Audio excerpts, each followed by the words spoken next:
The Tom Mix, Ralston straight shooters are on the air from coast to coast. When it's Ralston time at breakfast, then it surely is a treat. That rich, full-flavored Ralston, made in golden western sweet.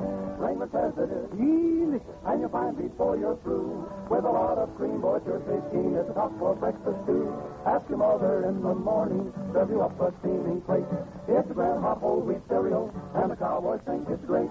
Once you try it, you'll stay by it. Tom Mix says it's well to eat.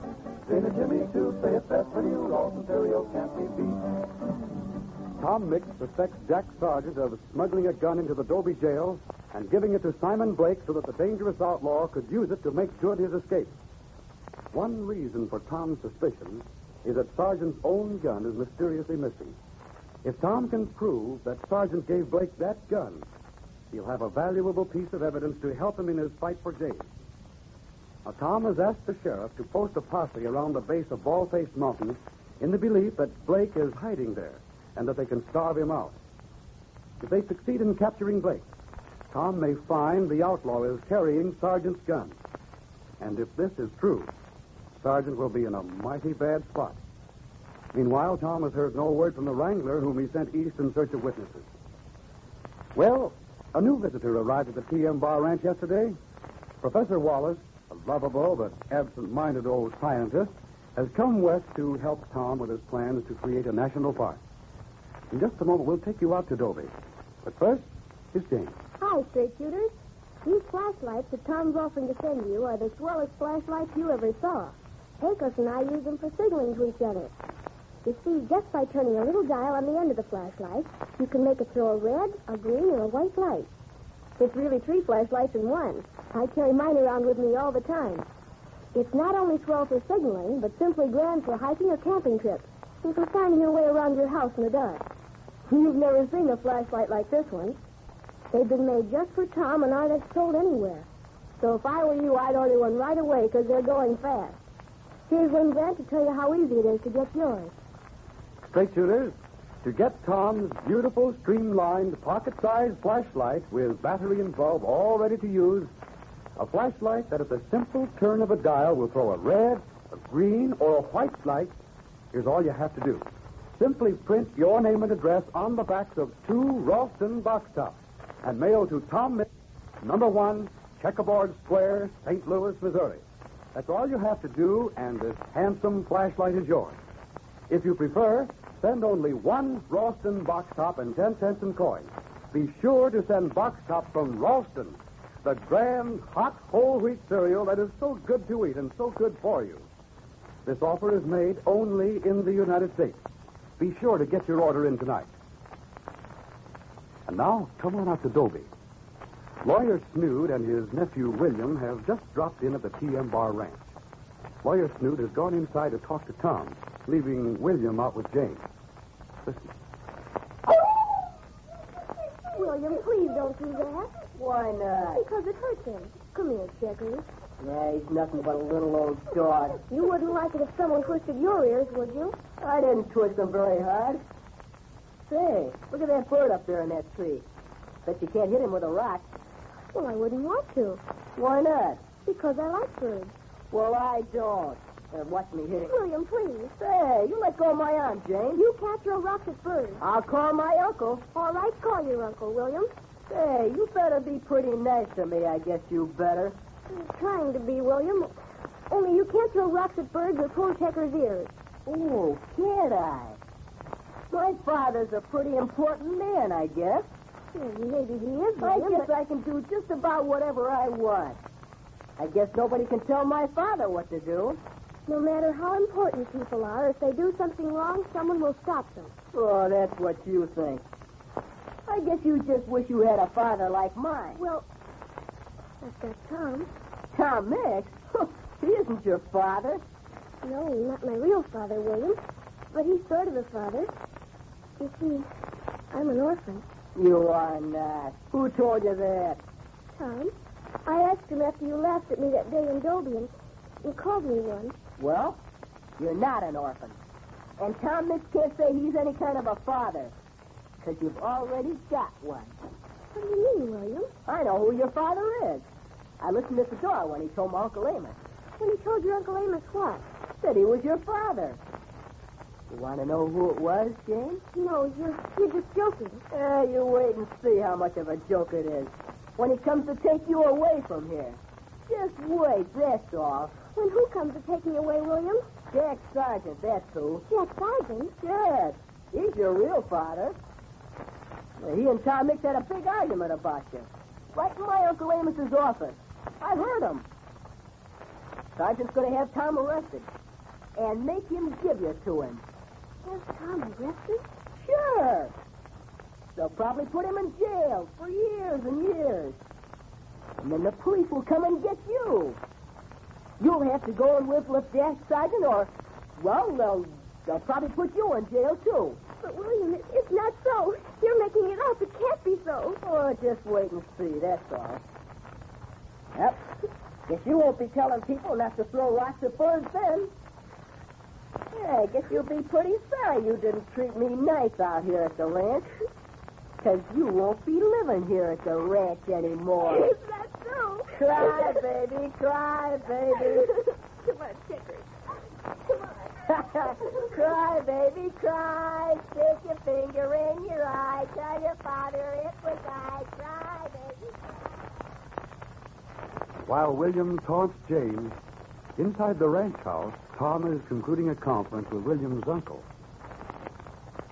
There's nothing more to say about the matter, Lawyer Snood. But, Mr. Mix, after all... Nothing you have shown me has in the slightest way convinced me that Jack Sargent is Jane's father. You're being very foolish, Mr. Mix. That happens to be your opinion, Snood, not mine. Yeah. Oh, yes, indeed, Mr. Mix. No offense intended. But you must consider the evidence I have will, without a doubt, convince the court that my client, Mr. Sargent, has a legal right to Jane. The case hasn't come to court yet, Snood. No, but it will, Mr. Mix. It will. The papers have already been filed with Judge Parsons. Yes, he told me they had. But I may have some evidence of my own to present to Judge Parsons, Lawyer Snood. Evidence that'll throw your client's case right out of court. Really? You have this evidence, Mr. Mix?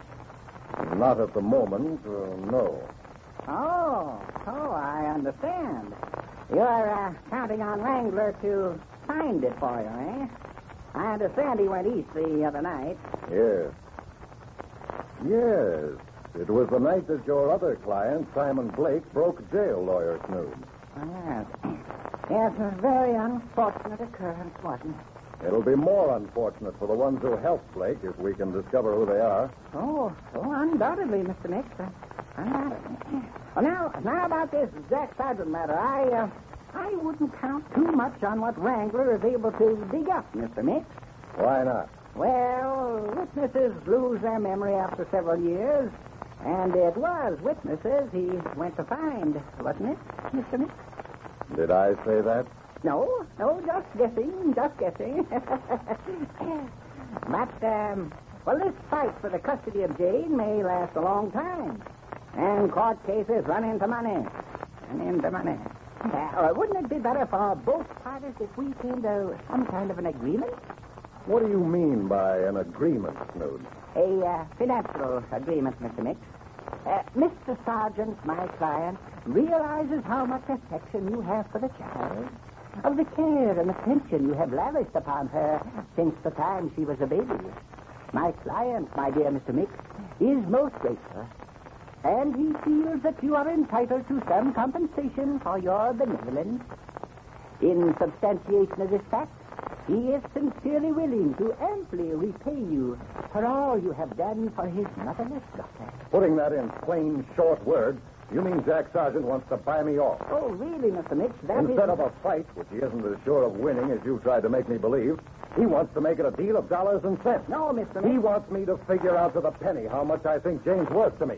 Well, I'll tell you how much she's worth to me, Snood, and you can repeat it word for word to your client.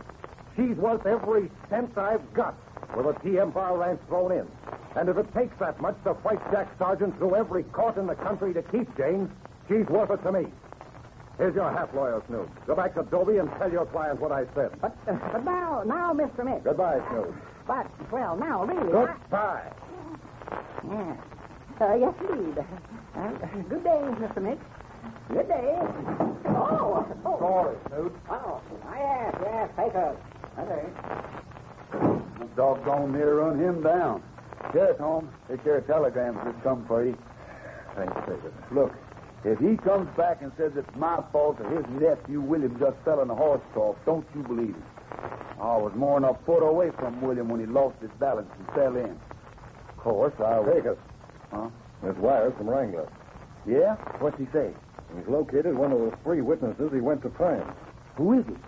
Tom Freeman. He was the engineer of the train that hit the car Jane and her father were in.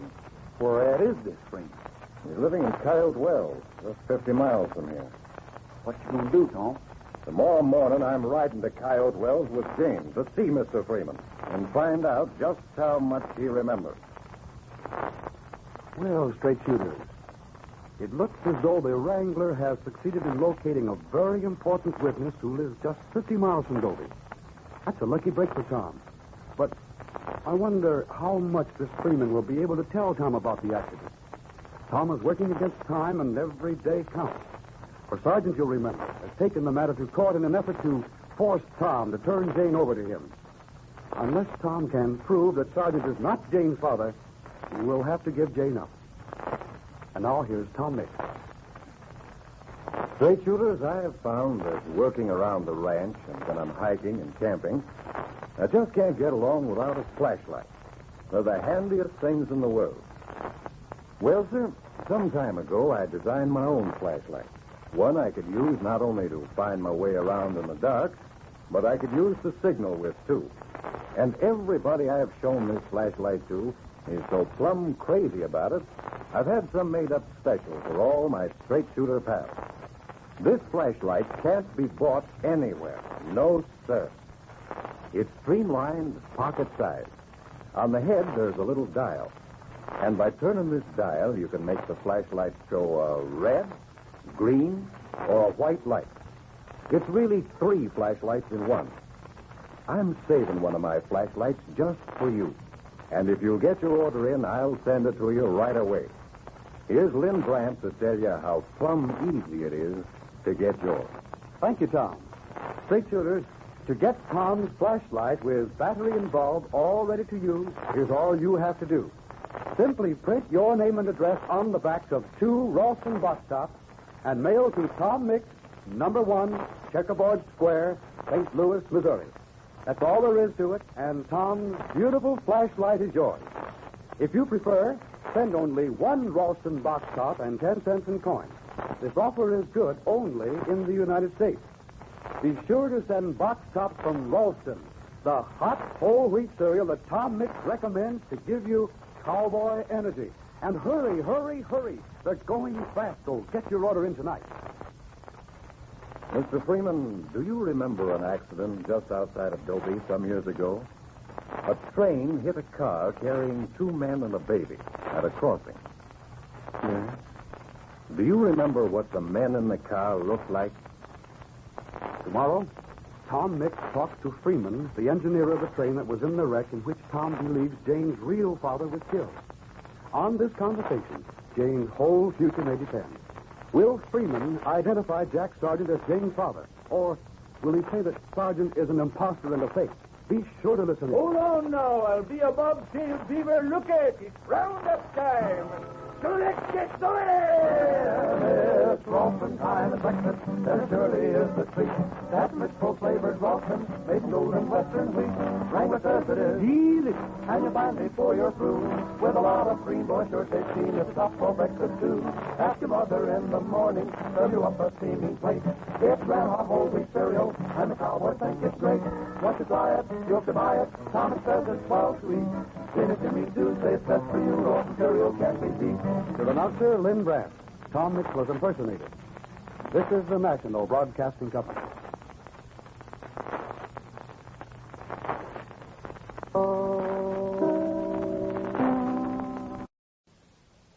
Tom Mix Ralston Straight Shooters are on the air from coast to coast. When it's Ralston time and breakfast, then it surely is a treat.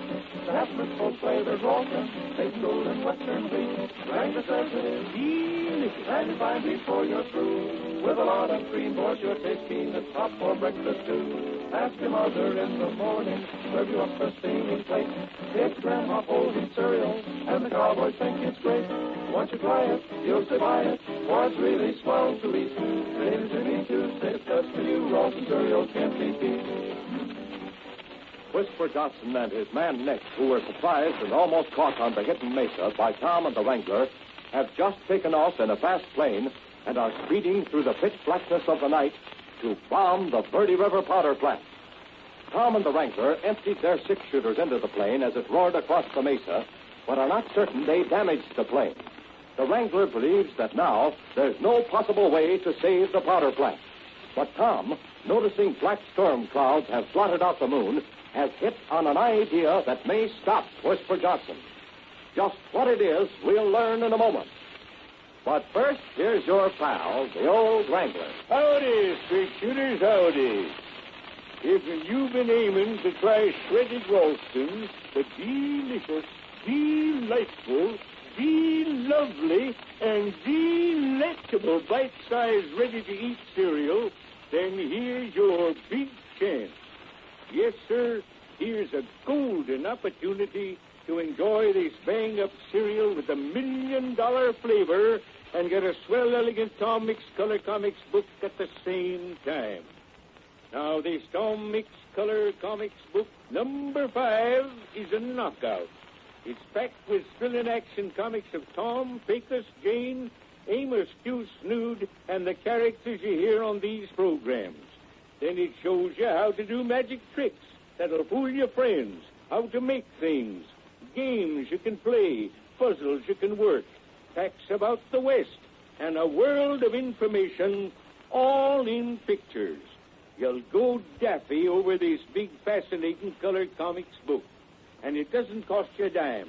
No, sir, you can get your copy free just by trying shredded Ralston, the cereal that makes breakfast the best meal of the day. Straight shooters, to get the Tom Mix Color Comics Book 5 absolutely free, simply mail 2 shredded Ralston box tops with your name and address to number 1 Checkerboard Square, St. Louis, Missouri. That's all you have to do, and your Tom Mix Color Comics Book number 5 will be sent to you right away. This offer is good only in the United States. And now, come on up to the trail that leads down from the hidden mesa. Tom and the Wrangler, hurrying through the darkness, have almost reached the bottom where they left their horses. Come on, Wrangler. Hurry. Every second counts now. I'm making it as fast as I can, Tom. This plaguey trail is so narrow and full of rocks. I ain't got no skin at all left on my right shin bone. We're nearly at the bottom. Well, I don't see what we can do when we get there. Whisper Johnson's streaking in his plane for the powder plant. The bomb's all ready to let loose and blow the whole shebang higher than a kite. That storm coming up gives us just one chance, Wrangler. I don't see what the storm's got to do with it. There'll be no moon to show Whisper Johnson his target. But the lights will show him, Tom. The lights of the powder plant. Also, them big searchlights they got ready to sweep the sky the moment they hear his motor. That's what I mean. Our one chance is to black out the plant by putting those lights out, Wrangler. With no lights and no moon, Whisper Johnson can't find the place from the air. Glory, you're right. Here's the bottom of the trail. We left the horses down here to the right. I hope the thunder they're still there. Calico gets powerful nervous when he smells a storm. Listen, Wrangler. Hear that? That humming? Yeah. That's Whisper's plane. He's up there to the north, circling and trying to get his bearings. Evidently, he can't fly by instrument, and he got mixed up in his directions when he took off. Okay, Tony, we're coming. Come on, let's travel, Wrangler. And let's hope that Whisper stays lost till we reach the powder plant. Here, Calico, it's me. You ready, Wrangler? Ready and raring. Okay, up, Tony. Up, boy. Here, Come on. Calico.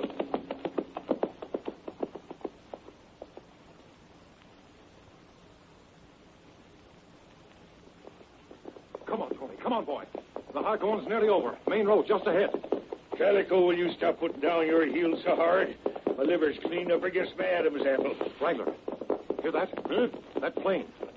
It's heading this way now. Farman's figured out where he is, sounds like. Yeah.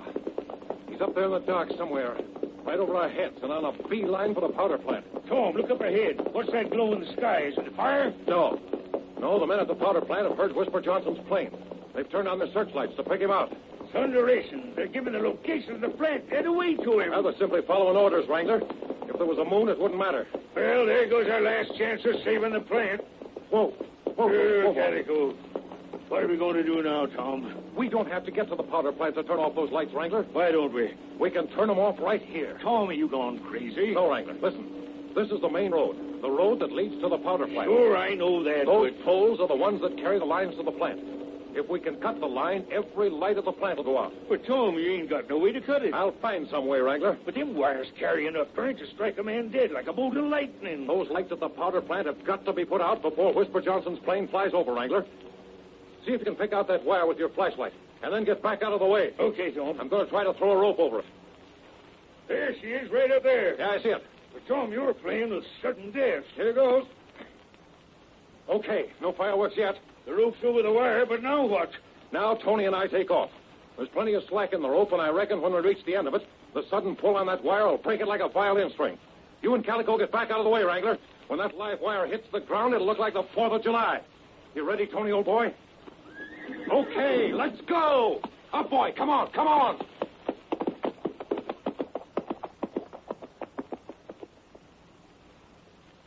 High up in the darkness over Verde Canyon, Whisper Johnson, at the controls of the low-wing monoplane, heads directly for the lights of the powder plant. Didn't I tell you it'd be easy, Nick? We don't need any moon to show us our target. The place is lit up like a Christmas tree. Yeah, I guess this is one time Mix has been outsmarted, eh, Whisper? There's nothing you can do now. All we got to do is to fly over, drop the bomb on the powder magazine, and then head south for the border and the hideout at El Diablo. Yeah, that sounds okay, but how are we going to find our way? You leave that to me, Nick. I'll get us there. Well, you didn't do so good after we made that takeoff from the Mesa. Till we saw the lights of the powder plant, we was lost. I know which way is south. All we got to do is to head south, and we'll get to El Diablo sometime. And we're almost over the plant. Shall I get the bomb ready, Whisper? Huh? Not yet. I'll fly over once to get the lay of the land. Then I'll circle, come back, and dive. Okay. Hey, them searchlights are picking us up. Searchlights can't hurt us. We're right over the plant. Yeah. And that's the building right down there we want to hit. Hey, what's all them little flashes of light down there? Rifles? You mean they're shooting at us? Sure, they're shooting at us, you dope. Don't worry, they can't do us any damage at this height. Yeah, but how about when we circle back and dive down there? We'll be moving too fast for them to hit it. And after the bomb lets go on the powder magazine, there won't be anybody alive down there to do any shooting. You ain't kidding about that. And we passed over the plant, Whisper. Okay. Slide the bomb into the rack. No, wait. Huh? Try out the release first. We don't want to slip up. All right. Yeah, that's okay. All right. I'll slide the bomb in place. Yeah. All set. Now remember, keep your hand on the release lever. I'll give you the word to pull. You got that straight? Yeah, you give me the word. All right. I'll circle back for the dive. I sure hope nothing goes wrong and you can't pull out of that dive. Stop worrying. I can handle this straight. Hey, them searchlights are trying to pick us up again. Not a good it'll do them. Just about 60 seconds flat, I'll circle around, and the Verde River Canyon powder plant will be nothing but a pile of twisted junk. Hey, Whisper, where is the powder plant? Huh? It was right over there just a second ago. Now I don't see it. That must be behind it. Oh, no, it ain't. And it ain't under us. There ain't a light showing anywhere. It's nothing but pitch darkness all around down there. The love of Mike. You're right. What's happened? The powder plant lights must have gone out. Something's gone wrong with the juice. Holy smokes. What are we going to do now? Keep your shirt on. They'll go on again in a minute. Yeah, but suppose they don't. Everything's black as your hat. Don't get panicky, you fool. I told you we shouldn't have tried it tonight. Let's go back to the Mesa and wait. How can we go back to the Mesa? There's no moon and we couldn't see the land. This is one of Mix's tricks, and we've fallen right smack into it. How could Mix have anything to do with it? We left him and Wrangler up there on the Mesa. They couldn't have reached the powder plant in this time. Well, then why did the lights go out? We better beat it, Whisper, or we still got a chance. We're not running until we got a good reason to run. We'll cruise around and wait to see if those lights down there come on again. Yeah, but supposing they don't? Then we head south for El Diablo before daylight. We're perfectly safe as long as... Hey, look at that gauge. What gauge? The gasoline gauge. It only registers a quarter full. Something's gone wrong with it. I filled the tank clear full last night. Are you sure? Positive. It was so full it wouldn't take another drop. That's funny. see where the cage would go wrong. Well, nothing to bother about. Hey? Well, what's the matter? It was Quick! Piece of cloth.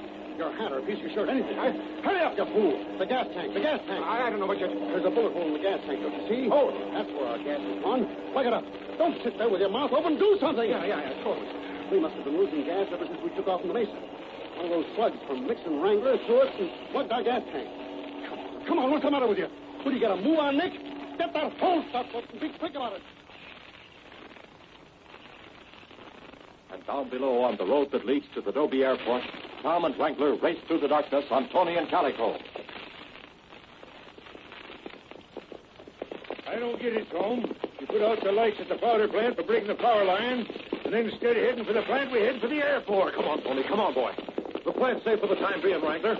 Whisper Johnson's flying around up there in the darkness, wondering what's happened. Yeah. We're going after it. Huh? That plane they promised me. It should be at the airport by now. You mean we're going sky chasing? That's just what we're going to do. But when Whisper hears us coming, won't he run for it? Where's he going to run to? He can't go back to the Mesa and land without lights. And if he heads for some other hideout, we'll follow it. Listen. He's circling around up there. He's lost, Wrangler. Hopelessly lost. He's picked out that airport beacon up ahead, the only light he can see. And he's wondering what it is, trying to get his bearings. Yeah, but Tom, even if we do follow him up there in the plane, how are we going to keep on his trail? We can follow him by the exhaust flame from his motor. Here's the airport gate. Come on, Tony. Come on up, boy. Get along, Calico. See anything of the plane, Tom? No, not yet. Oh, Tony. Go ahead, Calico, here. Hello? Hey, that's you, Mick? Here's Charlie.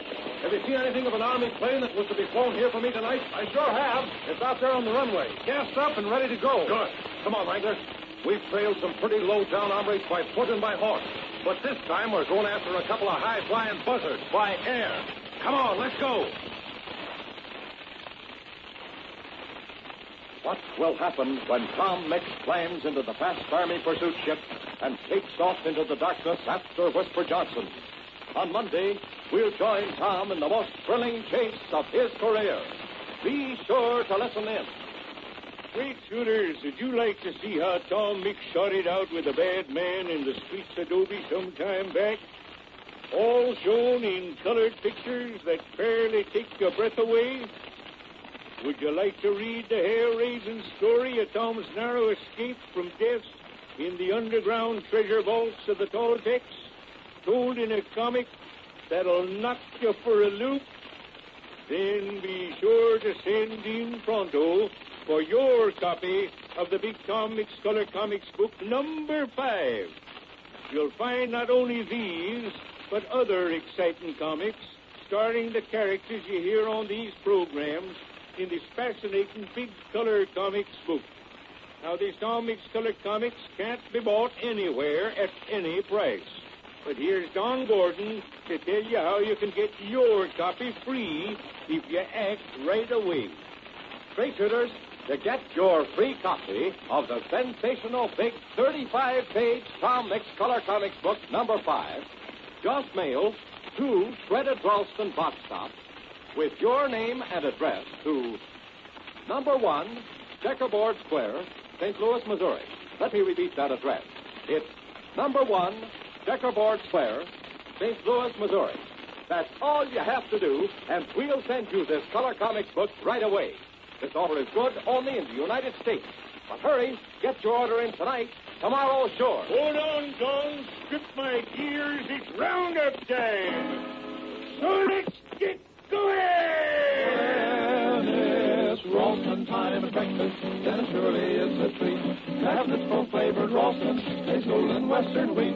Wrangler says it is delicious, and you find before you're through. With a lot of cream, boy, sure tastes keen. It's tough for breakfast, too. Ask your mother in the morning, serve you up a steaming plate. It's Grandma whole wheat cereal, and the cowboys think it's great. Once you try it, you'll stay by it, for it's really swell to eat. Jane and Jimmy, too, say it's best for you. Ralston cereal can't be beat. This is Don Gordon speaking for Shredded Ralston and inviting you to listen to another exciting Tom Mix Western Adventure program on Monday. This is the National Broadcasting Company. The Tom Mix Ralston Straight Shooters are on the air from coast to coast. So let's get going! Up, Tony. Up, boy. Up.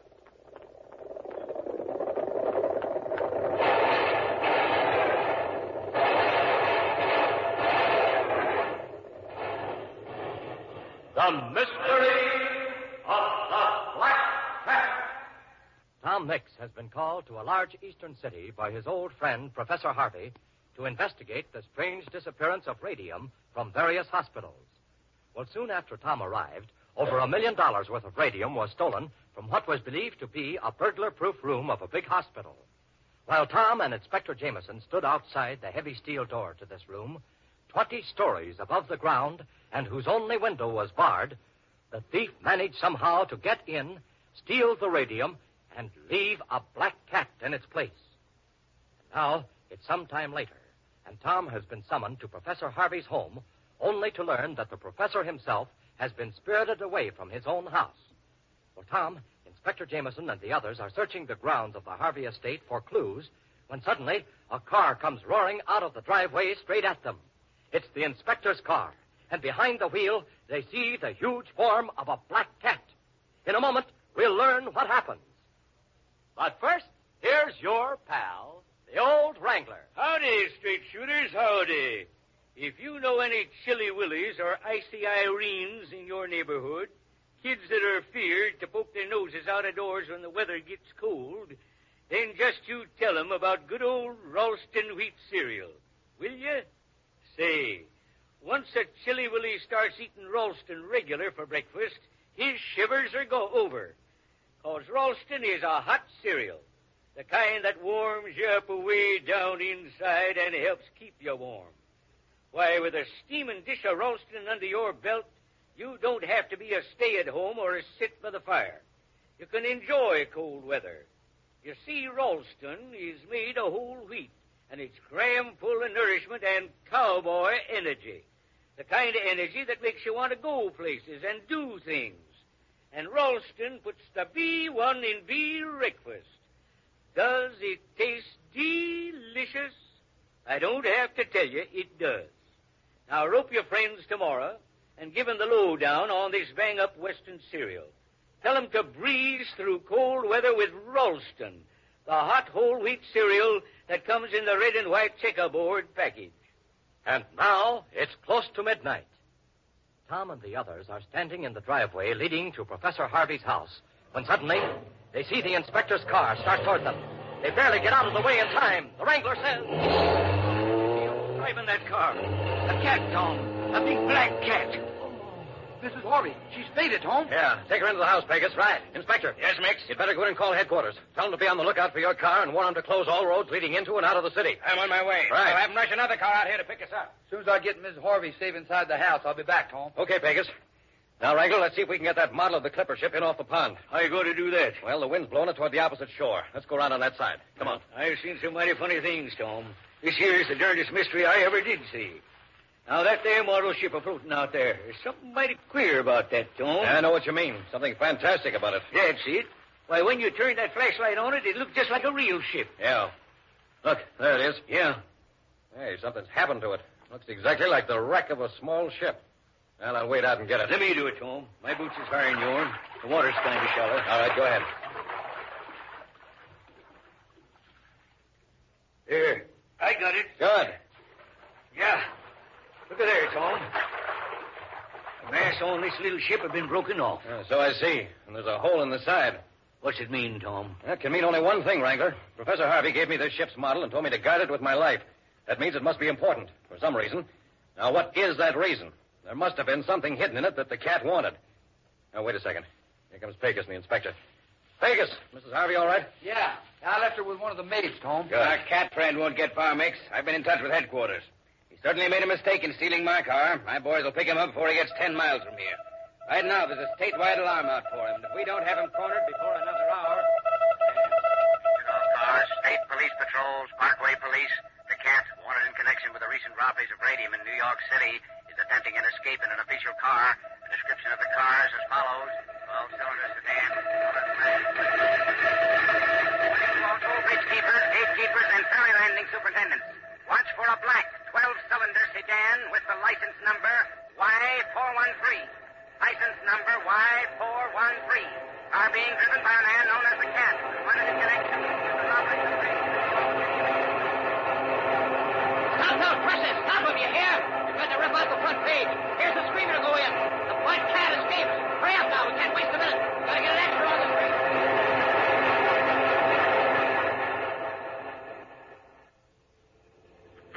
never catch me, the fools. Never. Don't be too sure of that. Professor Harvey, your confidence in your friends, especially that cowboy, Tom Mix, is amazing. My confidence in Tom Mix is not misplaced. You'll find out. You won't get far, Cat, believe me. I've gotten as far as I need to go. I've got the radium, and I've got that priceless little secret you hid away so cleverly in that model of the clipper ship. I need no more, Professor, until I reach the island. Then I'll make use of you again. If you expect me to... I never expect it. I'm sure of it. Who was it who told me where to find the little piece of paper concealed in the model ship? I did, yes, I admit it. But you forced me to it. Yes, I forced you to do it. And when I need you again, I'll force you to do my bidding as easily as I did before. No, I've made out very well, Professor. Very well indeed. The police are after me, I believe, but I shall escape them without any difficulty. Let us see what progress they're making. Turn on the shortwave radio. Turn it on yourself. Very well. And it's believed the cat is heading north on Eastern State Parkway. Parkway Police and State Police Patrols be on the lookout. Fools. I knew they'd think I was heading north, when actually I'm heading south for the city. You'll never get away with this. We'll see about that, Professor. Yes. Must be approaching a crossing. Yes, there it is ahead. Look, the red lights are on. The gates are down. You'd better stop. The cat stops for nothing. We'll beat the train without any trouble at all. But the gates are down. And we'll go right through. Don't. No, fool. We'll never make it. We'll never make it. Hang over your eyes. Here we go.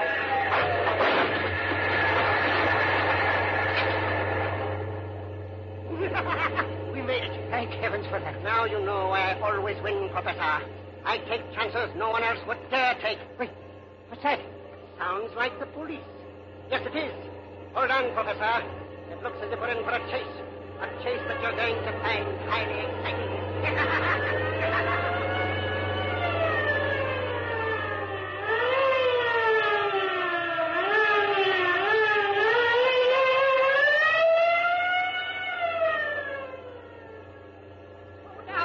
Slow down.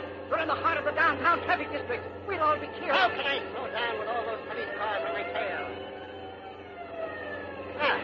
That was another. You fool! You'll kill us both. Not far to go now. That's the foundation building right down the street. Foundation? So that's where you're heading? No. I'm heading for the tower building next door. They'll trap you there without any trouble at all in that building. You think so, do you? Well, we'll see. You're in for a surprise, Professor. The greatest surprise of your life. All right. Out of the car into the building. And obey me without questions if you value all your life. Well, Mix, it looks as if we got here just in time. Well, thank goodness that squad car picked us up as soon as it did. Sure was lucky that police car was near Professor Harvey's home when you called. Looks like the cat's going into the tower building, Holmes. Yeah, and I reckon we'd better go in after it. Inspector, if I were you, I'd throw a cordon of police around this entire block. Station your men on the rooftop, the corridors of the building, and in the yard and back. All over, in fact. We mustn't let the cat get away. You're right. Murphy, you heard that. Get down and right away. Yes, sir. All right, Mix, let's go on in. Right. Well, I sure don't see how you're going to corral a hombre like that in a building the size of this one. Won't be as hard as it looks, Wrangler. Look there, over the elevator door. There's a light shining on the 21st floor. He must have taken the elevator to that floor. Well, we'll take the stairs. Come on.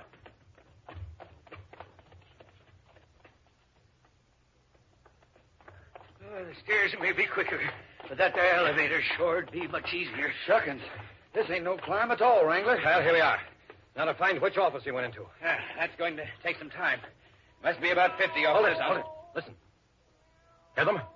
Thunderation, that's a cat meowing. Coming from that office right over there. Come on, Tom. Let's get right in there. Now, take it easy, Wrangler. This may be a trap. Stand on the side. I'll kick the door open, and that way if the cat shoots, he'll miss us. Good idea, Tom. All right, here goes. Saddles, soap, and stirrup leather. Look at that big black cat in there. Yes, and fix the window. Look. Yeah, it's the cat standing in the window. You, don't move. Stand where you are, I'll fire. Don't be a fool, Mix. You can catch me only if you follow me. And you cannot follow me. Tom, thunderation, did you see that? He jumped. He jumped out of that window 21 stories into space. Fool. Refused to let himself be caught. Well, come on, Mix. We'll find his body in the yard below, I'm afraid. Right with you, Inspector. Wrangler, Pegasus. Yeah? See if you can find the professor. He must be tied up somewhere in that office. Inspector and I'll be back in a moment. Right. Well, here's the yard. His body ought to be right about here. Flash your light around, Inspector. Right. That you, Inspector? Yes, Murphy. We trapped the cat in a room on the 21st floor, but he jumped out the window. Did you hear him when he came down, or... Oh. Great Scott, Mix. Look there on the ground. Yeah, footprints. The footprints of a man. Mix, it's impossible. When he hit the ground after falling 21 stories, he must have been killed. No man could get up and walk away. What does this mean? I don't know, Inspector. I don't know. Straight shooters, can you explain it?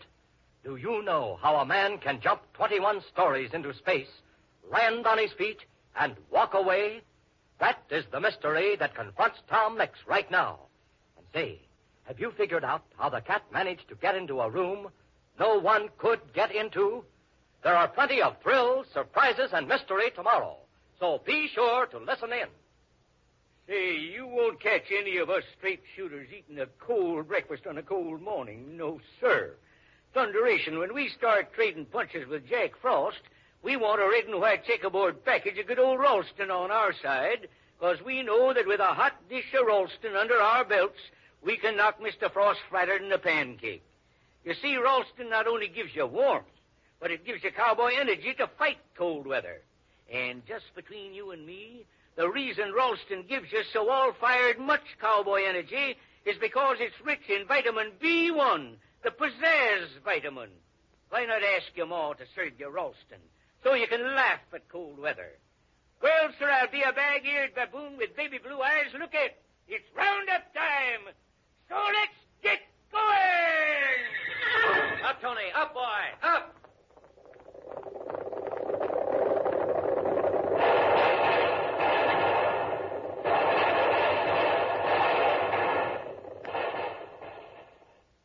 This is the old Wrangler speaking for delicious Ralston and reminding you to listen to Tom Mix tomorrow at 5:45.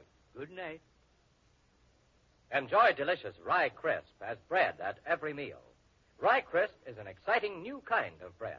Delicious whole grain bread baked into thin, crisp wafers, tempting and golden brown. Rye Crisp is a grand, wholesome every meal bread, but it's much more than that. For example, Rye Crisp makes marvelous appetizers. Each wafer is scored so it breaks easily into two handy squares. Spread these crisp squares with cheese or anchovy paste or deviled ham, or serve them with sizzling cocktail sausages. They'll make a big hit, believe me, because the enticing rye flavor of Rye Crisp goes great with any food or beverage. Order Rye Crisp, spelled R-Y-K-R-I-S-P, from your grocer tomorrow. It comes... The Tom Mix Ralston Straight Shooters are on the air. From coast to coast. So let's get going! Up, Tony. Up, boy. Up!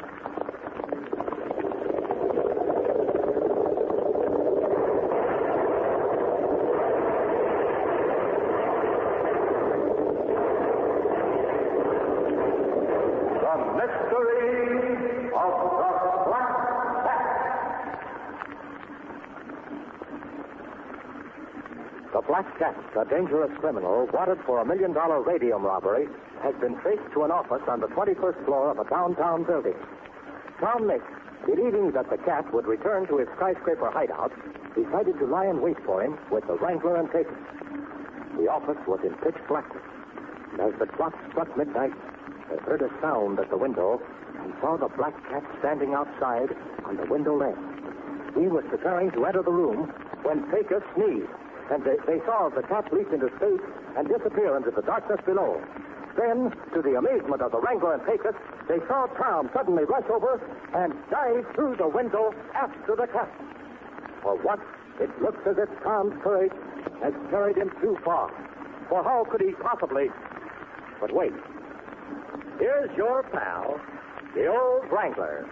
Howdy, everybody, howdy. Are you looking for better grades at school? Or are you looking for the kind of energy that'll help you be a better athlete? Well, sir, you'll find these things in every golden brown spoonful of delicious Ralston wheat cereal. You bet your boots you will. Made of whole wheat, nature's richest grain, good old Ralston is brimful of nourishment and bodybuilding energy. The kind of energy that helps to make you a winner in the things you do. And Ralston is extra rich in vitamin B1. The vitamin that science says we've got to have every day to keep our minds keen and alert and be mentally on our toes. You'll go for this golden brown cereal of the Western Tang. It tastes, well, elegant. Now ask your ma to corral you a red and white checkerboard package of Ralston tomorrow and see what a big difference this hot whole wheat cereal makes in your life. And now, Davis and me are standing spellbound in an office on the 21st floor of a tall building. Unless our eyes are playing tricks on us, Tom has just dove out of the window after the cat. Take the scissors, Damon. Nephew, Wrangler, did you see that? Take the sight. Tom climbed out of that window onto the ledge. He stood there a second and then he drove off. It ain't true. Our eyes are playing tricks on us. That's what. We're seeing things. I can't hardly bear to look. Come here to the window, Wrangler. He's gone. Ain't nothing but empty space down there. Tom! Tom! He don't answer. If the moon was only a little brighter, we could see down into the yard. What made him do it? What made him do it? I reckon we better get down there, Wrangler, and get him. Yeah.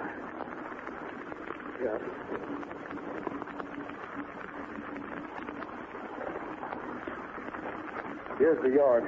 Yeah. I don't see nothing. Me neither. Tom must have landed over there in them shadows. I reckon. Come on, let's have a look. Okay. Hey, here's something. You got a match? Yeah. Yeah. There are footprints in the dirt. You think they're Tom's? Nope, ain't Tom. These here footprints was made by Eastern shoes. Thunderation. Wrangler, maybe we're riding the wrong trail. Maybe Tom didn't hit the ground at all. You saw him dive out of the window, didn't you? Yeah, but what? I don't know. I reckon I was just a-hoping, that's all. Tom didn't have a chance, Vegas. Not a chance. That's where you're wrong, Wrangler. What was that, Vegas? I didn't say nothing. I could have swore I heard Tom's voice. You did, Wrangler. What? I'm right here. Jim, Bentley, is that you, Tom? No one else, Vegas. What? Tom, we thought... Yeah, I know. I don't blame you. I wish I'd had time to tell you what I was planning to do before I jumped. But the cat moved too fast for me. Oh, come on. Let's get to a telephone. I want to call police headquarters. I'll tell you all about it on the way. Tom, this here's a miracle, a plain miracle. No, Wrangler, it's not a miracle. It's simple when you understand it. First, though, you'll be glad to know that the cat has been captured. What? Yep. He's lying up in a room on the 20th floor of the foundation building. All tied up and ready for delivery to Inspector Jameson. You say you caught him in the foundation building? That's right. But, Tom, the window you dove out of was in the office tower building. How'd you get from there to the foundation building? I got there the same way the cat did, Wrangler. I swung across on a trapeze. What did you say, Tom? I said I swung across on a trapeze. Trapeze? That's right. The foundation building and the office tower building are only about 50 feet apart, see? Yeah? Well, between those two buildings... Oh, I can't see it from here. It's too dark. Well, the cat has run two slender steel wires. From these wires, he hung a trapeze. Glory be. So, you mean the cat? I mean the cat is a clever trapeze artist, yes.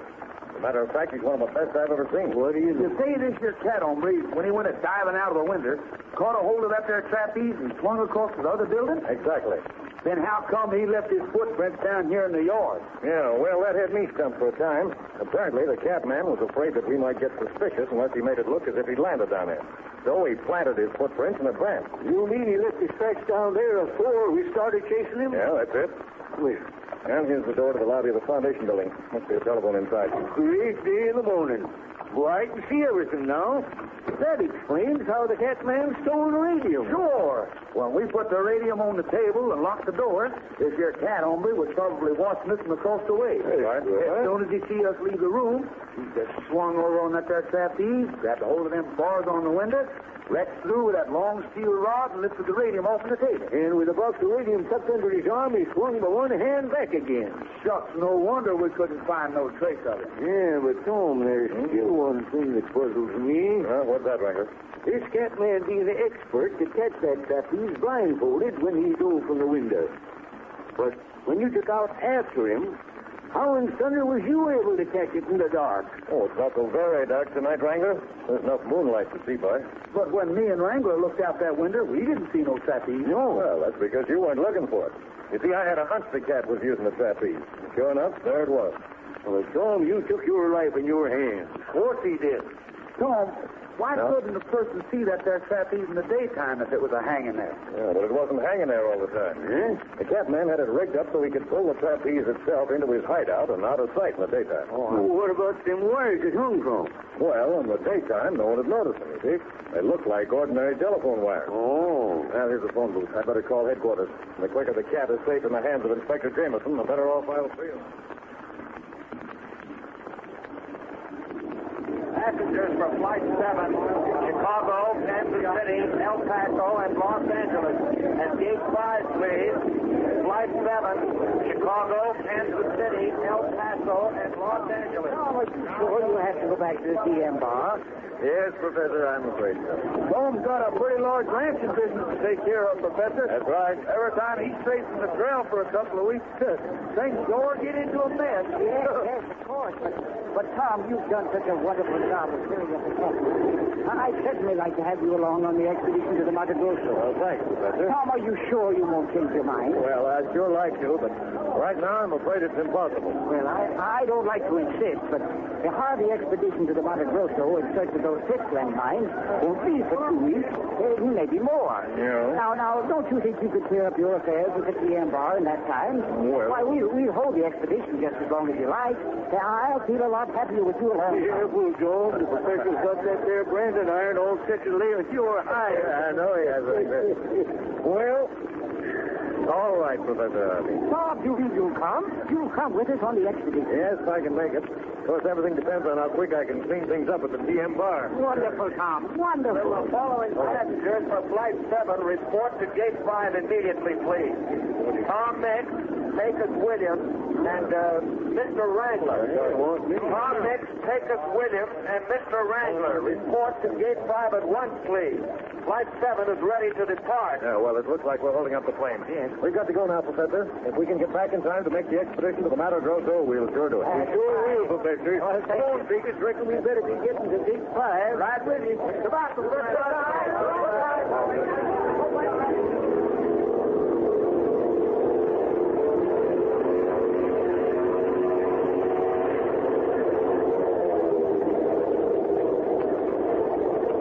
As the plane carrying Tom, Dickson, and Wrangler wings westward, a new adventure is beginning for Tom in the Mexican border country. Let's listen in on a scene taking place in an outpost of the Texas Rangers somewhere on the Rio Grande. Captain Hemingway, this situation is becoming intolerable. Now it's time something was done about it. It's up to you and your men to do it. Well, sir, I know my men and myself have been on this job without results for a long time. We've done our best, sir, but I'm afraid we're late, sir. What's that? Yes.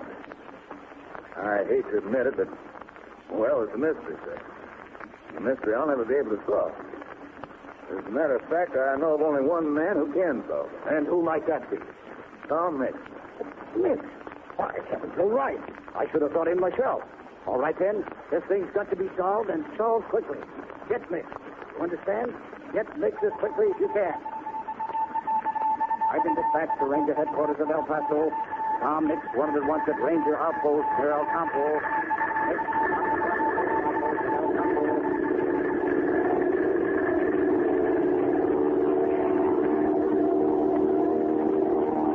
Tom Mix on this flight. Yeah, why? I've got an urgent message for him from the Texas Rangers. Ring for the hostess. Ring for the hostess, nothing. If he's the Tom Mix I've heard so much about, I'm taking his message back.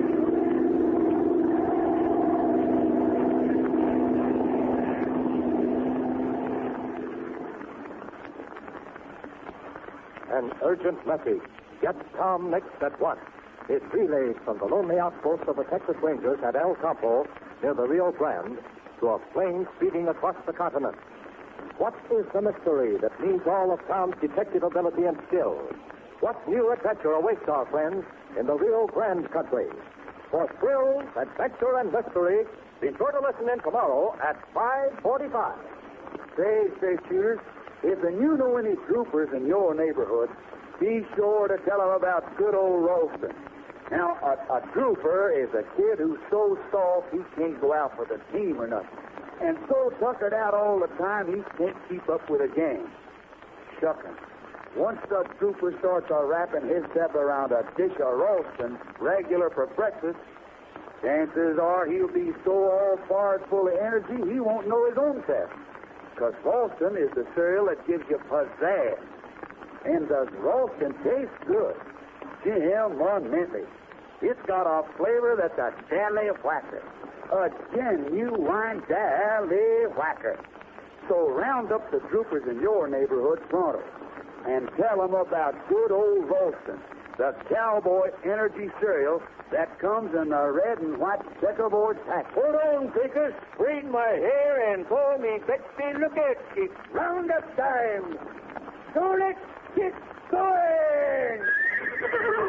Up, Tony. Up, boy. Up.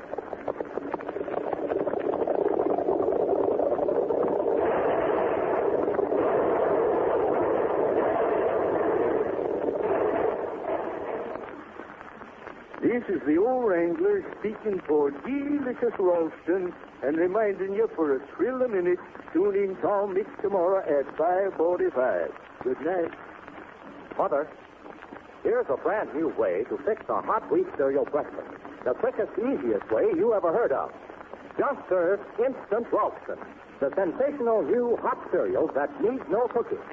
You can serve Instant Ralston almost as quickly and easily as pouring cereal out of a package, because Instant Ralston has been pre-cooked for you. Now, to fix Instant Ralston, just pour into boiling water or milk. Turn off the heat immediately, because it needs no cooking. Stir and serve. That's all there is to it. Now, no matter how late you sleep, you can give your family the hot breakfast you know they need. Ask for Instant Ralston tomorrow in the red and white checkerboard package. Made by the makers of Ralston Wheat Cereal, a family favorite for over 40 years. This is the Blue Network of the National Broadcasting Company.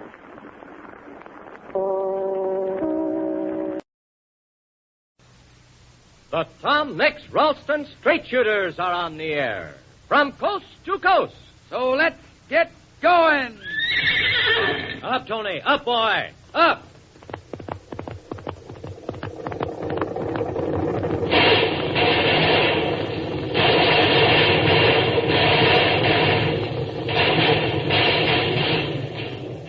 The Mystery of the Border Smugglers. Tom Mix is working with the Texas Rangers to smash a powerful gang of smugglers. Right now, this gang, led by a mysterious person known as the Mask, is holding Wrangler captive in an abandoned ranch house 10 miles outside of the town of Havanas. As Tom and Pecos search for the Wrangler, Tom notices a light in the old ranch house, and he and Pecos wheel their horses and ride in its direction. Meanwhile, unknown to them, they are being watched and are riding straight into the guns of the smugglers. In a moment, we'll learn what happens. But first, here's Pecos Williams. Howdy, everybody. Say, these here are days when it's up to you and me and all of us to keep in the top of condition. And the best way I know to do this is to saddle up every morning with a hot dish of good old Ralston. Now, Ralston ain't just an ordinary cereal. Shuckins, no. It's an extra special kind of cereal that packs a heap of nourishment and quick energy. Cowboy energy. Ralston, you see, is made of whole wheat, and it's enriched with vitamin B1, the vitamin that gives you pizzazz. Has Ralston got a flavor that's a Lulu? You just ask any straight shooter you know. Now, why not tell your ma tonight to get you a red and white checkerboard package of good old Ralston tomorrow? And now, come on out to the Rio Grande country. In the light of a full moon, Tom and Pecos are galloping toward the old abandoned ranch house, not realizing they are about to step into a dangerous trap. Listen. Come on, Coach. Come on. Stretch out there, boy. Come on. Jim, eminently, Tom. Yeah? If you did see a light in that old house, it's probably nothing but a drifter who's holed up there for the night. Well, you may be right, Pecos. We're not taking any chances. Shuckins, I hope we ain't wasting time. We know something's happened to Wrangler. Leastways we expect it has. It seems to me we ought to get to Havana's and try to pick up his trail pronto. We'll only be a few minutes, Pecos. We may find something important. That old ranch house would make a pretty good hideout. Sure would. Here. Oh, easy. What is it, Tony? What is it, boy, huh? He's sure acting mighty peculiar, Tom. Yeah. He must be trying to tell us something. What is it, Tony, huh? What is it, fella? Now, what in the name of bald-faced eagle... He wants me to give him his head so he can show us what's wrong. All right. There you are. Go ahead. There you are. Well, that horse has got more sense than a whole bunch of people put together. Look at him, Tom. Yeah. He's slowing down. He's swerving away from the ranch house, Tom. Mm-hmm. He must know there's someone in that house. Someone we got to be careful of. Yeah. What do we do now, Tom? Instead of riding up to the ranch, we leave the horses here and walk. Right. That way we can... Stop, quick! Yeah, just as I thought. There is somebody there. And I'll send these horses on their way. Get them out of range. All right, get going. Come on, get up. Come on. Now what do we do, Tom? Well, there's only one thing we can do. Jim, I missed. Tom, that bullet burned my finger. Yeah, they're using high-powered rifles, Pecos. Yeah. And that means we got to get closer. A lot closer before we can use our six-shooters. He's jumping. Things are sure beginning to heat up, Tom. Yeah, head for that brush, Pecos. We got to get under cover. Come on. Right. Who's ever shooting that rifle sure knows what he's doing. Yeah. Doggone it, there went my hat. Just wait till I get my hands on the Drop bullet. down, quick. Right. I tell you, Tom. Don't move, Pecos. Don't move.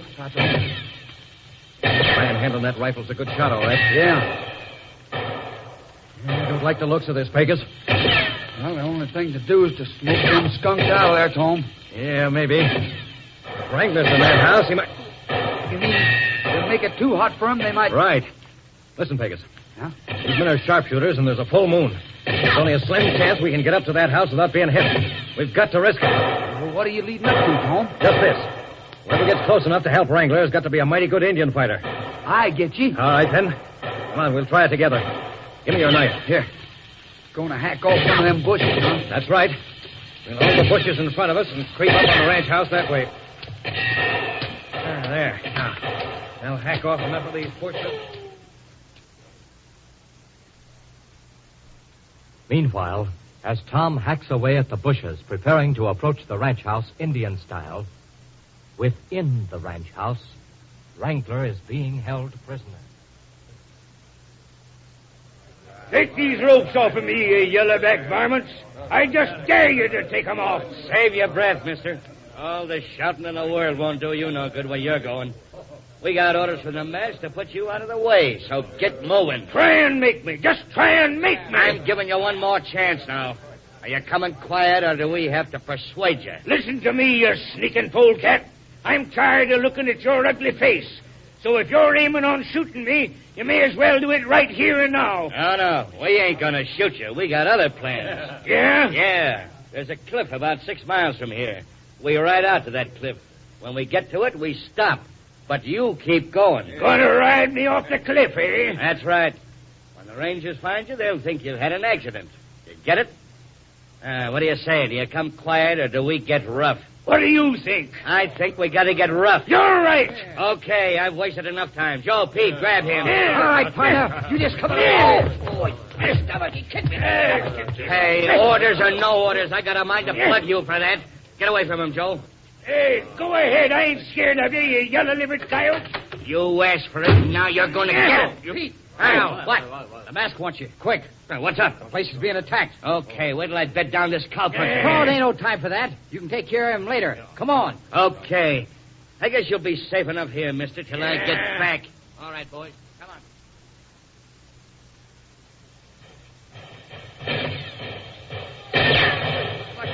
Behind these bushes, Tom. Yeah, but not before we're close enough to do a little shooting on our own. Here goes. Let them have it. Let's go. Right. We'll show them, Tom. Come on. Yeah, we've got it. Ooh, Tom. Bullet grazed me. Yeah, just a scratch. Take it. Look for the flashes of the rifles. Right. I'll give you an idea where to fire. That's what I'm doing, Tom. Okay. Come on. Let's start closing in, Pecos. We've got to get inside that house. Yeah.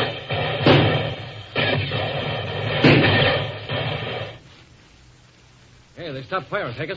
Yeah. Wait a minute. Listen. What is it, Tom? I thought I heard hoofbeats.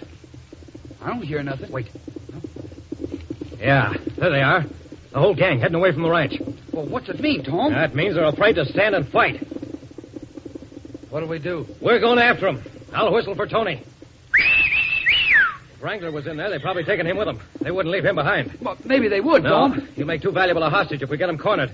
All right, Tony. All right, boy. Come on. Let's go. Up, Tony. Up, boy. Yeah, boy. Come on.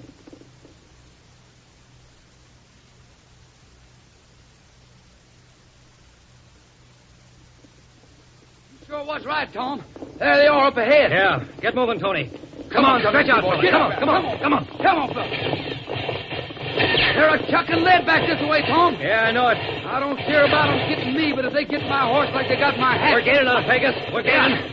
Can't take a chance on hitting Wrangler if he's with them. Fire over their heads. That may stop them. All right, just like you say, Tom. It ain't stopping them none. Maybe I'd better... No, we'll catch up with them soon. Come on, Tony, come on. Keep low in the saddle, Pecos. Right, Tom. Come on, come in. Yeah, we're almost on them now. Yeah, their bullets are getting more and more uncomfortable close, Tom. What are you doing? Uncoiling my rope. You mean you're going I think I can reach the last man in that gang. If I can pull him off his horse, there's just a chance that'll stop the rest of them. I'm going to try anyway. Okay. Good luck, Tom. Well, here goes. Now, I better widen that loop. There. Now then, here we go. You did it, Tom. Partner, that's roping. Whoa, Tony, whoa. You yanked him clean out of the saddle. Oh, come in, Chief. Oh, boy, oh. Hey, they're stopping up ahead, too. Yeah. Looks like they... Tom! What? Watch that varmint there on the ground that you roped. He's got a gun. Oh, no, you don't. No! My hand! Get the gun out of my hand! Take that rope off him, Pecos, and keep him covered. Right, Tom. Come here, you. Hey, Pecos. Yeah? The gang's coming back. Get set for anything. All right, Tom. One of them's wearing a mask. Yeah. You must be the leader. All right, you. What do you want? Yeah. Pretty clever, Mix. Roping one of my men. Now hand him over. You stay where you are. I'll turn this man over to you and you hand Wrangler over to me. Now, where is he? Bring the Wrangler forward, men. Here he is, Mix. Bound and gagged. All right. I'll trade this man for Wrangler. Oh, no, Mix. You don't think I came back to parley with you, do you? Oh, no. You're greased lightning on the draw. I know that. But suppose you take a look at this. Tom, What? he's got... That's all right, cowboy. Don't get excited. Yeah. I got the muzzle of this gun against Wrangler's head. And unless you two drop your guns and surrender, I'll pull the trigger. Holding his gun at the Wrangler's head, the mask calls upon Tom and Pecos to surrender. What will happen next?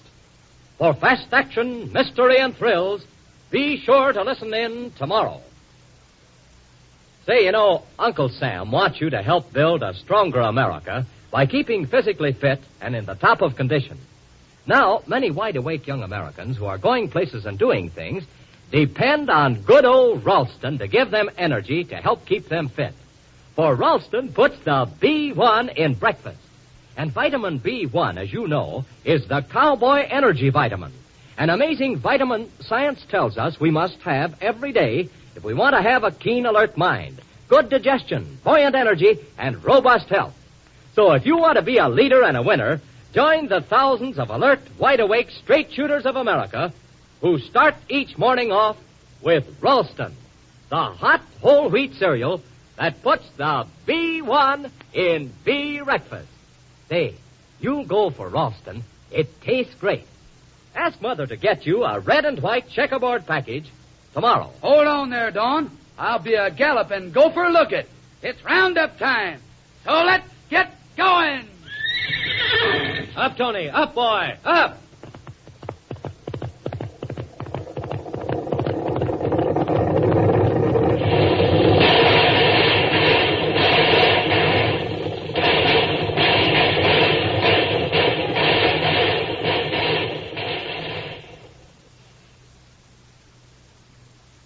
This here is Pecos, reminding you to buy defense bonds and stamps to help Uncle Sam win the war. You can buy them at your bank, post office, or ask your newspaper carrier boy or a retailer for them. Don't forget to tune in Tom Mix tomorrow at 5:45. Good night. Enjoy delicious rye crisp as bread at every meal. At the recent National Nutrition Conference in Washington, D.C., America's foremost nutritionists felt that everyone should eat a whole grain bread regularly. And rye crisp is a whole grain bread, practically the only out-and-out whole grain bread available nationally. And is it good? Rye crisp is whole rye baked into crisp, thin, golden brown wafers with a flavor that's downright thrilling. Now, rye crisp comes in the red and white checkerboard package. Be sure to ask for rye crisp, spelled R-Y-K-R-I-S-P. Rye crisp tomorrow. Get the happy all-American habit of enjoying delicious rye crisp as bread at every meal. This is the National Broadcasting Company.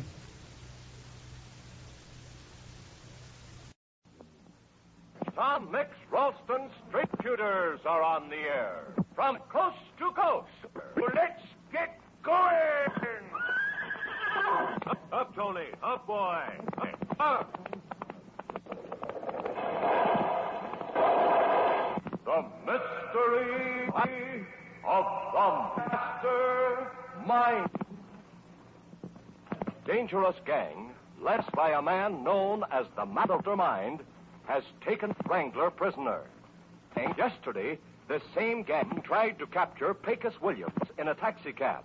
Pecos escaped when he forced the cab driver, who was a member of into a raging drive his cab off a high bridge into a raging river below. Pecos, who was carrying a flower in his pocket, a flower containing the secret formula which the gang is after, had to remove his overcoat in order to swim to shore and save his life. As a result, both the overcoat and the flower were swept downstream and lost forever. Because of this, Tom Mix now finds himself in a desperate situation. That for he has just received a message from the Mastermind telling him that unless he delivers the flower by midnight, the Wrangler will die. What will Tom do? In a moment, we'll learn. First, here's Tom Mix himself with an important message. Howdy, straight shooters. With a new year just time when we all make our New Year's resolutions, all us straight shooters usually set aside to read over and renew our straight shooters pledge. I want to read this pledge to you again. Here it is. It says, first, I promise to shoot straight with my parents by obeying my father and mother and by eating the food they want me to eat. Second, I promise to shoot straight with my friends by telling the truth always, by being fair and square at work and at play, trying always to win, but being a good loser if I lose. Third, I promise to shoot straight with myself and keeping my mind alert by striving always to be at my best. Fourth, I promise to shoot straight with Tom Mix by regularly eating Ralston, official straight shooter cereal, because I know Ralston is just the kind of cereal that will help build a stronger America. Straight shooters, if you'll all renew this pledge and follow it, I know that 1942 will bring you all the good things and happiness you wish for. All we wish for you. And now, come on out to Tom's hotel room in Capital City. Here you find Tom Pecos, the chief of police, in serious conference. Mix, what are we going to do? We can't save the river. There must be some way out of it. If you can find the answer, you're a genius. Tom, No? why couldn't we leave another flower? No? One I lost. We could leave it at the desk downstairs. No, Pecos, that won't work. The minute this mastermind finds out it's the wrong place. Suppose we leave the false flower at the desk down upstairs and then shadow whoever picked it up back to the mastermind's hideout. Yeah, we try that if we can't think of anything better, and I'd rather not. Now, let's see. Yeah, here it is. Don't shadow my agent. If he does not return, Wrangler will die as the tower clock strikes midnight. I've got a hunch this gang is... All right, then. Mix, you suggest something. Idea, Chief. I don't know what's the chance that it might. Well, what is it, Tom? Smaller clues than this. Why couldn't this piece of paper do the same thing? Why, the time element. I'm not sure what it is, but even if we can, we haven't the time. We can. We've got to save the Wrangler. All right, if you say so, we'll try it. Not a minute to lose. We've got paper in the lab right away. Well, what are we waiting for? Let's get going.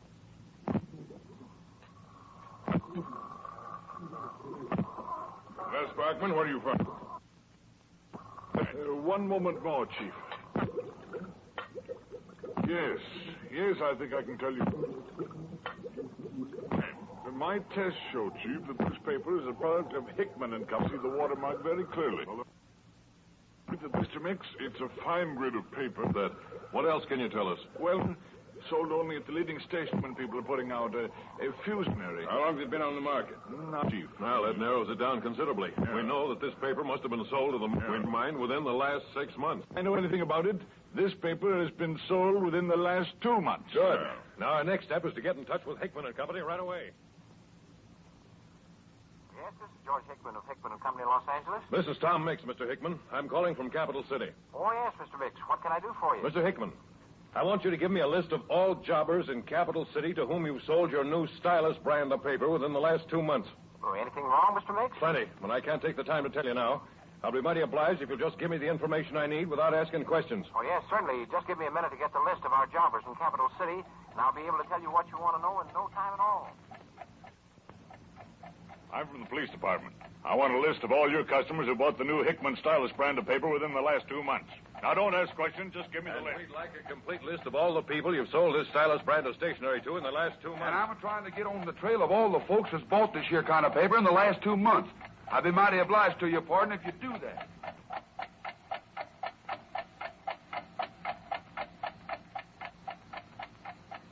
$342 people, of which we've gone through 129 so far, and here it is 11 o'clock. Yeah. Mix, I tell you we'll never make it. There isn't time. We've got to do something. Yeah, you're right, Chief. We'll never be able to check the rest of this list in the next hour. No. I hate to think of it, but there's always a chance that the mastermind may have bought this paper in some other city. Doggone. Do you reckon he might have done that, Tom? Well, there's no telling, Pecos. Chief. Yeah? I'm afraid we'll have to leave another flower at the desk in the hotel after all. It'll gain us another hour or two, and, well, you never know. We may be able to turn up something in that time. It's possible. Pecos. Yeah, Tom? Now, you go back to the hotel. Yeah? I better stay here at police headquarters and keep checking on these names. Uh-huh. Now, stop in at a florist on the way and pick up a faded rose. Uh-huh. Leave it at the desk. Give it to the clerk. Tell him to give it to whoever calls for it. Yeah. Got that straight? Yeah, I got it. All right, after you've done that, come right back here. Yeah. Now, wait a minute. Huh? You got a gun with you? I ain't traveling without one anymore. Good. Get going, then. I'm on my way.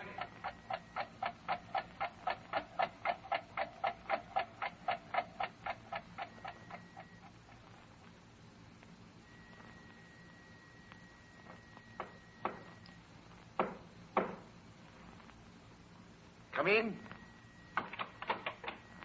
I regret the lateness of my arrival, Master. No matter. You have brought the flower? Yes, Master. They waited long enough before making up their minds.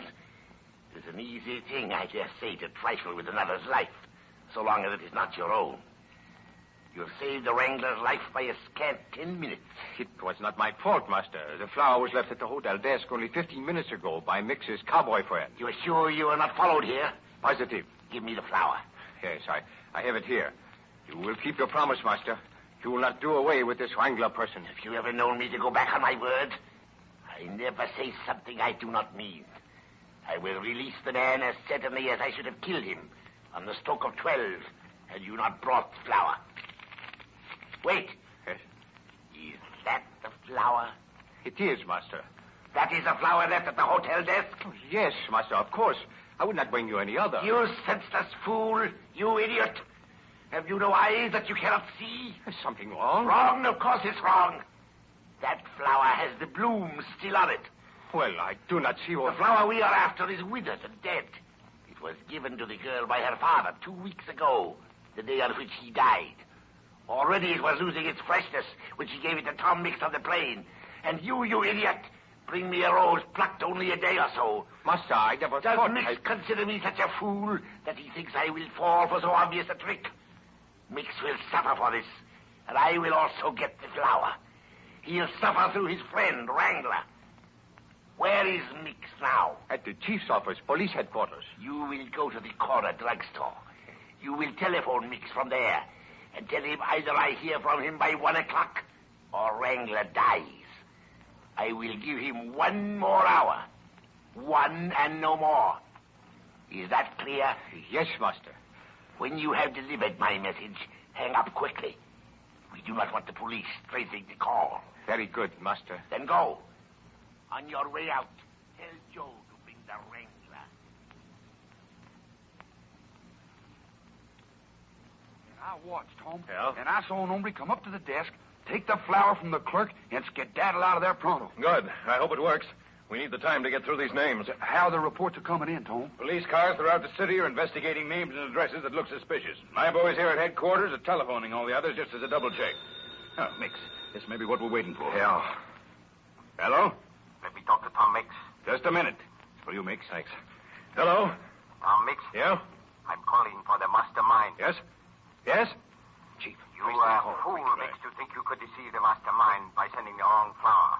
What? I'm sorry. I didn't get that. Check the call coming in on 604. Quick. You need not play for time, Mix.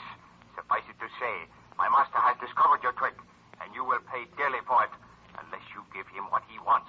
You will pay dearly through your friend Wrangler. Oh, what do you mean? What are you talking about? Unless you leave the right flower at the desk, before 1 o'clock, Wrangler will die. Contact car 23. This is your last warning. This is a matter of life and death. Well. All right.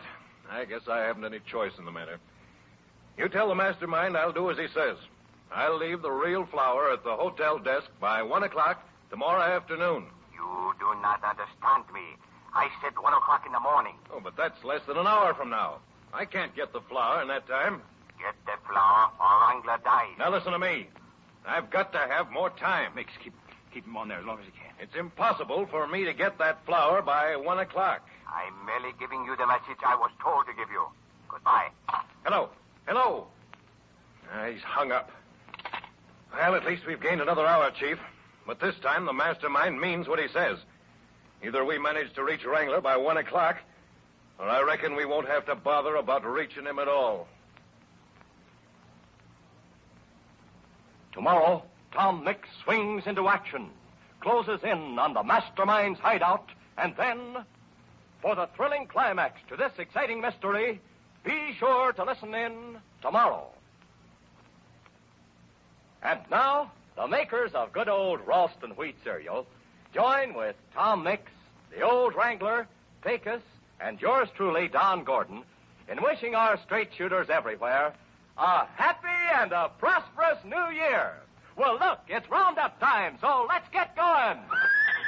Up, Tony. Up, boy. Up.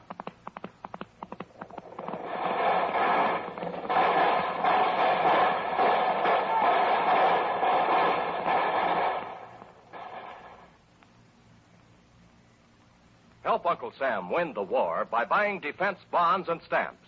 Buy them tomorrow and keep on buying them from your bank, post office, or local store. This is Don Gordon reminding you to listen to Tom Mix at 5:45 tomorrow. Good night. Mother, now you can give your family the hot breakfast you know they need without wasting a minute. Serve Instant Ralston, the amazing new hot cereal that needs no cooking. To fix Instant Ralston, just pour it into boiling water or milk. Turn off the heat immediately because it needs no cooking. Stir and serve. That's all you have to do. And Instant Ralston is piping hot and ready to enjoy, as thoroughly cooked as if you had prepared it yourself. Your family will love the hearty, zestful flavor of Instant Ralston. It's the cereal you've been looking for. A cereal that will let you sleep later, yet send your family off to work or school with the kind of nourishment you know they need. So don't delay. Ask for Instant Ralston in the familiar red and white checkerboard package. Made by the makers of famous Ralston wheat cereal, a family favorite for over 40 years. This is the Blue Network operated by the National Broadcasting Company.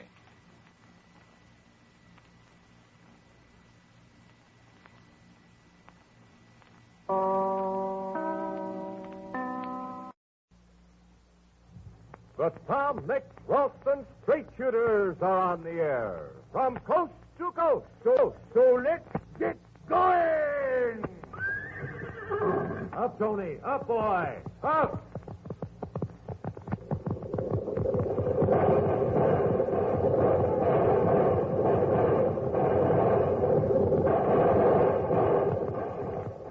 The Mystery of the Bay of Whales.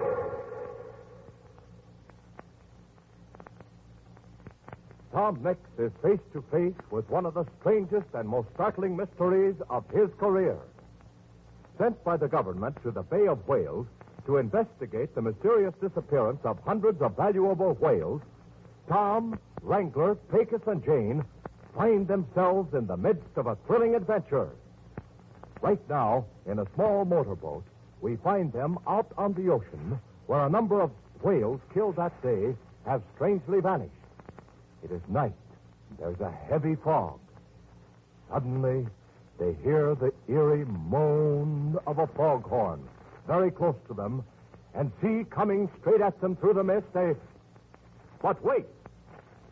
First, here's your pal, the old Wrangler. Howdy, straight shooters, howdy. Every now and then, somebody tries to tell me a cold breakfast is just as satisfying as good old Ralston. Now can you tie that? Why, shucks. Just plain common ordinary horse sense tells me that during cold weather, what we all want is a good, hot, nourishing cereal to warm us up from head to toe and start us off right for the day. Now, your ma and pa don't drink their coffee cold, do they? Of course they don't. They drink it hot. And that's just the way you want your cereal. Hot. Yes, sir. So take a tip from an old cowhand who's bucked many a blizzard. Saddle up every morning with a hot dish of nourishing Ralston for breakfast. Now, Ralston isn't just an ordinary cereal. No, sir.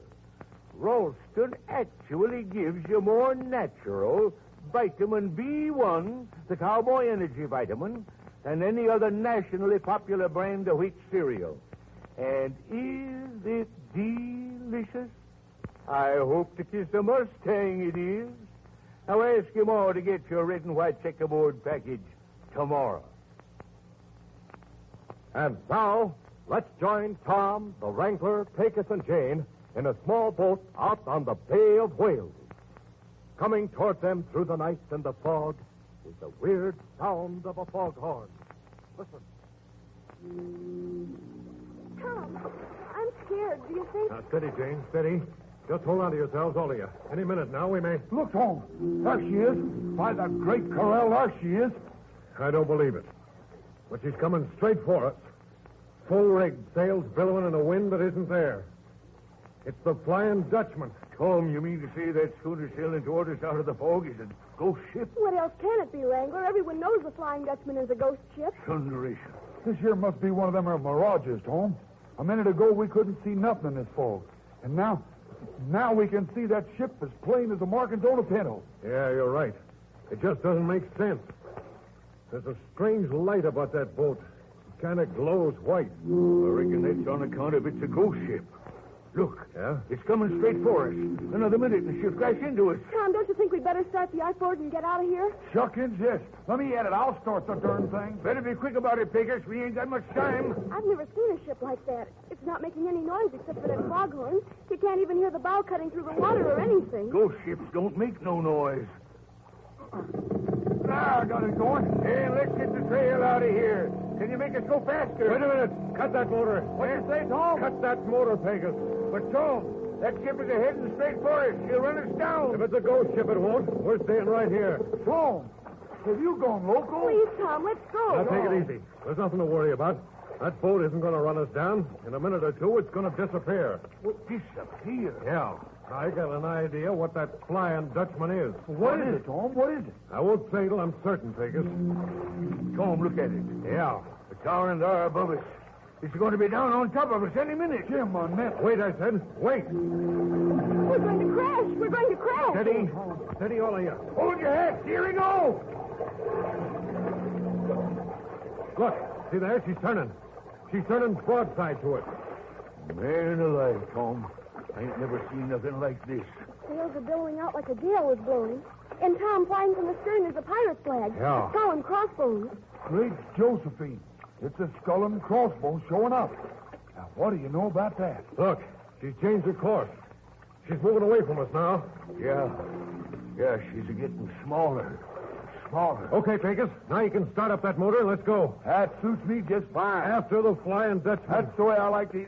What? I said we're going after the Flying Dutchman. Tom, did you say we're going after the Flying Dutchman? That's right, I did. What? Quick, Pecos, follow that ship. Tom, if you was to tell me to fall over my horse in the middle of a stampede, I'd do it. So here we go. Flying Dutchman is disappearing fast. Tom, why do you want to chase it if it's a ghost ship? It's not a ghost ship, Jane. And what we just saw was a... No, it's gone. That's right, Tom. Ain't nothing now but the fog. There is a sign of that boat. Wait a minute. Listen. Yeah. Yeah, she's gone. All right, Pecos. We'll head back for the factory ship. Now you're talking, Tom. Here we go, Aunt Otto.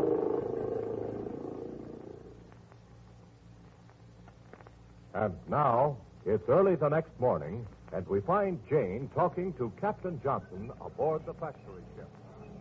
And you mean to say, Captain Johnson, that there's more than one kind of whale? I always thought whales were whales. Oh, there are many kinds of whales. Let me see.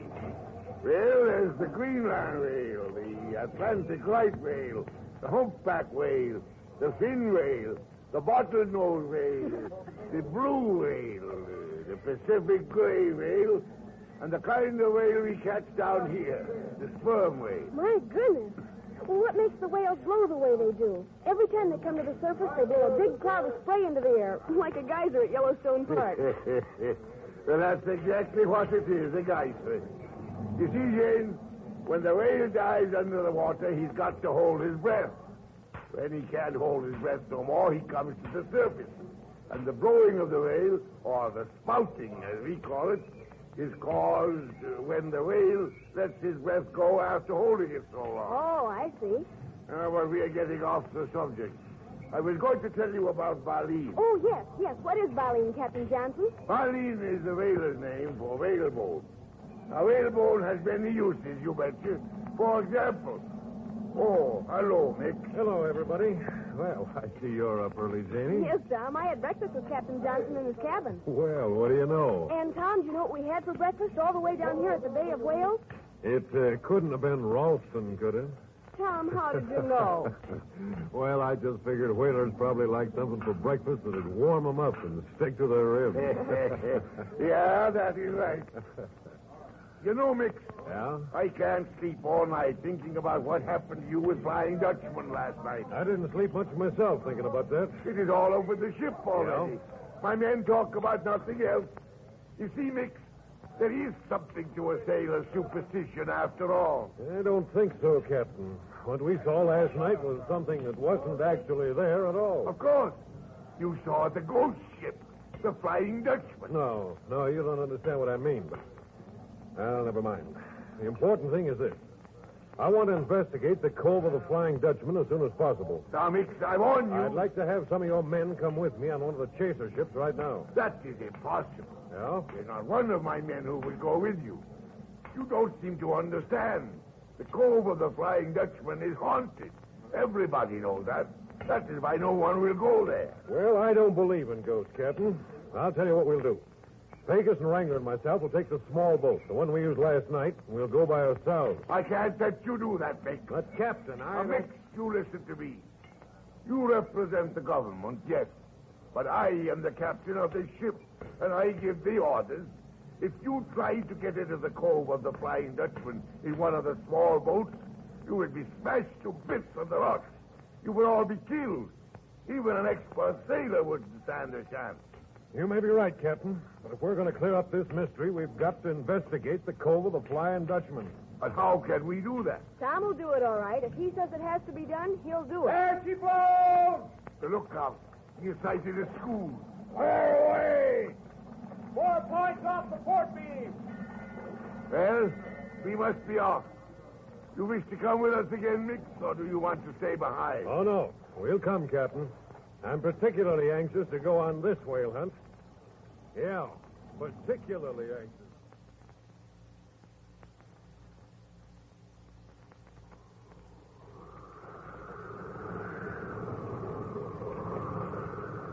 This is foul weather, Mick. Foul weather. Yeah. Thank heaven that bay ahead of us is the last one. I agree with you, Captain. Blast my powder if my stomach ain't beginning to feel like it was sitting on a bucking groan. That there whale ahead of us on the shore is a mighty big one, ain't it? Yeah. Yeah, but we must hurry to mark these whales so we can pick them up in the morning if they're still here. They'll be here. If they're not, my friends and I won't be here either. What are you saying? Captain, Pecos, Wrangler, and myself are going to stay out here again tonight. Only this time, we're not going back to the factory ship first. We're staying here when you leave. No. That is not possible, Mick. There's a storm coming. You know, listen to the wind. Look at those waves. I can't leave you alone here in an open boat. We've got to stay here, Captain. We take the time to go back to the factory ship and then come out here, as we did last night. I'm positive those whales will be gone. You are right. Very well, then. We stay with you. Oh, no, you don't do that. This chaser boat's much too big. Pecos and Wrangler and I'll use the dory with the outboard motor attached to it. Whoever's stealing the whales won't notice a boat that small, but they'd spot a chaser boat at once. But if you get caught out here in the storm that is coming... We'll have to risk that. But this is our one chance to find out how those whales disappear. And we've got to take it. Nick, you have great courage. There's a storm on the way, and yet you will stay out here in an open boat waiting for heaven knows what to happen. We got a job to do, Captain, and we're anxious to do it. That's all. You think maybe tonight you find out how the whales disappear, eh? I think so. As I said before, when you get back here in the morning with the factory ship, the whales will be here. If they're not... Yeah. If they're not... I think we may have at least some idea of how they disappeared.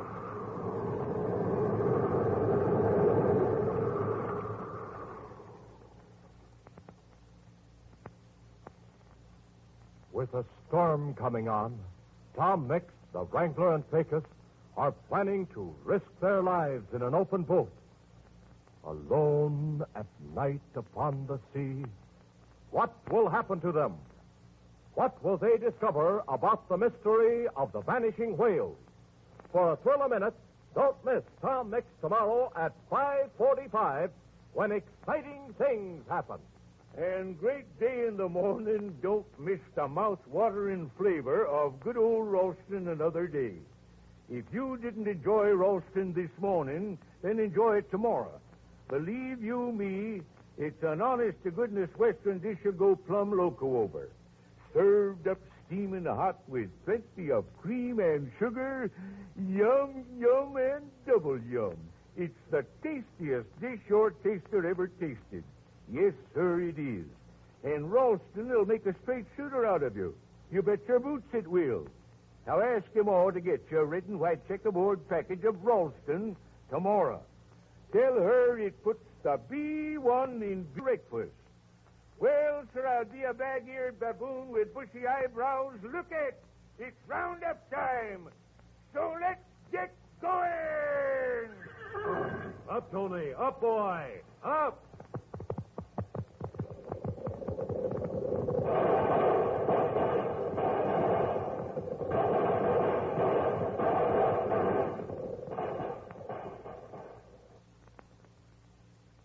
This is the old Wrangler reminding you to fight for victory by buying defense bonds and stamps.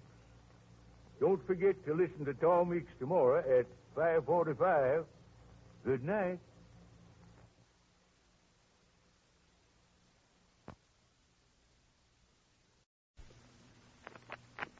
The Tom Mix Ralston Straight Shooters are on the air. And here comes Tom Mix, America's favorite cowboy, with another thrill-packed Western adventure program. Up, Tony. Come on, boy. Shredded Ralston for your breakfast. Starts the day off shining bright. Gives you lots of cowboy energy with a flavor that's just right. It's delicious and nutritious, bite-sized and ready to eat. Take a tip from Tom, go and tell your mom shredded Ralston can't be beat. The Tom Mix Ralston Straight Shooters bring you action, mystery, and mile-a-minute thrills in radio's biggest Western detective program. Tonight you're about to hear another episode in a baffling mystery. The Mystery of the Vanishing Herd.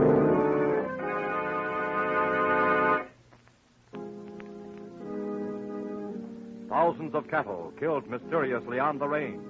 A series of strange accidents at the air base at Twin Rivers.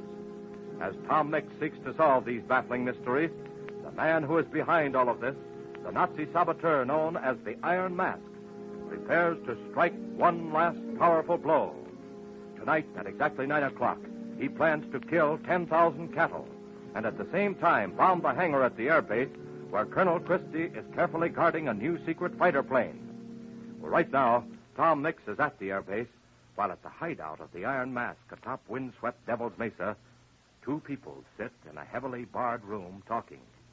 They are Jane and Phineas X. Tweedles, who are being held prisoners by the Mask. Listen. Oh, Jane, old girl, do you suppose these ruddy Nazis are trying to starve us into submission? I don't know, Mr. Tweedle. We haven't had a bite to eat for 24 hours. I say, I'm frightfully hungry. We've missed breakfast, lunch, and dinner. Oh, yes. And speaking of breakfast, old onion, the TM Bar Ranch serves a breakfast that's really a button popper. A button popper? What's a button popper? Oh, you know, a breakfast that makes you feel so positively pip-pip that you start popping the buttons off your waistcoat. Oh, dear, wasn't that funny? Yes. Why, she's a good cook. Oh, tut-tut. The breakfast to which I refer has nothing whatsoever to do with Wash's cooking. It's a ready-to-eat dish, you know. Mm-hmm. Oh, I can picture it now. Delectable little biscuits of delightful size and delicious taste. A divine delicacy that scintillates one's taste buds. Goodness, what a description.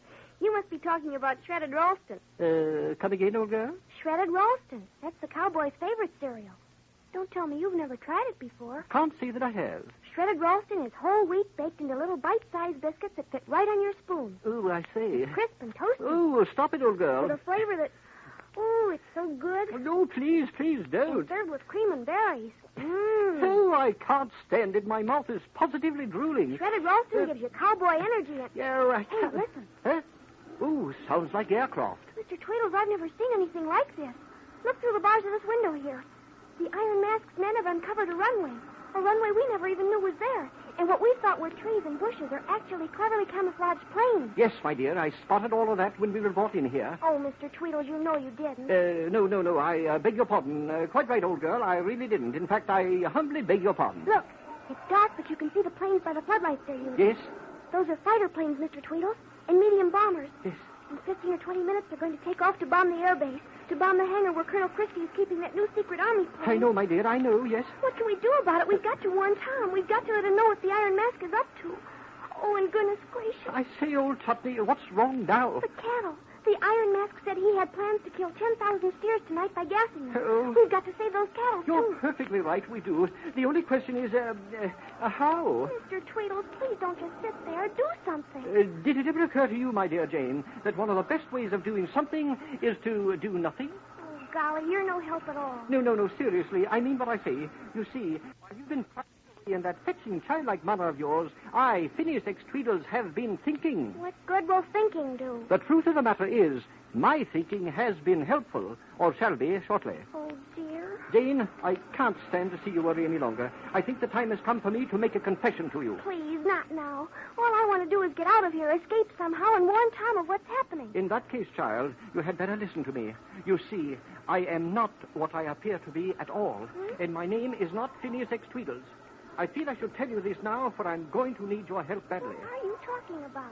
First, my dear Jane, let me drop this silly English accent. All right. Now, listen to my voice change. Well, see there? And here's a little more. My goodness. And now I'm down to normal. There. That's better. Mr. Tweedles, you've changed your voice. Yes, Jane, and I'm not Mr. Tweedles. I am Joe Begley of the FBI. Joe Begley of the FBI? That's right. Are you kidding? No, I'm deadly serious. I can't show you my credentials. I was careful to throw them away just before we were captured. But I don't understand. Well, Jane, there's no time to explain now, except to say this. I was sent here to investigate the killing of these cattle. The reason for my disguise is obvious. But never mind all that now. We've got to go to work, Jane, and we've got to go to work fast. Oh, Mr. Tweedles. I mean, Mr. Begley. I'm so glad you're not Mr. Tweedles. I feel safer and... Oh, gosh, I'm not afraid anymore. Good girl, Jane. You're going to need every ounce of courage you've got, so keep your chin up. What are you going to do? Something very simple. So simple, it may work. Now, listen. They've left some horses hitched to that picket line out there at the edge of the field. Yes, I can see them. What we've got to do is to get to those horses and ride to warn the colonel at the air base. But we're locked in this room and the window's barred. How can we get out? You and I are going to pull an old trick, Jane. Let's hope to heaven it works. What trick? You're going to suddenly get a stomachache. Stomachache? Exactly. When I tell you to, I want you to start moaning and groaning as if you were really in pain. If the trick succeeds, the guard outside will come in to see what's wrong. When he does, I'll take care of him. Oh, dear. Do you think I can fool him? Well, I mean, I don't know how good I am at pretending. Jane, the food supply of this nation is at stake. A powerful new secret fighting plane at the air base is in danger of being destroyed. You've got to fool that guard. I will. You bet I will if it's the last thing I do. Fine. All right, then. Now, wait a minute. Here comes the guard now. I'm going to take this big water pitcher and get behind the door. You put on your best act, and when that Nazi guard comes in, I'll let him have it with the pitcher. All set? All set. Okay. Start to go into your song and dance. Lay it on thick now. Right. Oh, my stomach. Come on. It hurts. Give it everything you've got. Somebody come. You've got a stomachache now. You're sick. You're dying. Come on. My stomach. Oh, please come. Oh, I say, my good man. I'm glad you came along, sir. I'm afraid the little girl in here is ill, badly ill. She looks ghastly, old boy. She's doubled up with pain, sir. Oh, she's sick, huh? What seems to be the matter? Come in. Please help me. What's this roast me to, little bit? That fixed him. He's out like a light. Mr. Begley, it worked. Quick. I've got his gun. Let's get out of here. Come on, Jane. Yes. The door to outside is this way. Yes, you're right. There it is, straight ahead. We're in luck. There's nobody in sight. There are the horses. Run for it, Jane. Right. Oh. Don't stop. It's too late. Run, Jane, run. Follow me. I'll keep in front of you. When they start shooting, they'll have to hit me before they hit you. No, Mr. Begley, no. Keep running. Oh, they're shooting. Yeah, but keep going. Get to those horses. Run as fast as you can. Oh, Mr. Begley. I'll be hit. Don't stop for me. But... Head to those horses. Ride for the air base. Go to it, Janie. Go to it.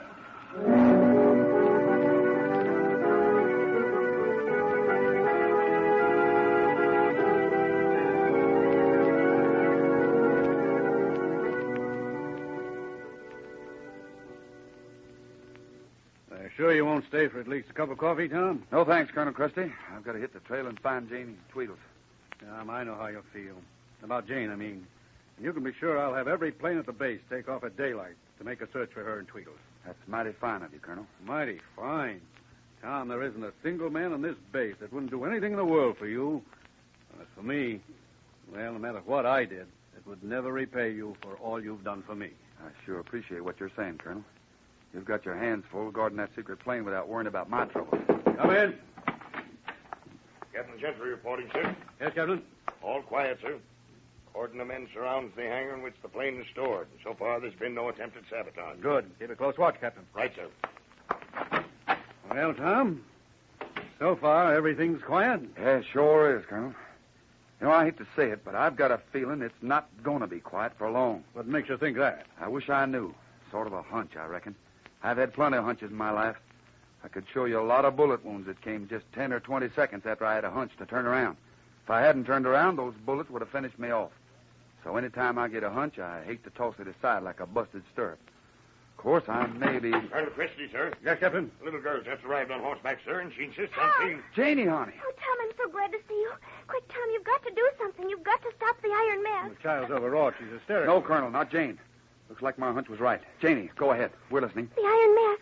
He's going to bomb the hangar the secret plane is in. He's going to kill 10,000 cattle tonight at the same time. What time? 9 o'clock. 9 o'clock? Great Scott, it's almost that now. Hey, Captain. Yes, sir. Get A and D fighter squadrons in the air at once. Tell them to watch for enemy planes. Enemy plane, sir. Here. You heard me. Snap into it. On the double, man. Right, sir. Janie, I sure am glad you're back safe. Where's Tweedles? Tom, his name isn't Tweedles. He's Joe Begley of the FBI. Yes, Janie, I know he is. You know? You knew all the time? Yes. Well, what's the matter? Oh, honey, you mustn't cry. Everything's going to be all right. Of course it is. But, Tom, Joe What about him? Oh, it was terrible. I just can't. Janie, tell me what happened. They shot him. So they shot Joe Begley. They shot him, did they? Janie, where are they? There's a building in a hangar atop Devil's Mesa. Oh, I hope you get them, Tom. I'll get it. Colonel Christie speaking. Yes? Oh, just a minute. It's for you, Tom. The sheriff. Thanks, Colonel. Hello, Sheriff. Yes, never mind that. She's here and safe. Sheriff, listen to me. The Iron Mask is planning to kill 10,000 head of cattle tonight. Round up every cowhand you can find. Tell them to drive the cattle off of the plateaus and get them down in the valleys. I don't care how they do it, but get as many cattle off the plateaus as you can. And pronto. Goodbye, Sheriff. Colonel Christie. What's that? That signal red, the alert. That means we spotted the enemy planes coming over. There goes our first fighter plane. And another.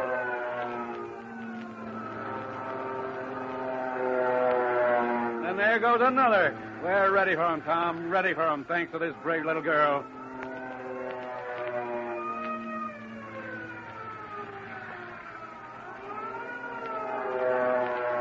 Colonel. Yes? I want a plane. But, Tom. I want a plane. Do I get it? You bet you'll get it, Tom. And I'm flying with you. I wouldn't miss this show for all the rice in China. Come on!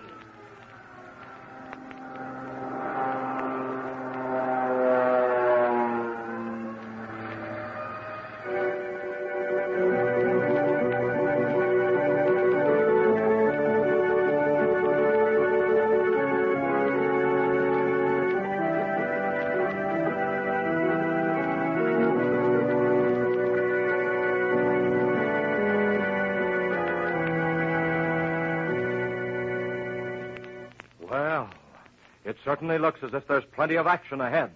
What will happen next? Whatever Tom does, he hasn't got the Iron Mask yet. And that's the most important thing to remember. As Tom goes into action, the enemy bombers are lining up for their bombing runs. Will Tom and the other squadrons be able to intercept them?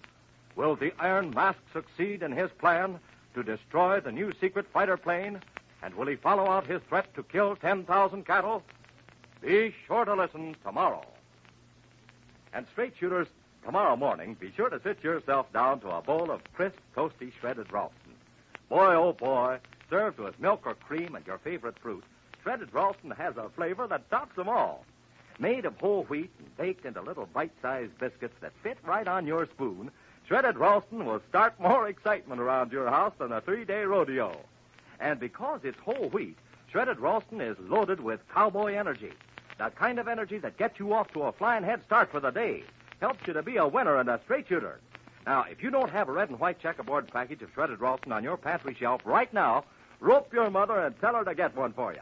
Tell her it's the ready-to-eat, bite-sized whole wheat cereal Tom Mix recommends.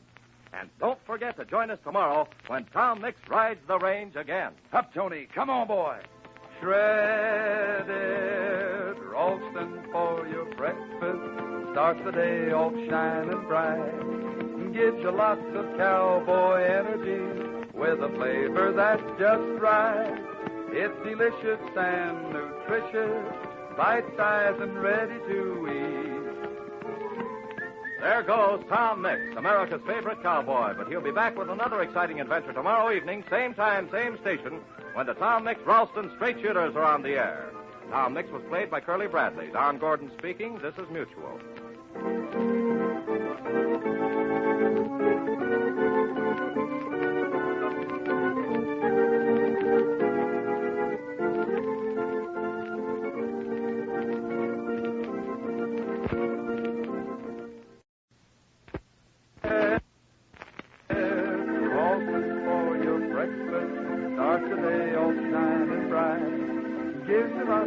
Cowboy energy with a flavor that's just right. It's delicious and nutritious, bite-sized and ready to eat. Take a tip from Tom, go and ask your mom. Shredded Ralston can't be beat. The Tom Mix Ralston Straight Shooters bring you action, mystery, and mile-a-minute thrills in radio's biggest Western detective program. Tonight you're about to hear another episode in a baffling mystery. The mystery of the vanishing herd.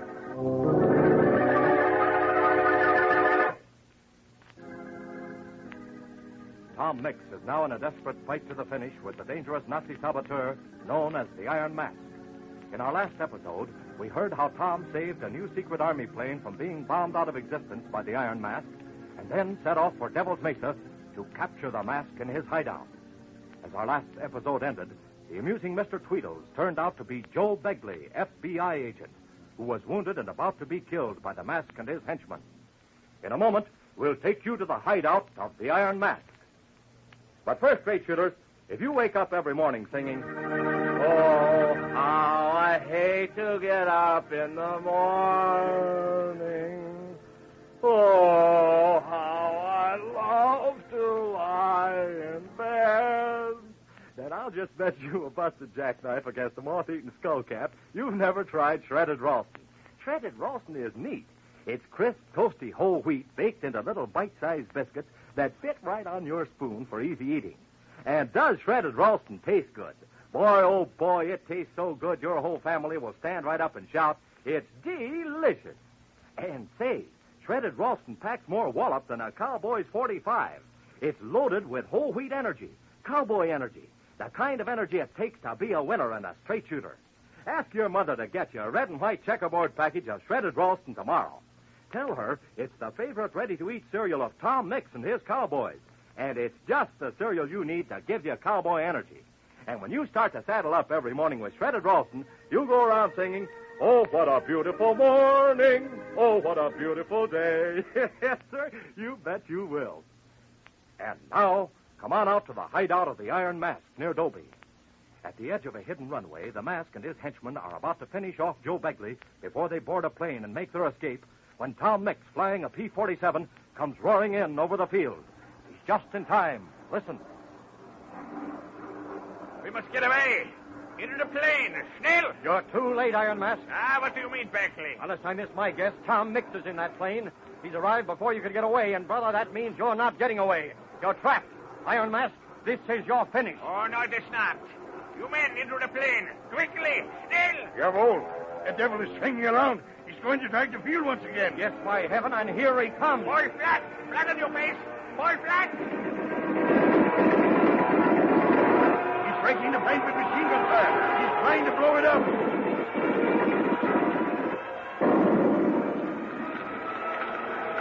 He has blown it up.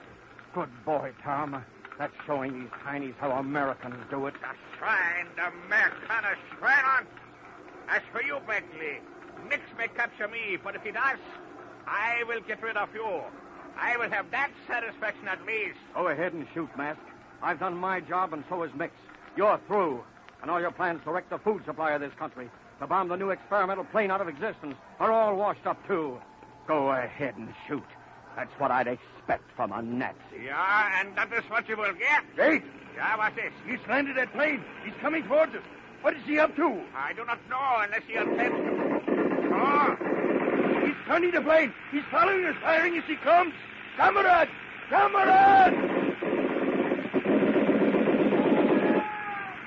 Hello, filthy clown. Oh, no, you don't. Give me that gun, Mask. I will give it to you. Just as I give it to these swine who shot Kamerad. Give me that gun. There. I'm afraid your aim isn't so good, even at close range. You're scared. You're yellow. Look, Mix is climbing out of the plane with a gun in each hand. One move now, Mask, and you're a dead pigeon. Good work, Tom. Joe Begley. Here I am, Tom. Thank goodness you're alive. They were going to finish me off. You got here just in time, Tom. You're wounded, partner. No, they pumped a slug into me when Jane and I tried to make a getaway. Well, just take it easy, Joe. I'll get you back to a hospital as soon as I attend to this hombre. So you're the Iron Mask. Yeah, that is right.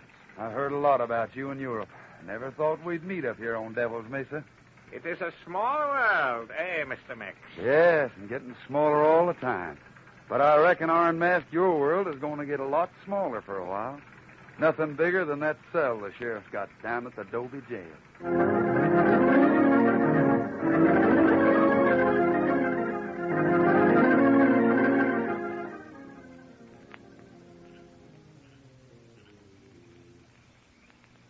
Sure must feel good to relax, Tom, after all the excitement we've been through. Yeah, it sure does, Sheriff. Yeah, it's all over now.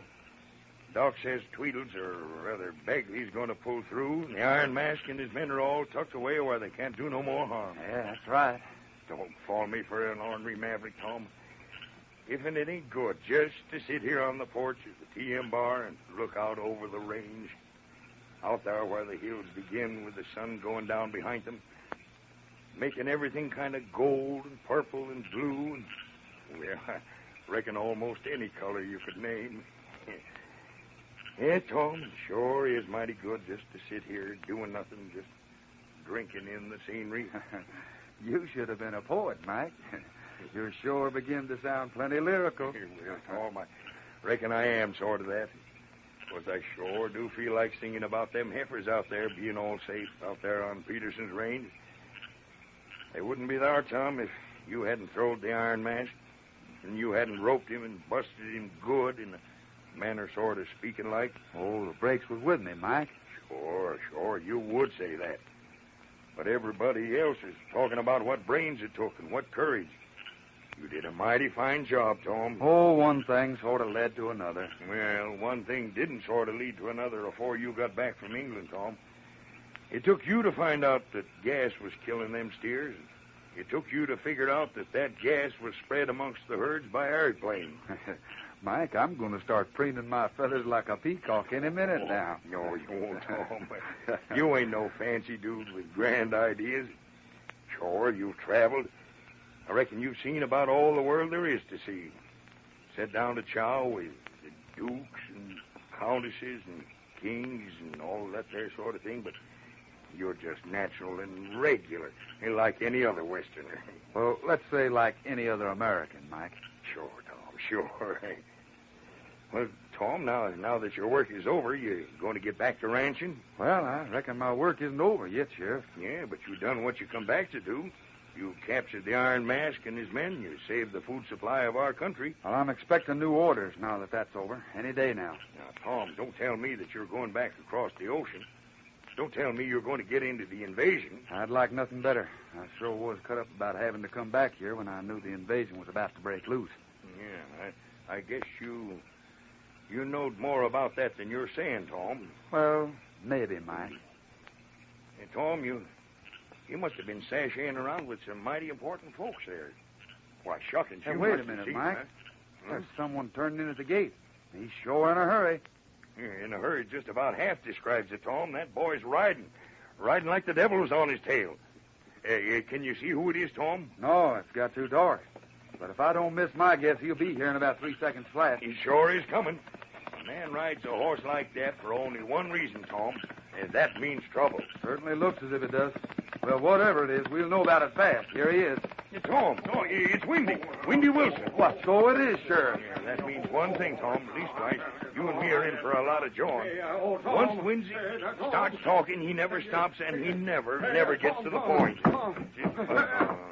I gotta see you, Powder Tom. Well, hello, Wendy. Sit down. I can't sit down. No, sir. No, I just can't sit down. Just impossible for me to sit down. Oh, I'm jumpier than a grasshopper eating local weed. Tom, it's gone. It's vanished. It's skedaddled. Tom, I'm like to faint. Well, go ahead and faint. It'll save us the trouble of having to listen to your jawing for the next 6 hours. What's gone? What's disappeared, Wendy? Well, sir, it's the strangest thing that ever happened. It is, Tom, it really is. Ain't nothing as strange as this since my Uncle Houndstooth died from eating hogberries out in season. Well, that was a funny thing, come to think of it. Uncle Houndstooth went out one morning and he sees all these berries. Shut him up, right Tom. Shut him up and make him stick to the point. Now, wait a minute, Wendy. Huh? You said something disappeared. Is that right? Yes, sir, that's right, Tom. It just up now, and kind of... Yes, but what? What disappeared, Wendy? Well, sir, it's this way. You know, I live out right next to the Green Man. The Green Man, you know the Green Man. Well, who don't? Everybody knows the Green Man's that jumbo cactus 10 miles out on the desert. That green jumbo cactus that's shaped like a man. Yes, sir, shaped like a man. That's right, Sheriff. Yes, sir, you're right.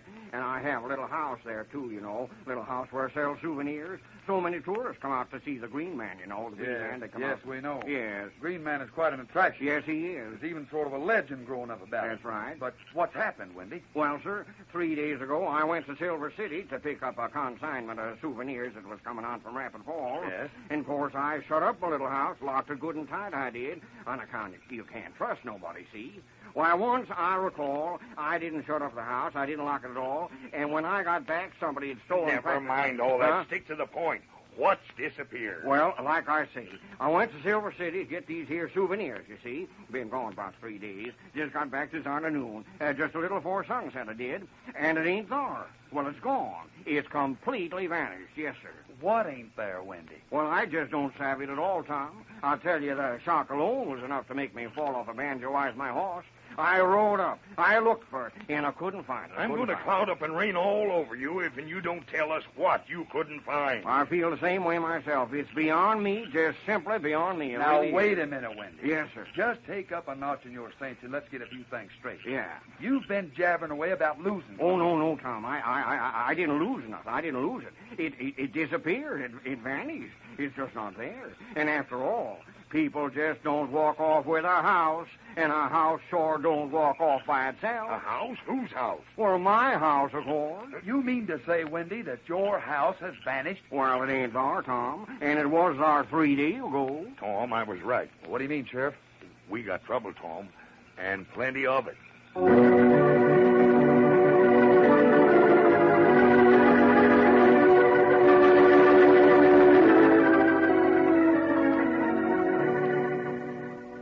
How can Wendy Wilson's house disappear, vanish into thin air? That doesn't seem possible, does it? Well, a lot of strange and amazing things are about to happen, so be sure to hear the next episode of The Mystery of the Green Man. Monday, same time, same station. Say, Don. Oh, Mike Shaw. Yeah, Mike. Hey, I want to ask you a favor. Why, sure, Sheriff. Whatever you do, Don, don't, for the love of Pete, mention anything about shredded Ralston to Wendy Wilson. Oh, why not? Why not? Say, the last time Wendy started talking about shredded Ralston, he talked for 48 hours straight. When he gets going on shredded Ralston, he gets wound up tighter than a grandfather's Well, paw. say, Wendy isn't the only one who can't stop talking about shredded Ralston, Sheriff. Everybody who tries it raves about this whole wheat, ready-to-eat, bite-sized cereal. Of course they do. Yeah, I ain't seen anybody yet that didn't go hog wild over its flavor, that didn't rant and snort about how much cowboy energy it gives them. But, Don, I'm telling you, don't let Wendy cut loose. Well, okay, Mike, I If and when he gets started, I do have an idea how maybe we can stop him, though. Oh, how? Well, we'll just slip him a red and white checkerboard package of shredded Ralston and tell him to start chewing and stop jawing. Well, that's a great idea, Sheriff. Well, straight shooters, join us again Monday, same time, same station, when Tom Mix rides the range again. Up, Tony. Come on, boy. Shredded Ralston for your breakfast. Starts the day off shining bright. Gives you lots of cowboy energy with a flavor that's just right. It's delicious and nutritious, bite-sized and ready to eat. Take a tip from Tom, go and tell your mom, shredded Ralston can't be beat. There goes Tom Mix, America's favorite cowboy. But he'll be back with another exciting adventure Monday evening, same time, same station, when the Tom Mix Ralston Straight Shooters are on the air. Tom Mix was played by Curley Bradley. This is Don Gordon speaking.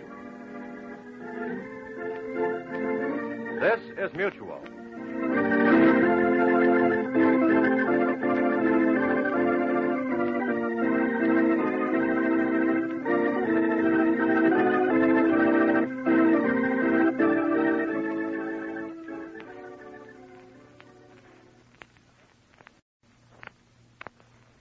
The Tom Mix Ralston Straight Shooters are on the air.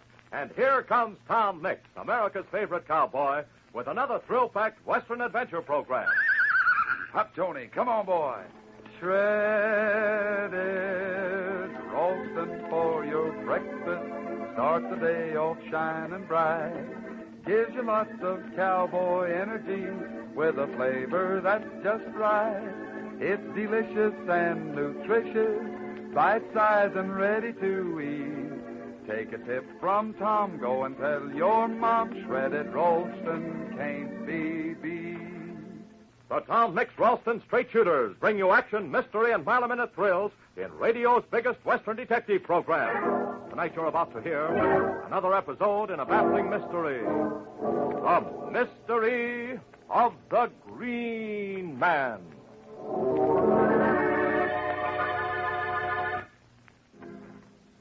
On the desert, 10 miles from Dobie, strange and evil things are happening. First, the house of Longwind Wilson suddenly disappeared. Then the house suddenly reappeared. Baffled by this, Longwind has called in Tom Mix. Well, Tom noticed that when Longwind's house suddenly reappeared, a giant cactus known as the Green Man, which was located near the house, vanished. An old Indian legend has it that a spirit lives in this giant cactus. The spirit of the Green Man. Has the spirit of the Green Man come back to plague Longwind Wilson? In a moment, we'll take you out to the TM Bar Ranch. But first, straight shooters, if you're feeling lower than a snake's back these hot summer mornings, if you're tired and lazy, dragging around like this, and you want to feel like this, then it's time to saddle up with a bowl of crisp, toasty, shredded Ralston. The bite-sized whole wheat cereal that gives you cowboy energy. Get up and go, hoop-de-doo, socko, and wham. Say, shredded Ralston is whole wheat. Yes, whole wheat loaded with energy. The kind of energy you need to get going and keep going. And shredded Ralston is whole wheat the way you like it. Baked into crisp, toasty little bite-sized biscuits that fit right on your spoon. Shredded Ralston tastes so good, has such a swell flavor, and is so popular, the flavor secret is patented. So corral your mother right now and ask her to get you a red and white checkerboard package of shredded Ralston. Tell her it's just the cereal you need to give you cowboy energy, and it makes breakfast the best meal of the day. And now, come on out to the TM Bar Ranch. Longwind Wilson is just dropping off to sleep when suddenly the Green Man appears in his room, glowing green in the darkness. Longwind screams, and Tom Mix comes running. Longwind, what's happened? What's wrong? Tom, the Green Man, he was just here. I saw him shining green in that dark corner there, shining green in the dark. That scream, it's Wash downstairs. I'm coming, Wash, I'm coming. And I sure ain't seeing here. Hold on, Wash, hold on to whatever it is, I'm coming. We're both coming. Mr. Tom! Oh, Mr. Tom! Now, what is it, Wash? What's happened? Oh, Mr. Tom! Oh, woe is me! Woe is Wash, me! quit rolling your eyes and stop shaking. The Green Man has been here. How do you know that? Looky there. Looky there on the door. Well, put my feet in a hole and call me Shorty. It's the marks of a hand, a green hand on the door, Tom. Now, look here, Longwind. This hand has been stenciled or simply painted on the door. And whoever did it used green paint. See, it's still wet. The head they call the Green Man has invaded this house. Oh, woe is me, woe is me. Now this house is going to disappear. Maybe we all going to re-evaporate. Now, don't worry, Wash. Nothing's going to happen to us or the TM Bar. We is handed. Oh, woe is me. And you just stand there cool as a frog in a lily pond. Now, take it easy. There's no reason to get excited. Longwind, Huh? what did the Green Man say to you when he appeared in your room? Well, he said he brought back my house. That it was right smack where it was before it disappeared this morning. Yes? Well, and then he said if when I went near it, he'd kill me. Them was his exact words, Tom, just as sure as the toad's got warts. Well, did he say why he'd kill you? Well, he said he ain't feeling sociable. He's sick and tired of having people around. He wants to live alone out in the desert like he always did when he was just a cactus. And as far as I'm concerned... Now, wait a minute, Longwind. There's a car pulling up at our front door. Yeah, I just saw the headlights. Big, shiny limousine. Laws and me, Mr. Tom, what's that getting out of it? Well, roll me for a pill. It's a woman. No, it's not a woman. It's someone dressed in long, flowing robes with a turban on his head. Now, what in the name of... Well, thunder? I'll be a green-eyed cow. It's an hombre wearing a nightshirt with a sugar sack wrapped around his head. No, Longwind, it's a Hindu. See, he's coming up the steps of the porch. Tall, dark Hindu wearing a turban with a very large diamond right in the center of it. Well, looks like we're about to entertain a rather odd visitor, I'm thinking. Open the door, Wash. Mr. Tom, I want to, but my feet is glued to the floor. All right, I'll open it. Howdy. Welcome to the TM Bar. My thanks, Sahib. May Shiva always protect you from harm. Thank you. Well, I'll be shot for a jaybird. You are Tom Mix? I am. My card. Thank you. The Swami Pratahara. Well, glad to know you, sir. Swami, what? What can I do for you? I have driven nearly 1,000 miles to see you, Mr. Mix. I wish to discuss with you the case of the disappearing house. I read about it in the papers. I see. Just what do you want to know about it? First, perhaps I had better explain who I am. In India, I am considered to rank among the greatest swamis of my day. Uh-huh. In India? Or he comes from India. I am a delver into the occult. And there is very little that I do not know about these powerful forces of evil that surround us all the time. This green man I hear of, that is actually the rather famous giant cactus that is shaped like a man. Is it not? Yes, that's right. Of course, it's just a legend. You do not believe in the spirit world, then, Mr. Mix? Oh, I reckon I don't, Swami. I'm just kind of an ordinary hombre that believes there must be a reason for anything that happens. A down-to-earth, logical reason. I can understand how you feel, and I will not discuss it with you. My views, however, are different. Very different. My object in coming to you, Mr. Mix, is simply this. I want you to put me in touch with the person who owns that house. Oh, well, that's simple enough. Longwind Wilson here is the owner. Longwind Wilson? That's me, Salami. Suwani. Mr. Wilson, I desire to buy your house. You want to buy How much do you want for it? You want to buy it? You want to buy it? Buy it, I do. Well, I'd sure like to sell it, but, I don't know if I can. Why not? Well, there ain't no telling if it's still there. I'm liable to sell you this here house of mine, and when we get out there, it's liable to be gone. I will take my chance on that. How much do you want for the house? Well, now, I paid about... Just a moment, Longwind. Huh? Yeah, Tom? You mind if I handle this for you? Well, contrary-wise, Tom, I sure wish you would. I ain't no businessman. I'm likely to get short-changed. No offense, Salami.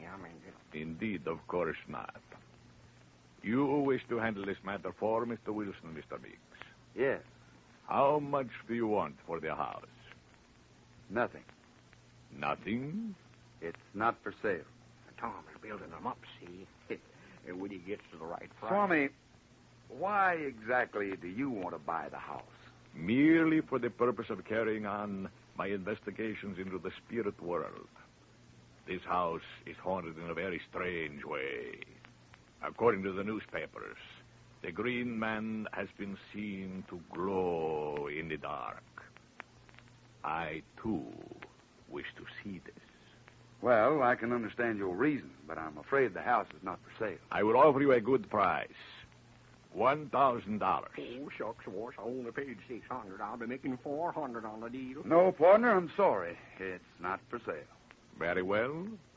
$2,000 then. Oh, $2,000. Did you hear that, Wash? Tom sure is a good businessman. I'm really afraid you don't understand, Swami. As Wilson's representative, I absolutely refuse to sell the house. Well, don't go too far, Tom. The house can't be worth more than $600 or $700. Oh, my. And if I did intend to sell it, I couldn't charge you much more than that. No, it's not for sale. Oh, say. Indeed. That is your last word? Not exactly. If you want to investigate the house, if you want to live in it for a while and carry on your experiments, we'll be glad to let you do that. Free of charge. Well, hold on. Now, wait a minute here. You mean you really ain't going to sell my house? No, Longwind. Not even for $2,000? I didn't know there was that much money in the whole world. You're not selling your house, Longwind, at least for the time being. Mr. Mix, I appreciate your offer to permit me to remain in the house, and I shall take advantage of it. You are sure you will not allow me to pay for the privilege?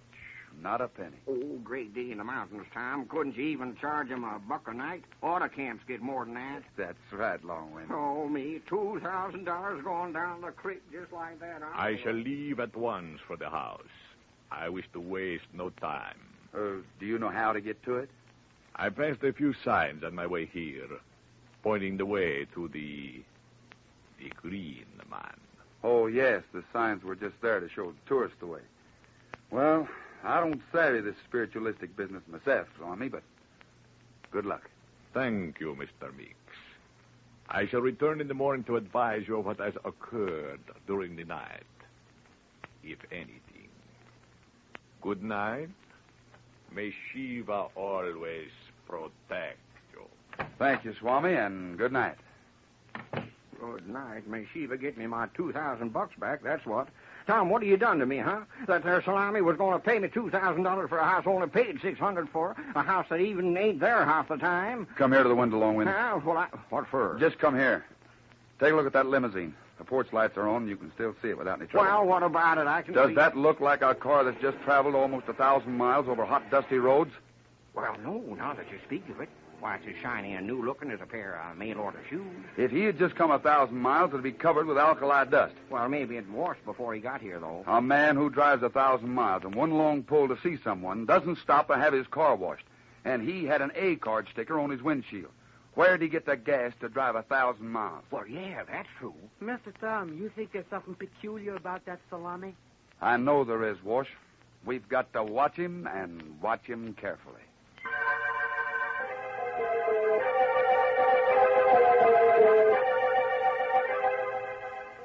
Is the Swami Pratyahara a sinister individual? Does he offer some key to the strange happenings? How can a house possibly disappear? We know that it does. But how? And what's the answer to the Green Man? Well, let me tell you this. Monday, the strangest thing you've ever heard takes place at the TM Bar. So to be sure to be with us, same time, same station, when Tom Mix rides the range again. And now, straight shooters, here's Tom Mix with a special message for you. Howdy, straight shooters. Say, I want to thank you straight shooter pals of mine who have written me such wonderful letters. I've been tickled to death to get them, and I sure do appreciate them. Yes, sir. You know, I could use a lot of fancy jaw-breaking words to tell you what a bang-up cereal shredded Ralston is. I could chin for hours about how shredded Ralston is whole wheat the way you like it, baked into toasty little bite-sized biscuits that fit right on your spoon for easy eating. I could start ranting about how shredded Ralston gives you cowboy energy, the kind of energy it takes to be a leader, a winner, and a straight shooter. And I could tell you how swell elegant shredded Ralston tastes. But shuckins, there's no use in my telling you all that. You'll find it out when you sit down to a bowl of shredded Ralston yourself and taste those crisp golden brown biscuits swimming in milk or cream and piled high with berries or sliced bananas. Rope your ma and tell her to treat your family to a breakfast of shredded Ralston tomorrow. Tell her shredded Ralston is ready to eat and comes in the red and white checkerboard package, and it makes breakfast the best meal of the day. Well, straight shooters, I'll be riding along, but I'll be back with you Monday. Up, Tony. Come on, boy. Shredded Ralston for your breakfast. Starts the day off shining bright. And gives you lots of cowboy energy with a flavor that's just right. It's delicious and nutritious, bite-sized and ready to eat. Take a tip from Tom. Go and tell your mom shredded Ralston. There goes Tom Mix, America's favorite cowboy. But he'll be back with another exciting adventure Monday evening, same time, same station, when the Tom Mix Ralston Straight Shooters are on the air. Tom Mix was played by Curley Bradley. This is Don Gordon speaking. This is Mutual.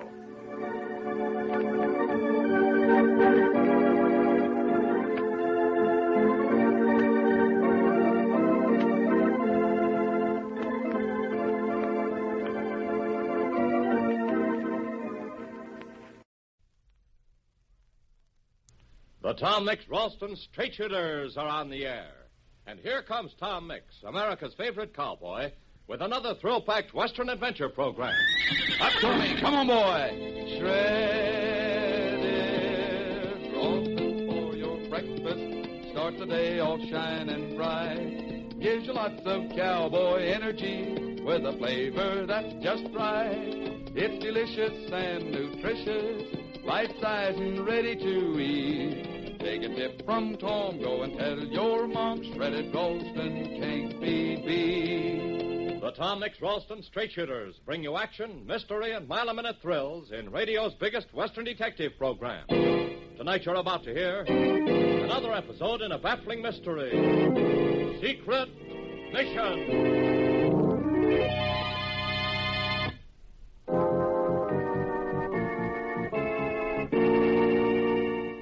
Tom Mix has agreed to undertake a dangerous secret mission from which he may never return.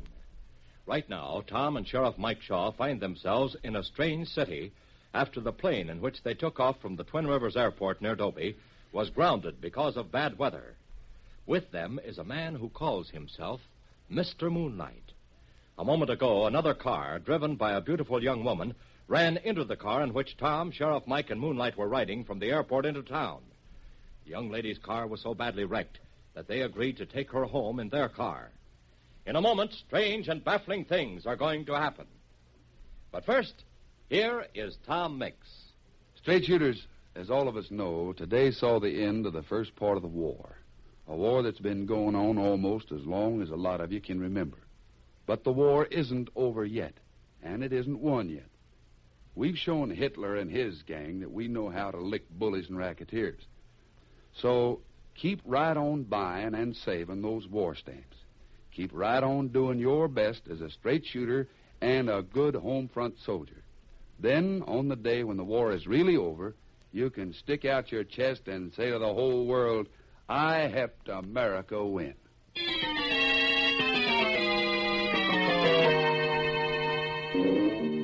And now, let's join Tom and Sheriff Mike as they drive along in the rear seat of a car driven by the mysterious white-bearded Mr. Moonlight.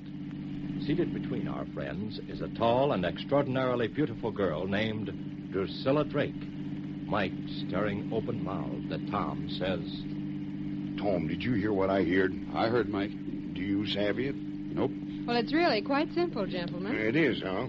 Well, then maybe you'll explain, ma'am. We hit your car on Olive Street, and you raise all sorts of ruckus. You tell the John Law on the beat that since we busted your car, you want us to take you out to your house.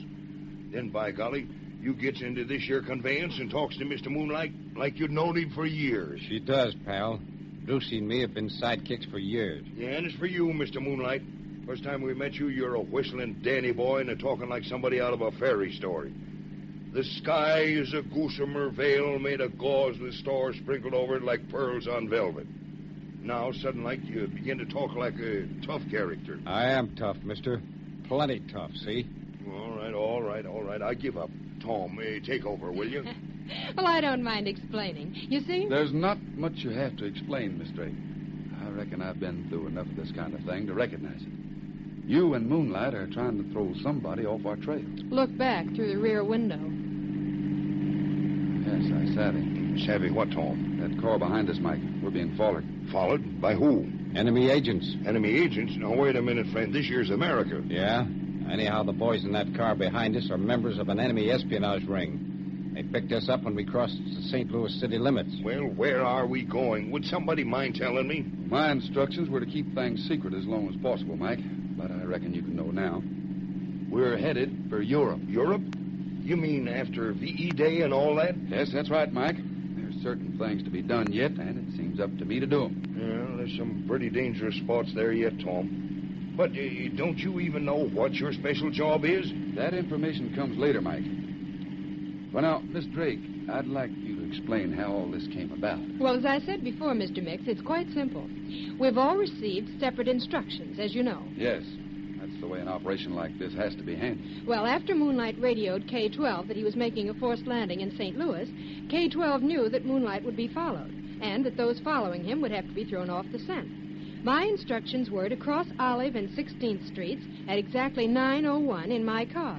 I was told I would be hit by Moonlight's car. That's right. You see, Mix, my instructions was to be sure to hit her car at exactly that time. Hey, now, wait a minute. You mean to say that all this was done just to throw a couple of enemy agents off on the trail? Just to throw? It's very important to throw them off the trail, Sheriff. Yeah, well, we ain't throwed them off.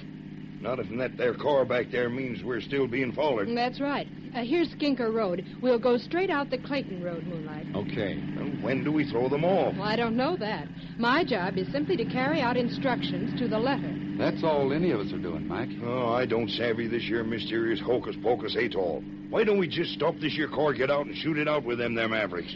Gracious, what an impetuous man your friend is, Mr. Mix. Mike, that would never do. That's not our job. Our job is to follow instructions, up to a point, leastways. And that's what we're doing. We know those boys back there will be taken care of, but not by us. Well, anyhow, I know something I didn't know afore. I know that we're going to Europe. That's right, pal. Knowing that, you know as much as we do.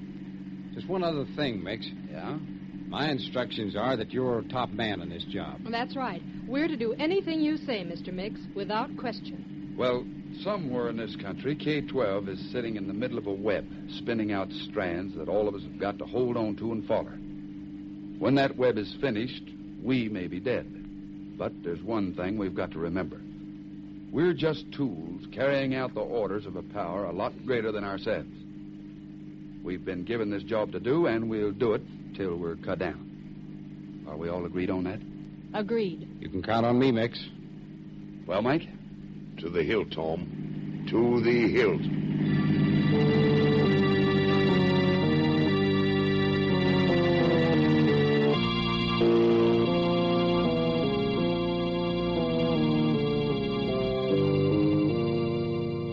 In the center of the web of which Tom has spoken sits K-12. K-12 sits behind a large desk in a darkened office high above a city street.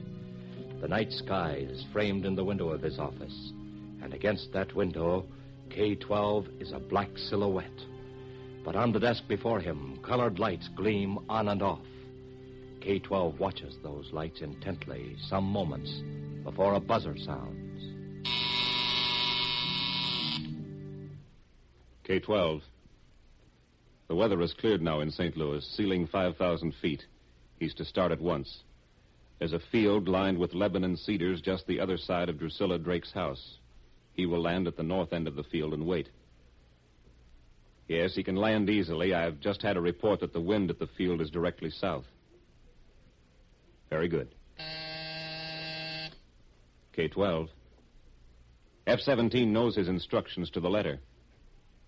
Mike Shaw. Well, then, Mix took him along, did he? Just as well.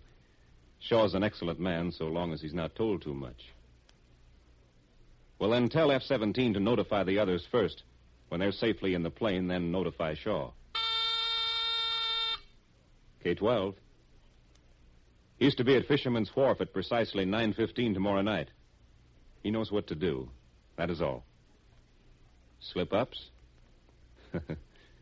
When I handle an assignment, my friend, there are no slip-ups.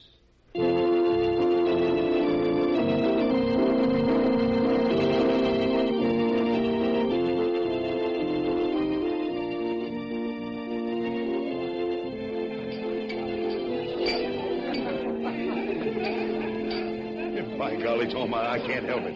I'm just naturally having a good time. Oh, why not, Mike? Enjoy yourself. Well, I don't feel like I ought to, Tom.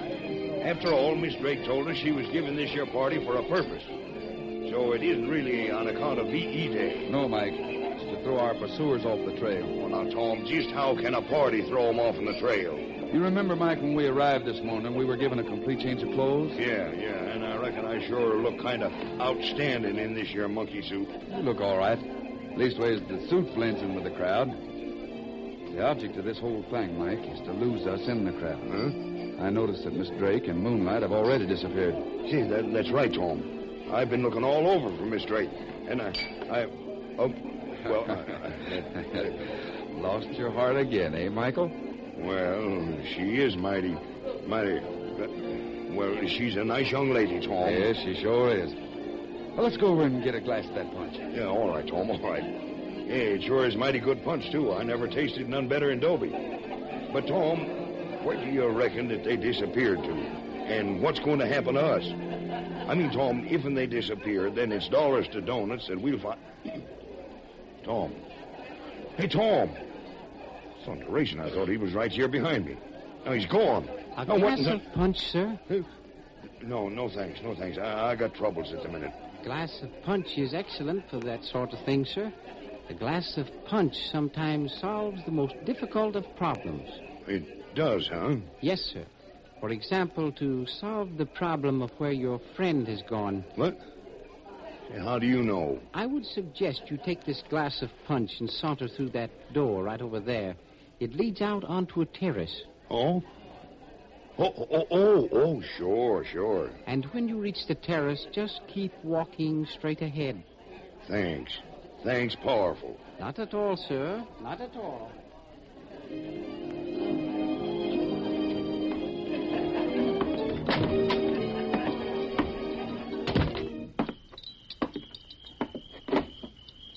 Well, here's the terrace.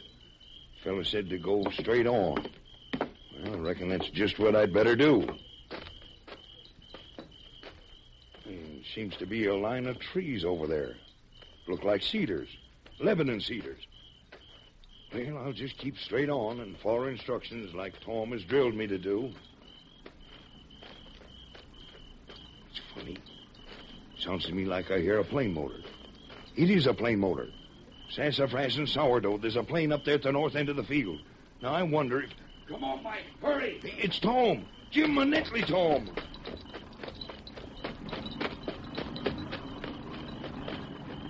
Come on, in with you, Mike. Yes, Tom, yes. Well, thunderation. Miss Drake, Mr. Moonlight, and you, Tom, all in the plane. And you too, Sheriff. Yeah, I'm here, too. Well, what do you know? No more than we knew before, Mike, except we're taking the next step on a long and dangerous trail to Europe. No, all right, Tom.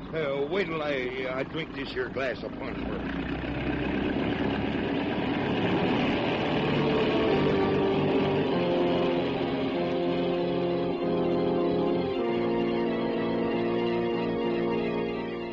As the plane, under sealed orders from K-12, takes off from the airfield next to Drusilla Drake's house, something has gone wrong.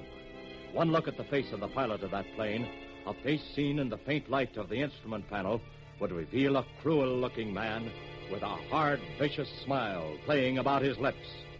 Tomorrow, thrilling and unexpected things happen. For action and rip-roaring adventure, don't miss Tom Mix and his Ralston Straight Shooters tomorrow in the next exciting episode of Secret Mission. And now, here is Tom Mix. You know, a lot of you straight shooters can hardly remember when there wasn't a war going on. You've grown up with words like commando and ration stamps and V-mail. Now today, something big has happened. Germany, Hitler's Germany, has surrendered. But all of you straight shooters know that this thing called war isn't nearly over. It means that the folks in your family are going to have to keep right on at their war jobs, and every one of us will have to keep on working and fighting until there isn't any war left anywhere in the world. Someday, this old world is going to belong to you boys and girls. But it's up to all of us to pitch in now and make it the kind of a world worth having.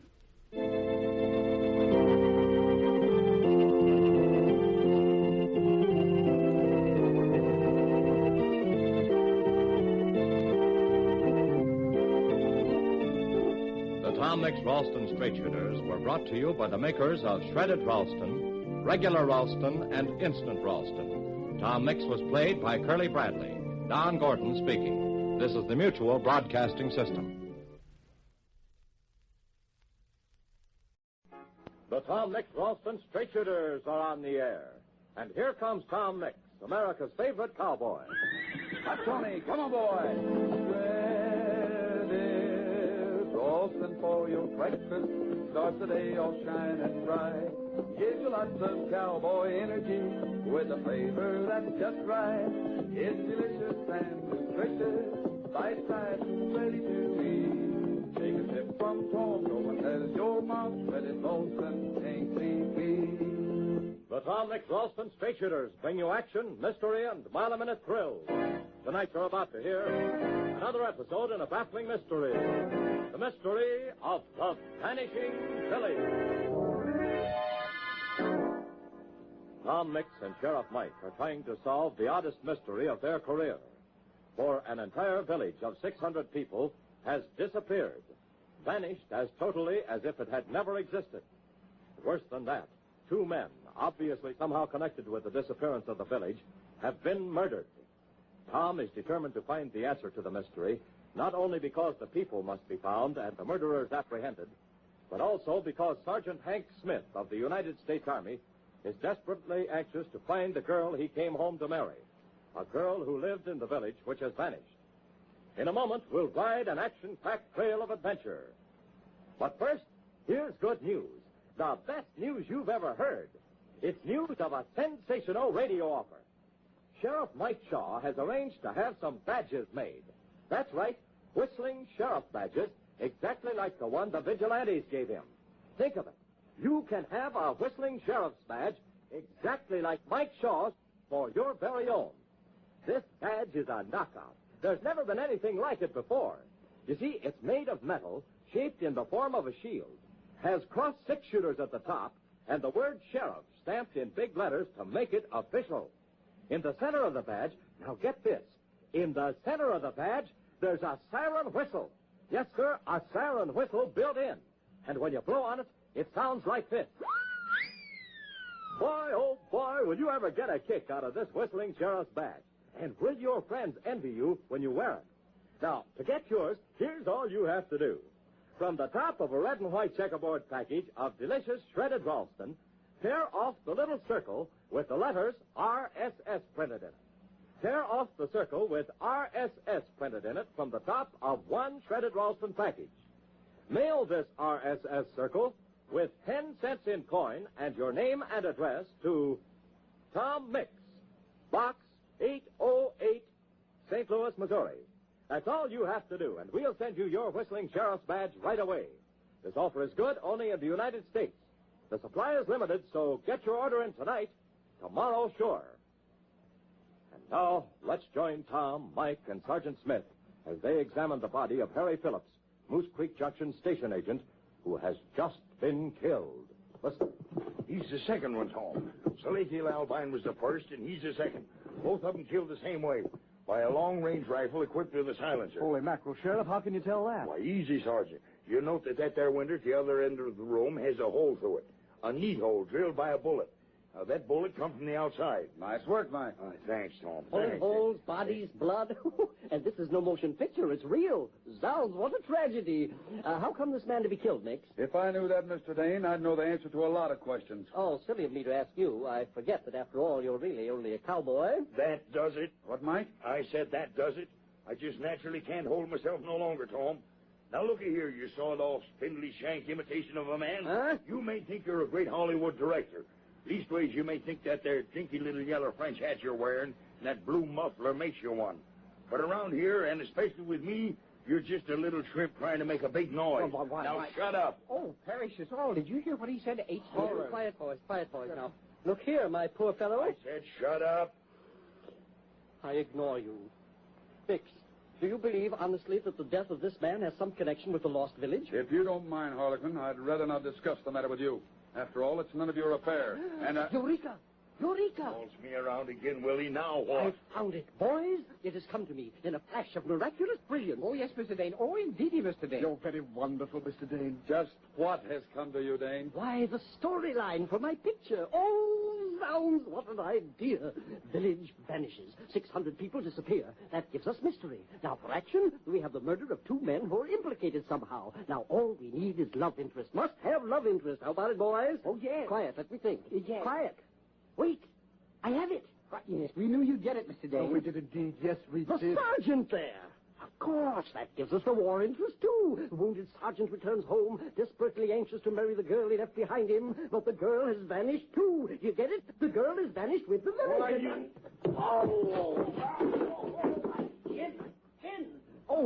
Oh, what he did to Mr. Dane. He struck Mr. Dane with his fist. Take it easy, Hank. Take it easy. He struck Get him out of here, Tom. Get him out of here, or I'll kill him. Steady, son. I agree he's a kind of a crawling thing, but I don't reckon he knew he was hitting that close to home. Why, that man hit me. Wait. You mean the things I said, the idea I projected? You mean it's so? I'm afraid it is, Dane. You better wait outside and wait quietly. Oh, yes. I perhaps silence is golden. Perhaps. Come, my men. We go. Yes, Mr. Dane. You know, you were marvelous the way you handled that, Mr. Dane. Simply supreme, Mr. Dane. Thank you very much. I didn't want to let him have all that because I... Hey, Tom, You surely ain't meaning to have that there loudmouth skunk as a guest at the ranch. When I made that offer, it was hospitality, pure and simple, Mike. But now... But now you changed your mind, huh? No, my offer's still good, Mike. Huh? The great Harlequin Q. Dane will be my guest at the T.M. Bar. Oh, Tom. But for a different reason, Mike, a completely different reason. What do you mean? What's in your mind? Just a feeling, Mike, just one of those hunches that Harlequin Q. Dane is even more important than even he thinks he is. Tom, you got a look in your eyes that tells me you've discovered something, that you're following a trail. Now, what is it? No, not now, Mike. 2 men have been killed, and we've got to do something about it. I want Doc Green and Dobie to perform a thorough medical examination.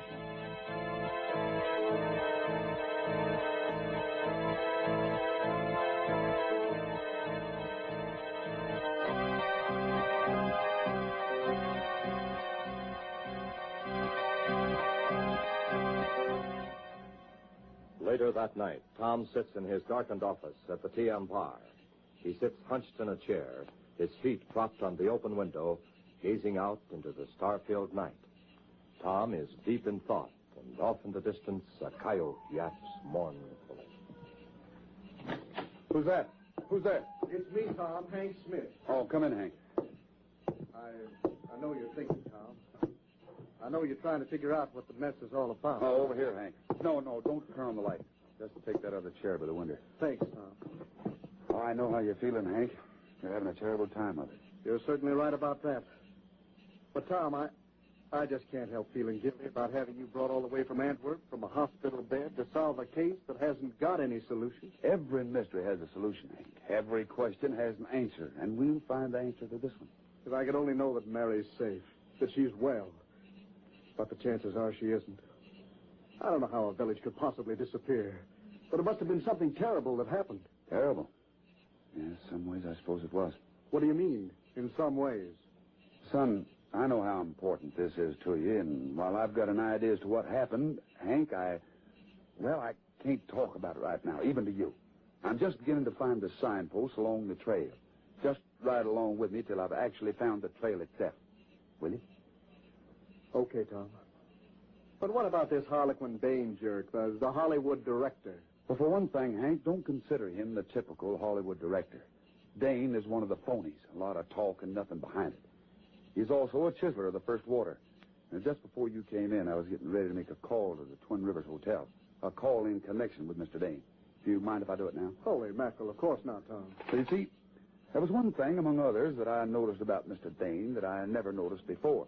Oh, Twin Rivers Hotel, please. Yes, ma'am, thank you. See, I've seen him often, Hank, when I've been making a picture in Hollywood. Him and his hangers-on, those boys who yes him to death. But there was one hombre who isn't with him on this trip, and that's surprising. Oh, who's that, Tom? A publicity agent named Hardy Post. A crackerjack when it came to publicity. Full of ideas. But he loved to gamble. Result was he was always in debt. No decent studio would have him around. But, hello? Yes, this is Tom Mix speaking. Oh, hello, Bill. Say, Bill, have you got a person registered by the name of Hardy Post? Yes, Hardy Post, that's right. Yes, I'll wait, Bill. As I was saying, Hank, Dane was glad to hire him for a small salary when Hardy was broke and needed the money. And yes, Bill? I see. Mm-hmm. How long has he been registered? July 17th. Yes, I see. Oh, no, Bill. Now, listen, Bill. Just forget I called. Right. Oh, by the way, how's the youngster doing? Uh-huh. Specialist did the job, did he? Oh, that's good. Oh, no, forget it, Bill. Forget it. You don't owe me a thing. Oh, much obliged, Bill. So long, fella. I was right, Hank. By heaven, I was right. Tom, you're excited. What is it? I don't know. I don't really know, but here are the facts. An entire village bank. A phony Hollywood director gets a letter from your father, a letter dated July the 8th. The letter says your father will be glad to have him come and make a picture in Smithville. Now, on July 17th, the Hollywood director's press agent arrives in Twin Rivers, the closest large town to Smithville, and he's been registered there ever since. Tom, what are you driving at? I tell you, I don't know, Hank. I'm just giving you the facts. I'm giving you the pieces of a jigsaw puzzle that we've got to put together. Now then, the Hollywood director, Harlequin Q. Dane, and his press agent, Hardy Post, are both the kind of men you wouldn't trust 10 inches. Also, the minute they enter the picture, an entire village disappears. I tell you, Hank, they're connected with us somehow, somewhere. I knew Harlequin was in on it earlier this evening when he shot his mouth off about the picture he was going to make. I don't get it, Tom. Hank, the Great Dane is the type of person who will tell a lie and then begin to believe it himself. You hit him because he began to invent a story around you and a missing girl. But he wasn't inventing it. Huh? He knew it was actually so, Hank. He knew, even though he didn't realize it, that you had come back and found your boyhood sweetheart missing. Well, I just don't understand, Tom. Well, Hank, here, let me put it another way.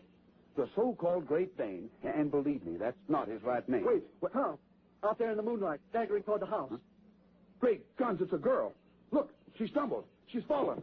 Come on, let's get to her, Hank. Through the window.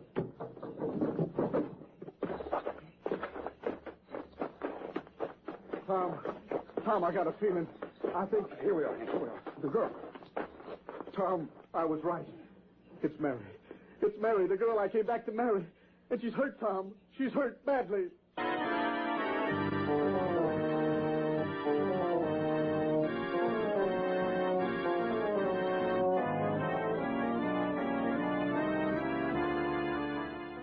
What is the meaning of this new development? Where has Mary Slade come from? What story will she have to tell about the vanished village of Smithville? Straight shooters, here's your chance to be a detective. You have all the facts and all the clues, just as many as Tom himself has. See if you can figure out the answer to this strange mystery yourself. And to check your solution and to follow a trail of breathtaking adventure, be sure to join Tom Mix and his Ralston Straight Shooters next Monday in the next episode of The Mystery of the Vanishing Village. And don't miss this sensational offer. To get a handsome whistling sheriff's badge, exactly like Mike Shaw's, act tonight, tomorrow sure. Boy, this badge is made of metal, and it's a beauty. Designed in the form of a shield, it has cross six-shooters at the top and the word sheriff in big raised letters to make it official. And built in the center of the badge is a siren whistle. That's right, a siren whistle used by the vigilante. When you blow on the whistle, it sounds like this. Boy, oh boy, this is one offer you don't want to miss. And here's all you have to do. To get your badge, just ask Mother to get you a red and white checkerboard package of delicious bite-sized shredded Ralston. From the top of the package, tear off the little circle with the letters RSS in it. Mail this RSS circle with your name and address and 10 cents in coin to Tom Mix, Box 808, St. Louis, Missouri. That's Box 808, St. Louis, Missouri. Do it tonight, tomorrow sure. This offer good only in the United States.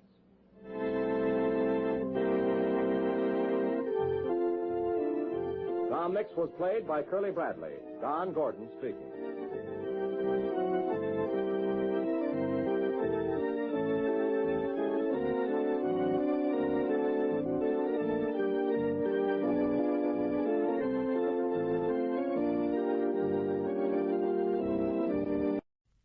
The Tom Mix Ralston Straight Shooters are on the air. And here comes Tom Mix, America's favorite cowboy. Hot Tony, come on, boy. Shredded Ralston for your breakfast. Starts the day off shining bright. Gives you lots of cowboy energy with a flavor that's just right. It's delicious and nutritious, bite-sized and ready to eat. Take a tip from Tom, go and tell your mom shredded Ralston can't be beat. The Tom Mix Ralston Straight Shooters bring you action, mystery, and mile-a-minute thrills. Tonight you're about to hear another episode in a baffling mystery. The mystery of the Vanishing Village. Tom Mix and Sheriff Mike are trying to solve the oddest mystery of their career.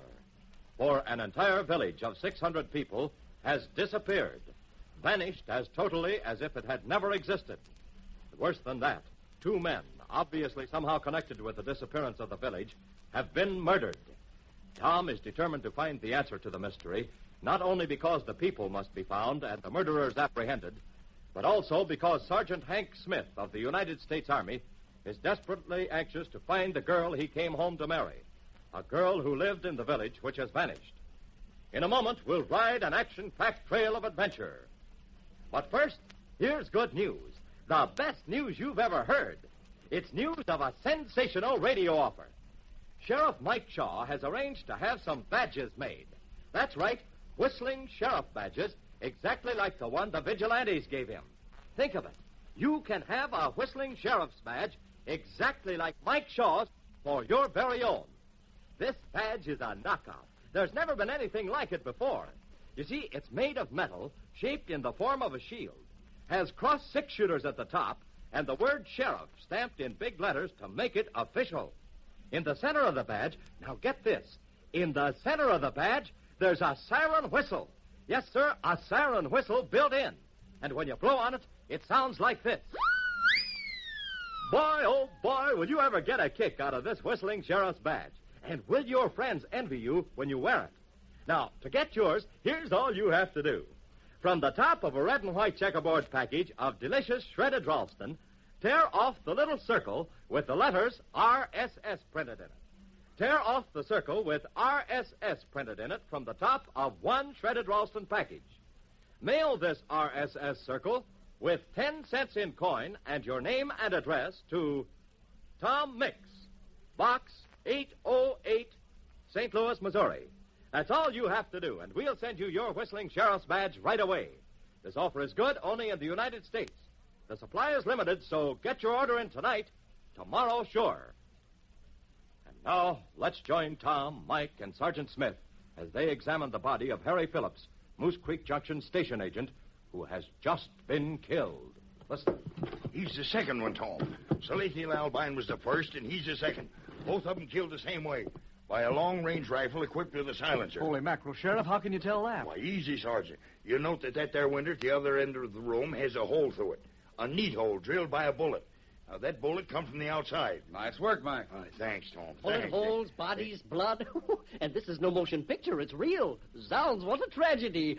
How come this man to be killed, Mix? If I knew that, Mr. Dane, I'd know the answer to a lot of questions. Oh, silly of me to ask you. I forget that, after all, you're really only a cowboy. That does it. What, Mike? I said that does it. I just naturally can't hold myself no longer, Tom. Now, looky here, you sawed-off, spindly shank imitation of a man. Huh? You may think you're a great Hollywood director. Leastways, you may think that there dinky little yellow French hat you're wearing and that blue muffler makes you one. But around here, and especially with me, you're just a little shrimp trying to make a big noise. Now, shut up. Oh, Parrish's all. Did you hear what he said to H? Quiet, boys, now. Look here, my poor fellow. I said shut up. I ignore you. Mix, do you believe, honestly, that the death of this man has some connection with the lost village? If you don't mind, Harlequin, I'd rather not discuss the matter with you. After all, it's none of your affair. And Eureka! Eureka! Calls me around again, Willie. Now what? I found it. Boys, it has come to me in a flash of miraculous brilliance. Oh, yes, Mr. Dane. Oh, indeedy, Mr. Dane. You're very wonderful, Mr. Dane. Just what has come to you, Dane? Why, the storyline for my picture. Oh, zounds, what an idea. Village vanishes. 600 people disappear. That gives us mystery. Now, for action, we have the murder of two men who are implicated somehow. Now, all we need is love interest. Must have love interest. How about it, boys? Oh, yes. Quiet, let me think. Yes. Quiet. Wait. I have it. Yes, we knew you'd get it, Mr. Dane. Oh, we did indeed. Yes, we The did. sergeant there.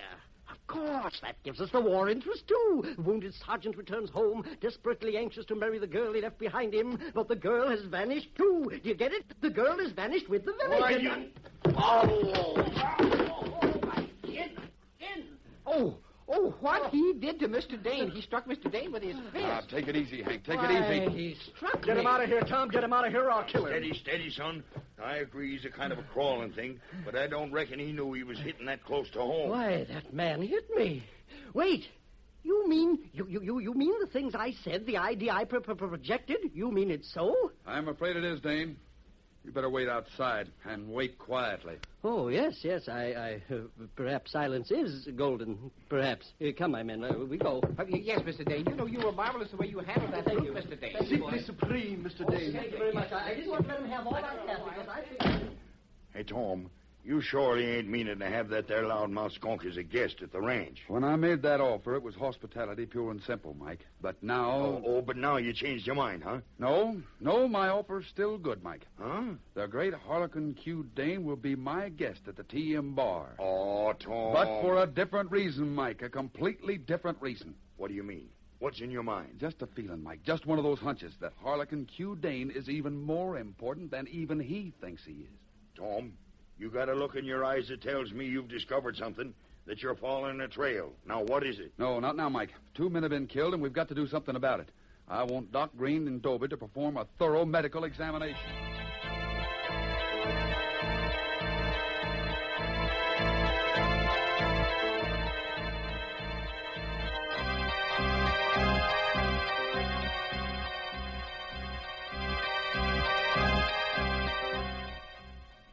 Later that night, Tom sits in his darkened office at the TM bar. He sits hunched in a chair, his feet propped on the open window, gazing out into the star-filled night. Tom is deep in thought, and off in the distance, a coyote yaps mournfully. Who's that? Who's there? It's me, Tom, Hank Smith. Oh, come in, Hank. I know you're thinking, Tom. I know you're trying to figure out what the mess is all about. Oh, over here, Hank. No, don't turn on the light. Just take that other chair by the window. Thanks, Tom. Oh, I know how you're feeling, Hank. You're having a terrible time of it. You're certainly right about that. But, Tom, I just can't help feeling guilty about having you brought all the way from Antwerp from a hospital bed to solve a case that hasn't got any solution. Every mystery has a solution, Hank. Every question has an answer, and we'll find the answer to this one. If I could only know that Mary's safe, that she's well. But the chances are she isn't. I don't know how a village could possibly disappear, but it must have been something terrible that happened. Terrible? In some ways, I suppose it was. What do you mean, in some ways? Son, I know how important this is to you, and while I've got an idea as to what happened, Hank, I can't talk about it right now, even to you. I'm just beginning to find the signposts along the trail. Just ride along with me till I've actually found the trail itself. Will you? Okay, Tom. But what about this Harlequin Dane jerk, the Hollywood director? Well, for one thing, Hank, don't consider him the typical Hollywood director. Dane is one of the phonies. A lot of talk and nothing behind it. He's also a chiseler of the first water. Now, just before you came in, I was getting ready to make a call to the Twin Rivers Hotel. A call in connection with Mr. Dane. Do you mind if I do it now? Holy mackerel, of course not, Tom. You see, there was one thing, among others, that I noticed about Mr. Dane that I never noticed before. Oh, Twin Rivers Hotel, please. Yes, ma'am, thank you. See, I've seen him often, Hank, when I've been making a picture in Hollywood. Him and his hangers-on, those boys who yes him to death. But there was one hombre who isn't with him on this trip, and that's surprising. Oh? Who's that, Tom? A publicity agent named Hardy Post. A crackerjack when he came to publicity. Full of ideas. But he loved to gamble. Result was he was always in debt. No decent studio would have him around. But, hello? Yes, this is Tom Mix speaking. Oh, hello, Bill. Say, Bill, have you got a person registered by the name of Hardy Post? Yes, Hardy Post, that's right. Yes, I'll wait, Bill. As I was saying, Hank, Dane was glad to hire him for a small salary when Hardy was broke and needed the money. And yes, Bill? I see. Mm-hmm. How long's he been registered? July 17th. Yes, I see. Oh, no, Bill. Now, listen, Bill. Just forget I called. Right.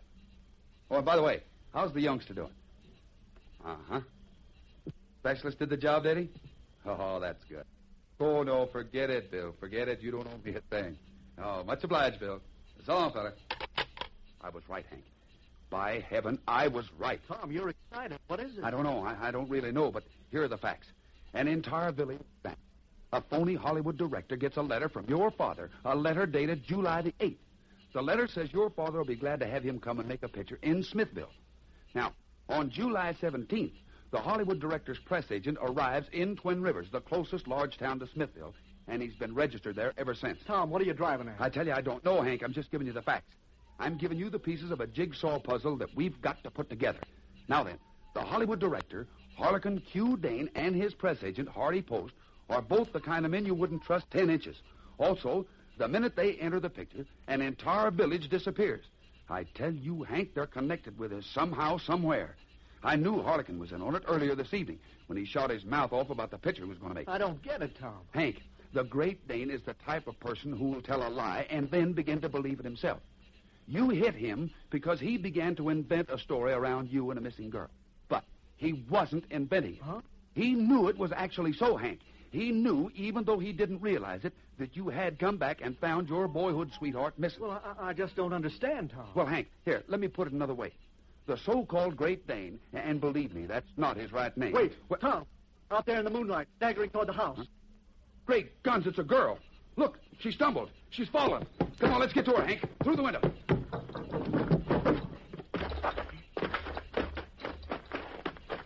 Tom, I got a feeling. I think... Here we are, Hank. Here we are. The girl. Tom, I was right. It's Mary. It's Mary, the girl I came back to marry. And she's hurt, Tom. She's hurt badly.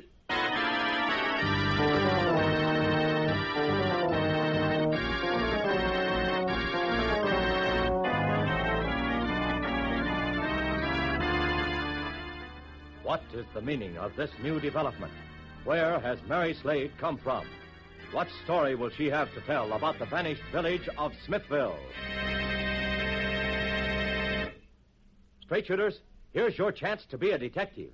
You have all the facts and all the clues, just as many as Tom himself has. See if you can figure out the answer to this strange mystery yourself.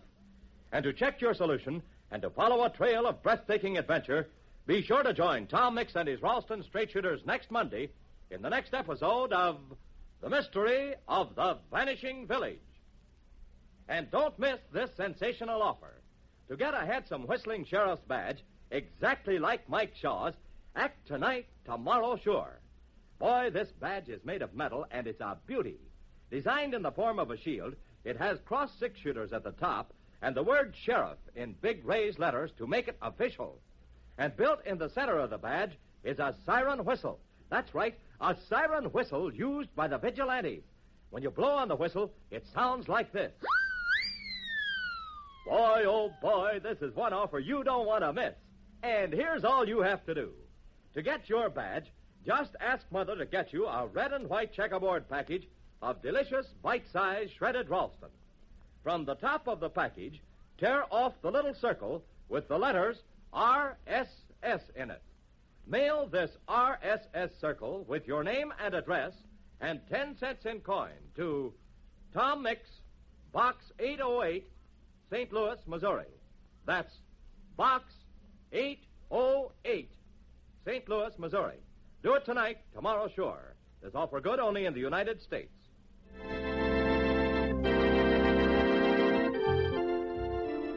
Tom Mix was played by Curley Bradley. Don Gordon speaking.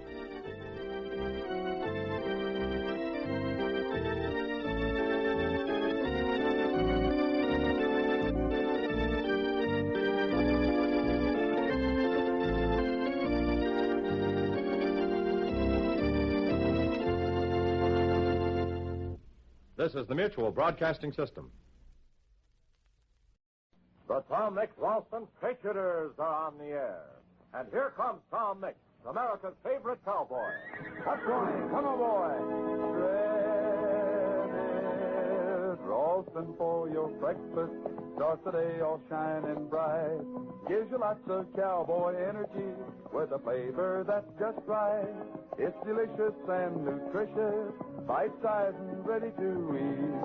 Take a tip from Tom, go and tell your mom shredded Ralston can't be beat. The Tom Mix Ralston Straight Shooters bring you action, mystery, and mile-a-minute thrills. Tonight you're about to hear another episode in the baffling mystery. The mystery of the Vanishing Village. How can an entire village, houses, stores, streets, and over 600 people disappear almost overnight without leaving a trace? This is the baffling mystery that now confronts Tom Mix. For the village of Smithville has vanished. 2 men have been murdered, and a young girl named Mary Slade has narrowly escaped with her life when someone attempted to kill her because she knew too much. Right now at the Twin Rivers Hospital, Mary Slade's life hangs in the balance. Badly beaten and unconscious ever since she stumbled into the TM bar, Mary is being taken up to the operating room in an elevator, and suddenly the electric current in the hospital has failed or been cut off. Tom must work fast if he's to save the girl's life. In a moment, we bring you mystery, thrills, and plenty of action. Newsroom in New York. There's just been an announcement made in Washington that there will be a presidential press and radio conference at 7 p.m. There will be a presidential press and radio conference at 7 p.m. For the news, listen to your mutual station. Boy, it's the best-looking badge you ever saw. When you wear it, you'll be the envy of your neighborhood. So don't wait. Send for yours today. The supply is limited, so act fast. Here's all you have to do. From the top of a package of delicious shredded Ralston, tear off the little circle with the letters RSS in it. Mail this RSS circle with your name and address and 10 cents in coin to Tom Mix, Box 808, St. Louis, Missouri. I repeat, mail the RSS seal with your name and address and 10 cents in coin to Tom Mix, Box 808, St. Louis, Missouri. That's all you have to do, and we'll send you your whistling sheriff's badge right away. This offer is good only in the United States. And now, straight shooters, let's join Tom, Mike, and Sergeant Hank Smith at the Twin Rivers Hospital. The lights are off, and everyone is in the dark. Listen. The elevator that's taking Mary up on it. Stop. There's a fraction sourdough, Tom. That means... It means that if we don't get her started pronto, that girl will die. She can't die, Tom. You mustn't let her die. Hey, who turned those lights on? Blast it all, I'm turning a picture in here. Where are the lights? Is the current failed? Hey, you, one of you. Where's the main switch? Who in the blazes are you? Stop asking questions and listen to me. The elevator to the emergency operating room is stopped and there's a patient on it. Someone they've got to operate on fast. Where's the main switch? Down in the basement. How do I get there? Well, the door's at the end of this corridor. If you can find it in the darkness, I know where it is. Come on, I'll lead the way. That's the way to talk. Right with you, Tom. No, you stay here with Hank, Mike. No need for all of us to go. Well, are you coming or not? Yes, right away. Oh, I'm sorry. That's all right. Can't see this plain darkness. Here's the cellar door, though.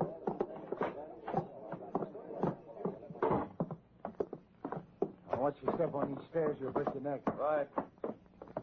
How many steps are there? Now, keep right on coming. I know this stairway. I can't see a thing. I can see you just a little. Well, what's that white stuff you got on your face? Now, my face is completely bandaged except my eyes and my mouth. Never mind that. Where's the main light switch? Seconds mean life and death.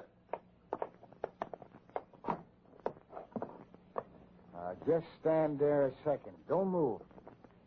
All right, mister. Yeah, sorry to do this, Mr. Mix. You were always a pretty good guy, but that girl's got to be put out of the way. I guess by the time you come to, she'll be finished.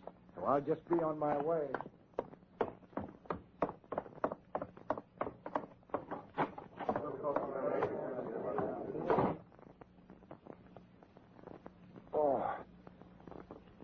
Dizzy. Sure feel dizzy. Must hit me with blackjack or something like that. Then knock me out, though. Bandages around my head saved me.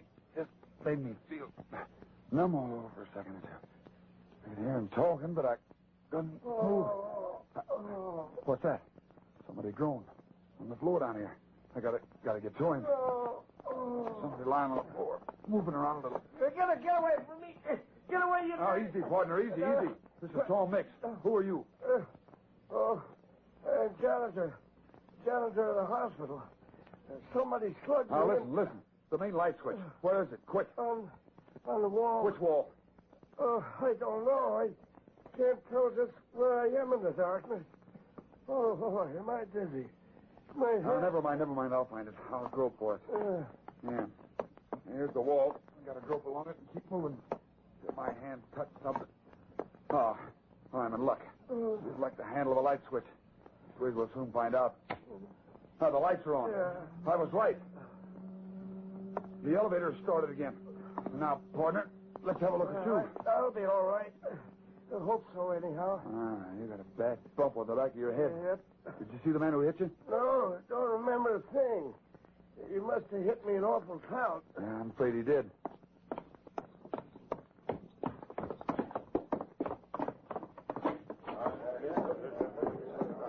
There's Tom now. Everything's all right now, Tom, thanks to you. The elevator started again, and sassafras and sourdough. What in thunderation happened to you two? Mike, the hombre that volunteered to show me where the main switch was actually the maverick who turned off the current. What? Yeah, he was able to see me in the dark because of the bandages on my face, and he slugged me with a blackjack. Why, the dirty... This man is the janitor of the hospital. He was slugged, too. Well, of all the ornery, slab-sided, low-down... Tom, come on, let's get after him. He must be in the hospital somewhere. No, Mike, no. Chances are he's made good his escape. Besides, I couldn't see him in the dark, and he probably disguised his voice. I wouldn't be able to recognize him. And yet, that's funny. Hey, what's funny, Tom? After he knocked me down, he thought I was unconscious, but I wasn't. Just numb from the shock of the blow. The bandages saved me. After he knocked me down, I recollect hearing him say, his voice was kind of far off and sounded strange, but I heard him all right. I heard him say, sorry I had to do this, Mix. You were always a pretty good guy. Shucks, Tom, that kind of sounds like the hombre had met you before. That's what I was figuring, Mike. I'm convinced the hombre that slugged me knows me well, mighty well. That may help some, not much. Now, where's Hank Smith, Mike? Well, he hot-footed it up to the floor where the operating room is. Wanted to be sure the elevator got up there all right, and well, he wanted to be near his girl, Tom. I sure hope she don't die. He'll kill that there boy if she does. Yes, I know, Mike. Well, there's nothing we can do for her. She's in capable hands. I think we'd better get back to the hotel and see if Hardy Post has shown up yet. You seem almighty anxious to have a chin fest with that cayuse. Anxious? Yeah. In a way I am, Mike. In a way I am.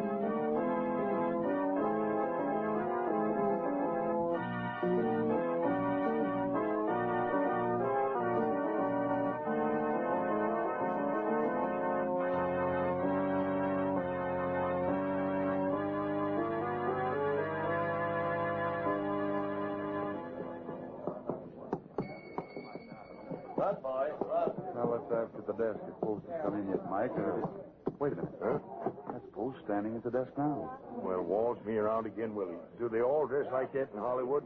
Just look at that there tie. Well, Mr. Post is a publicity agent, Mike, and he's not noted for being conservative. He seems to be raising the roof at the moment. Come on, Mike. You're crazy. How the Blue Blazers going to whole town disappear? I'm sure I don't know, sir. Nah, of course you don't. No, brother, I thought I was good at making up yarns, but you got me beat.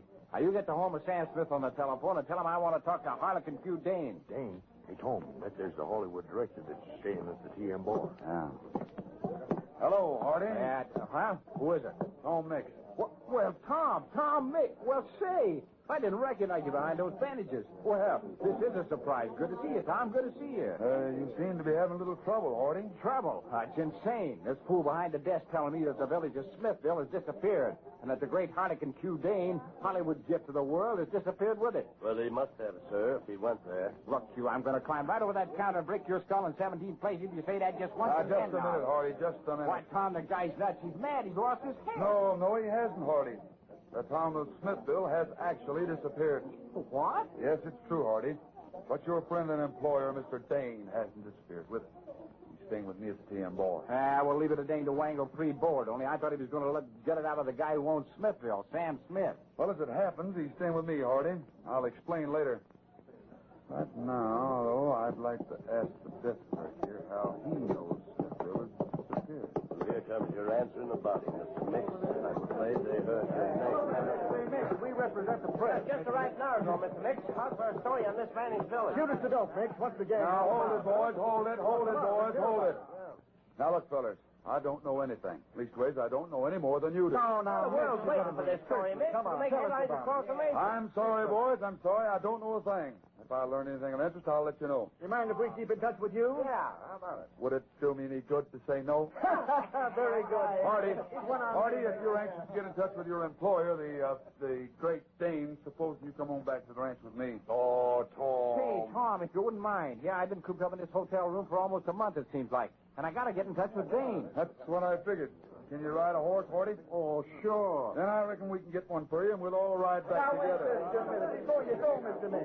Sure you haven't got a story for How us? about it, Mr. Mix? Just anything at all. Now, boys, I told you, boys, as soon as I learn anything, I'll be sure to let you know.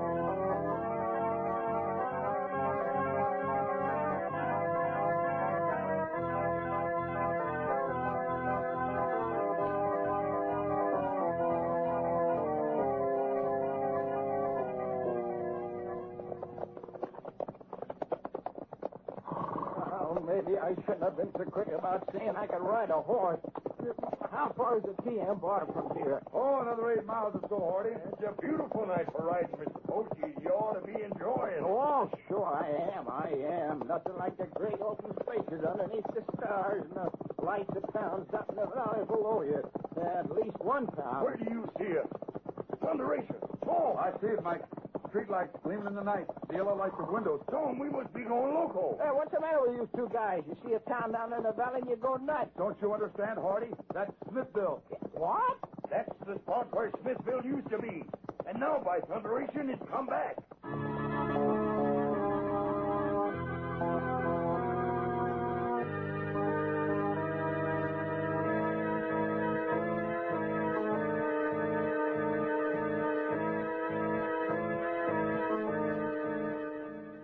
Well, there's a strange new development for you. What does it mean? What can the answer possibly be to these odd, fantastic happenings just over the county line from Dopey? Have you figured it out yet? Well, you better hurry, because Tom is rapidly beginning to put two and two together. Thrills, action, and adventure lie ahead of us, so be sure to join Tom Mix and his Ralston Straight Shooters tomorrow in the next breathtaking episode of The Mystery of the Vanishing Village. And don't miss this sensational offer. Sheriff Mike Shaw will send you an exact official copy of his famous whistling badge for your very own.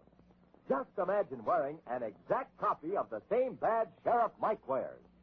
Boy, this badge is made of metal, shaped like an official shield, has crossed six-shooters at the top, and the word Sheriff in big raised letters. And right in the center of this handsome knockout-looking all-metal badge, there's a special siren whistle built in. When you blow the whistle, it sounds like this. Boy, oh boy, all the money in the world can't buy a badge like this. It's not for sale anywhere at any price. But Sheriff Mike will send you one as long as his limited supply lasts. And here's all you have to do to get yours. From the top of a package of delicious bite-sized shredded Ralston, tear off the little circle with the letters RSS in it. Mail this little circle with RSS in it together with your name and address and 10 cents in coin to Tom Mix, Box 808, St. Louis, Missouri. Be sure to enclose 10 cents in coin. Remember the address. Tom Mix, Box 808, St. Louis, Missouri. That's all you have to do, and Sheriff Mike will send you his badge right away. But get your order in tonight, tomorrow sure. They're going fast, and you don't want to be disappointed. This offer is good only in the United States.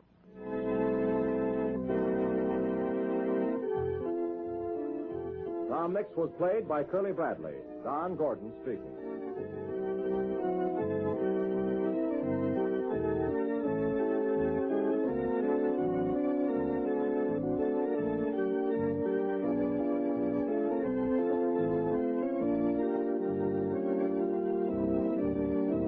Tom Mix Ralston Straight Shooters are on the air.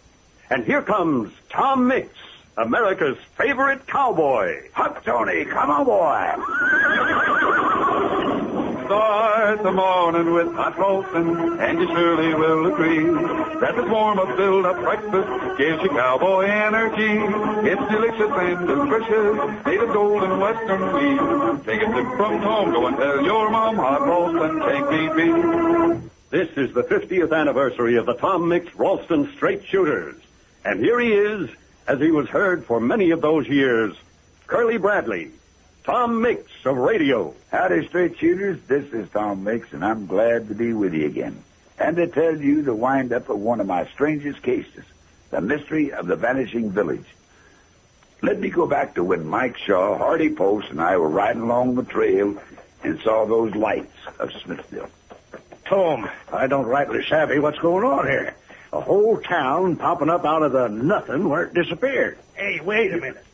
I don't know much about this, but I just work in the movies. I don't get paid to go into real danger. You sit your horse up here on the ridge. Mike, got your 6 guns loosened in their holsters? Like always, Tom. All right, then let's ride.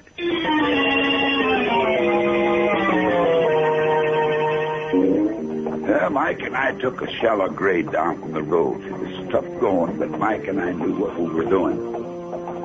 Then we covered a short stretch of level ground, and then we were pulling up even with the first lighted lamppost. Sure is quiet, Tom. No music, no dogs, no voices. No, you're right, Mike. In more ways than one, Smithville is a ghost town. Ah, but the lights are on, Tom. Who lit the lights? Who does light the lights in a ghost town, Mike? You're making the short hairs on the back of my neck bristle up. Only if you think what somebody wants you to think, Mike. Only if you see what they want you to see. I can see this village of Smithville, Tom. I can see that it's real. I can lean over and touch the wall of this dry goods store. I can pound on it. It's real. I can feel it. Yes, Mike. Can you even smell it? Smell it? Well, I sure, Tom. I can. When I pounded that siding, it raised some fresh sawdust. Yes, fresh sawdust. In the beam of that street light, I can see that look on your face. You know something, Tom. No, Mike. Not know it for a proven fact, but I now have a reason to suspect. No, I can't say it yet. But I think we're finally on the trail that will wind up this mystery of the Vanishing Village.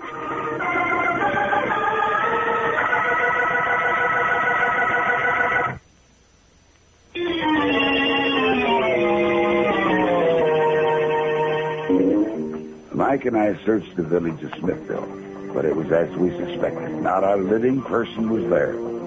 We had to get back to Hardy Post on the Ridge Road. He was waiting for us. All the same, I was glad we were taking him back to the TM bar where I could keep an eye on him. At the ranch, I took aside one of my oldest compadres. Now that you're back from the rodeo circuit, can I ask you to do a job that isn't exactly part of ranch work?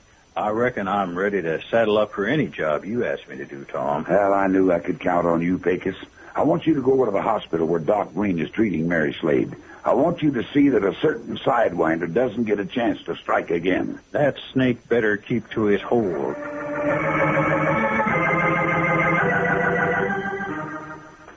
Pecos told me you wanted to see me, Doc Green. Oh, Hank Smith. Yes, my boy. I wanted to see you.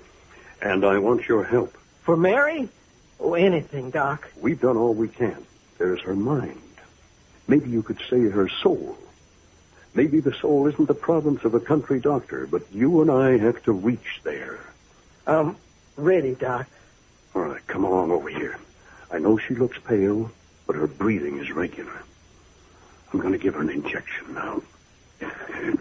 Stimulant. It should start working immediately. Speak to her, Hank. Bring her back to you. Mary? Mary, dear. It's Hank. She's responding. Go ahead, Hank. Mary, dearest, can you hear me? Her eyelids are fluttering. Her eyes are open. Don't be afraid, Mary. It's me, Hank. Do you understand? Hank. She knows you now, Hank. It's funny. She seemed almost frightened of you at first. I know why that was, Doc. Because she's asleep now. She'll wake in a few hours. Well, we have to leave her now, Hank. It's important she rest. Come along outside. Doc, how's that little gal doing? Fine, Pecos. Hank, you were saying you knew what... Well, there's that movie director, Harlequin Dane. Tom and Mike told me about him. He couldn't have told you what a miserable excuse for a human being he is. Ah, the sick room where lies the poor unfortunate Mary Slade, struck down in her youth and beauty by some foul fiend. We must photograph her. Cinema Verity demands it. Photograph her even at death's door. Oh, brilliant idea, Mr. Dane, brilliant. Why, you dirty... Hold on, Hank, hold on. Tom sent me over here to take care of things like this. Howdy, Mr. Dane. My name is Pecos Williams. That should interest me. Mr. Dane. Well, Tom Mix thought you might be interested in me for local color. See, I got a big hat and boots. Out of my way. I'm going to see that girl. I even got myself a six-shooter. I favor a single-action model myself. See, I cock it like this. See, the hammer stays back just like that. Harmless until you pull the trigger here. My good man, you have that monstrous weapon pointed at me. Goodness gracious. It's perfectly harmless until I pull this trigger. Don't touch that. I'm getting out of this rural madhouse. Marshal Mitchell here. Good work, Pecos. Hank, there's something I have to know. Something I think Pecos will want to tell Tom. Why do you think Mary was afraid of you at first? Because, Doc, I look like my father. How's that? My father, Sam Smith. Sam Smith, the man who owns the vanishing village of Smithville.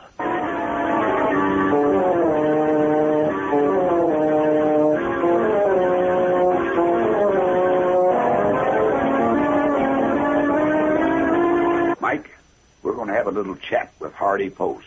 He still hasn't come down for breakfast, has he? Hasn't budged out of his room since last night, Tom. Sent down an order of a cookie to send his breakfast up on a tray. We'll bring Mr. Post some questions to chew on. Come on. Can't say I care much for that Hollywood publicity man, Tom. Hardy Post and his boss, the so-called Great Dane, never had a very good reputation in Hollywood. Now, here we are. Yeah. Bring it in. Oh, Bix, Sheriff Shaw. Thought you were my breakfast. Do I look like a fried egg? To preserve our friendship, Sheriff, I'll not answer that one. Friendship is a mighty important word in these parts. You're right, Mike. Now, forget about your stomach for the moment, Hardy. I want to ask you some questions. You take it seriously, don't you, Mix? About being a marshal in this hick town of Dobie. Hey, you were great in films. All this Western gear here around the room. Can you still use this lariat? Oh, I imagine I can put a loop on what I have my eye on, Hardy. Let me see. I think you get your rope spinning like this. Oh, good. I still know how to put a rope where I want it. You put it on me, I'll take it off. Well, at least the loop isn't around your neck, Hardy. At least not yet. They hang people for murder. I don't know what you're talking about. Yes, you do, Mr. Post. As sheriff, I've seen that look on men's faces before. You know exactly what Tom is talking about. It's as clear as creek water. Listen, Hardy, I know everything. I know how Smithville vanished. I know how it came back. And I know who's behind it. You couldn't. Oh, but I do. You and the Great Dane wanted a hit movie. You do just about anything to get the publicity to make a hit. It meant millions of dollars. You two hatched up a scheme to make our whole village disappear from the face of the earth. How could I talk a whole town full of people into getting lost? You and the Dane needed help. And I reckon Dane could spot a man who would do just about anything for enough money. A man like Sam Smith. That's why his boy Hank couldn't take the greed that has come to possess Sam when his whole town seemed to be getting smaller. You mean Dane got Sam Smith to talk all the people who rented his stores and houses into going into hiding somewhere? Yes, Mike. For a supposed publicity stunt. Those people owed Sam a lot, and they hadn't seen through him yet the way his boy had. But Sam still has them hiding out somewhere. Where is it, Hardy? Line shacks on the Mesa? Those caves on Thunder Mountain? Uh-huh. That's it. The caves. You don't know what you're talking about. How could the village, the houses, the buildings come and go like magic? It was magic. Hollywood magic. The movie crew disassembled that handful of buildings in Smithville, stored them, and put them back when the time came. All clever work. But I could smell the fresh sawdust of new construction when Smithville reappeared. Well, how could you transport all that stuff? Oh, you shouldn't have asked that one, Hardy. You used the trucking company of Saleyville Albine and the railroad spur managed by Harvey Phillips. And when it got too serious, they threatened to talk. And you lost your head and killed them. No. Oh, yes. Things were getting out of hand. Mary Slade wouldn't wait with the other villagers. She wanted to see Hank Smith. Then greed-crazed Sam Smith, her future father-in-law, struck her down. Now, that's obvious from the fear she showed when she mistook the son for the father. You're right, Mix. It's all coming apart. Things going wrong. Why couldn't they stick to the script? Ah, those are my sentiments exactly, Hardy Post. Oh, you opened that door quietly, Dane. Tom, that looks like some kind of foreign gun the Great Dane is toting there. Where are your yes men now, Dane? No, I don't need them for this, Mix. I've relied on flunkies too much lately. My problem is that I need a whole new cast. I would have started the replacements with Mary if it hadn't been for that interfering Pecos. But all in all, I think I'll enjoy beginning with you instead. I don't think you will. Dane, you've got a lot to learn about the West and real men like Tom Mix. Sure, you got a gun pointed at Tom, but you're a city feller, full of soft living and giving other folks orders. Tom's muscles and nerves are trained to an edge you can't even imagine. When he sees your fingers start to tighten on the trigger, he'll draw his gun from his holster and fire before your brain can even get the picture. Now, that's nonsense. Bluff. No, Dane. Bluff won't work. Not for you, not for me. This is the showdown. Drop that gun. No. I'll shoot. Take it easy, Dane. I just dropped the gun out of your hand. Try counting your fingers. I think you'll find them all there. But that sore hand is just the beginning of the paying you've got to do. You've messed in people's lives. You've caused death. You can't tell your fantasy from reality. But I've learned what's real in this world for men like you, Dane, and you, Hardy Post, in a jail cell or your own conscience. In the long haul or the short, men like you, lawbreakers, always lose. Straight shooters always win. It pays to shoot straight.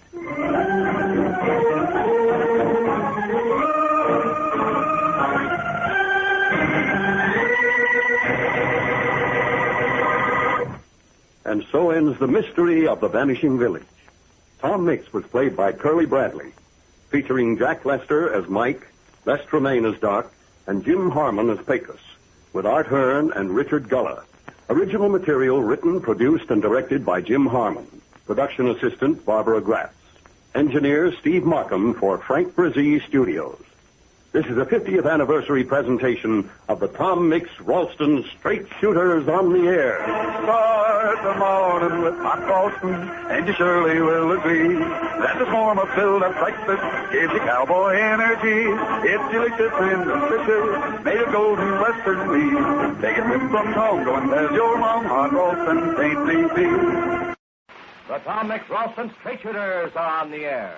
And here comes Tom Mix, America's favorite cowboy. That's right, cowboy!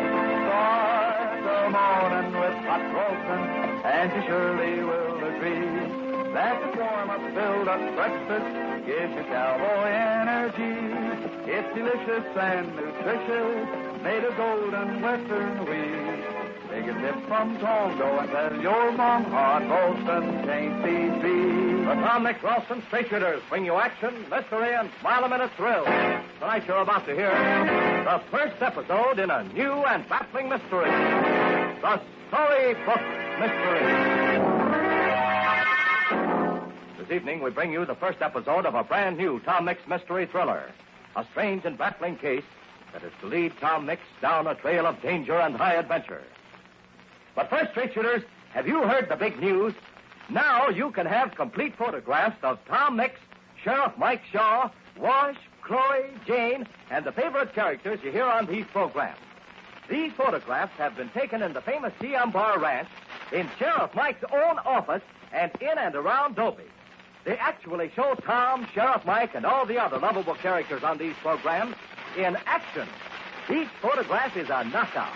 And all of the photographs are printed in a beautiful album that, in addition to lots and lots of pictures, contains some amazing other features you won't want to miss. And listen to this. In addition to the official album I've just described, Tom will also send you, as a special gift, an official TM Bar emblem to wear on your shirt, sweater, or dress. A swell-looking emblem in color that tells the world you're a pal of Tom's and a real straight shooter. Now, to get your album and TM Bar emblem, here's all you have to do. From the top of a package of either regular Ralston or instant Ralston, tear off the little seal with the letters RSS on it.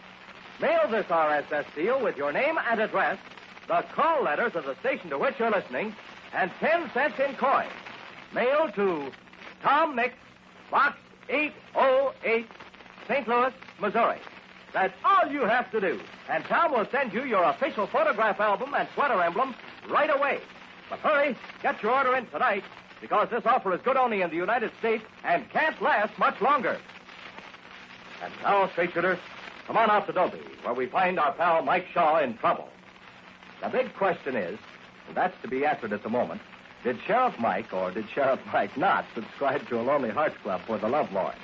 Well, this question is being answered this very minute in Sad Charlie Frisbee's drugstore on Main Street. Listen. Oh, here comes the withered crabapple now, Mike. The woman you have promised to love, honor, and obey. Look at her, Wash. Look at her. She weighs 300 pounds if she weighs an ounce.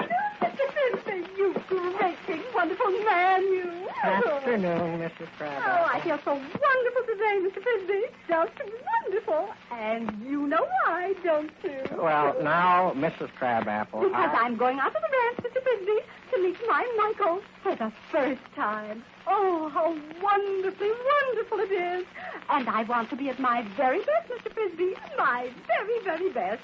And so I'd like another bottle of that divine cologne, Swoon. There seems to be something wrong, Mrs. Crabapple. Wrong? Wrong? What could be wrong, Mr. Frisbee? Well, you see that big fella who's just reached the front door?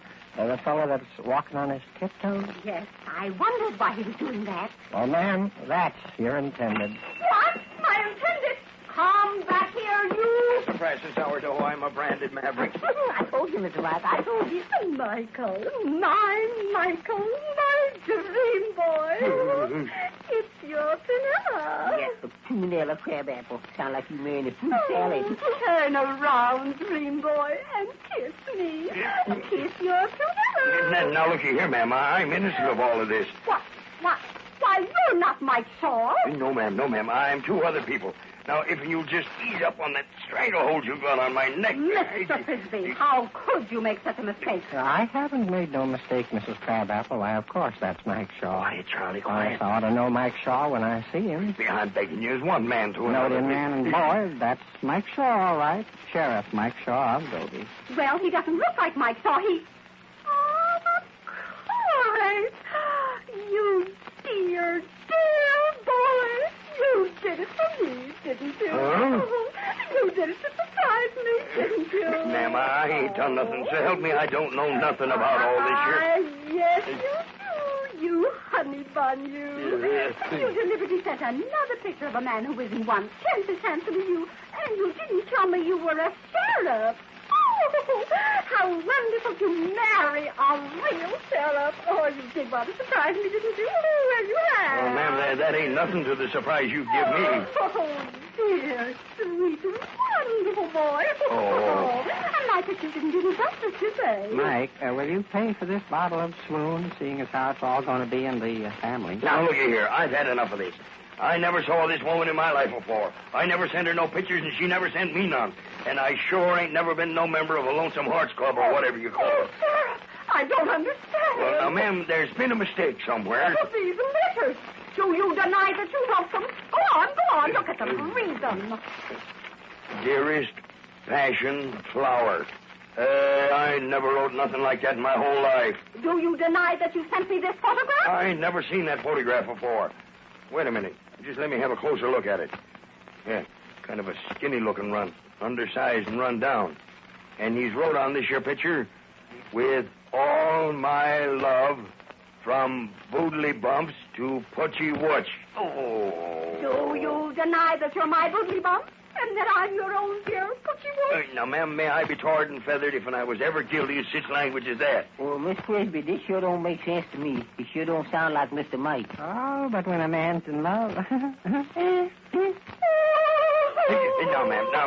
You don't love me. And now, ma'am, as to that, now... Here, wait a minute, ma'am. Here on the back of this picture, it's got the name and address of the photographer.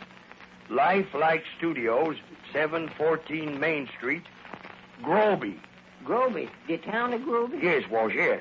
Hey, ma'am, don't you see? You have made a mistake, ma'am. No, I haven't. But, ma'am, you have.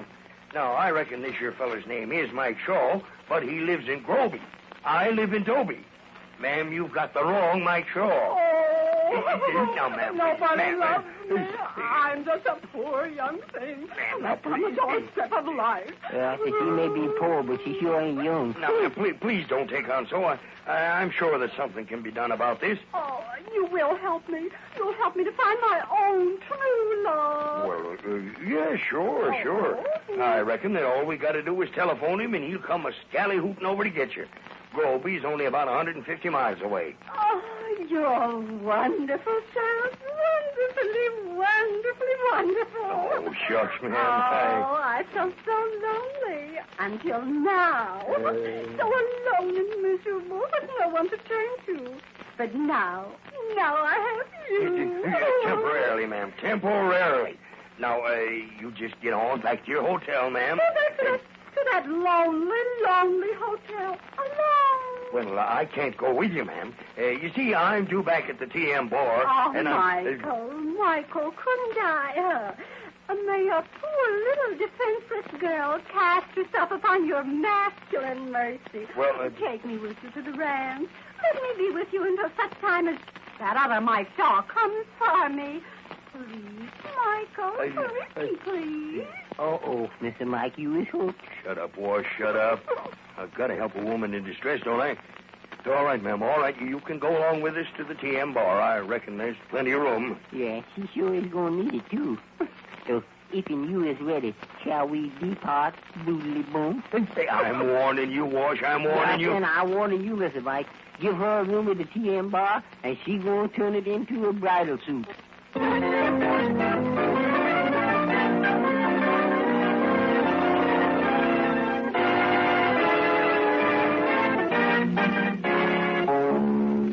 And that's the whole story, Tom. Now, I called up this other Mike Shaw at Groby, but they tell me he's out of town. He won't be back for some time. So that leaves us in a pretty pickle with this here Mrs. Crabapple. It leaves you in a pretty pickle, you mean, Mike? Oh, now, don't mess me up in this, Mike. I draw the line at getting mixed up in domestic squabbles. Thunderation, Tom, you talk like we was married, her and me. Well, from what Wash tells me, you will be. Mrs. Crabapple has set her cap for you, Mike. From what I hear, one look at you, and she forgot the other Mike Shaw. That's what I suspect, Tom. I don't think she wants to marry the other feller. She wants to marry me. Tom, what am I going to do, Tom? Great guns, Mike. It's not as bad as all that. She can stay here till we get in touch with this other Mike Shaw, and then she can go to him, or he can come and get her. All you have to do is keep out of her way, that's all. Keep out of the way of a woman that weighs 300 pounds, Tom? Yeah, it can't be done. Now, the quicker we get Prunella Crabapple away from the TM bar, the better we'll be. Then, Mike, why did you bring her here? Well, thunderation, Tom, you know me. When a woman starts to cry, she can just twist me around her little finger. I just can't stand it to see a woman cry. Well, maybe you better toughen up a bit. If you don't, you're going to find yourself married to Prunella Crabapple. Tom, please give me some advice. Lots of gals that wanted to marry. Now, wait a minute, Mike, wait a minute. Love is a personal thing. And when it comes to your love affair, I'm branding another heifer, if you don't mind. Now, come on. We've got to get on down to the harvest dance. Hey, Tom, are we taking that there woman with us? Well, now, Mike, she's a house guest. Oh. We can't leave her here alone. I'm hooked. I'm finished. I've reached the end of my rope. I'll keep your saddle on. I'll do my best to keep her away from you. Now, come on, let's go. Oh, just a minute, Mike. What in the world? Hey, Tom, this dance tonight, it ain't a masquerade dance, is it? No, Mike, it isn't. See here, sir. I'm looking Tom, for... then what's this here fella dressed up like a shipwreck sailor for? And thunderation told me he even got a parrot on his shoulder. Who are you, stranger? What can I do for you? I'm looking for my man Friday. Have you seen him? I must find him. I simply must. Your man Friday? What kind of a joke is this? Joke? Joke? Joke? I am not joking, sir. Indeed, this is a matter of tremendous importance to me. I must find my man Friday. I'm inclined to think something devilish has happened to him. Man Friday? Hey, that's a feller in a book. And say, mister, come to think of it, you look like a feller in the same book. Like Robinson Crusoe. Look like him? Sir, that's my name. Now, listen here. You mean that you... White gentleman. I am Robinson Crusoe.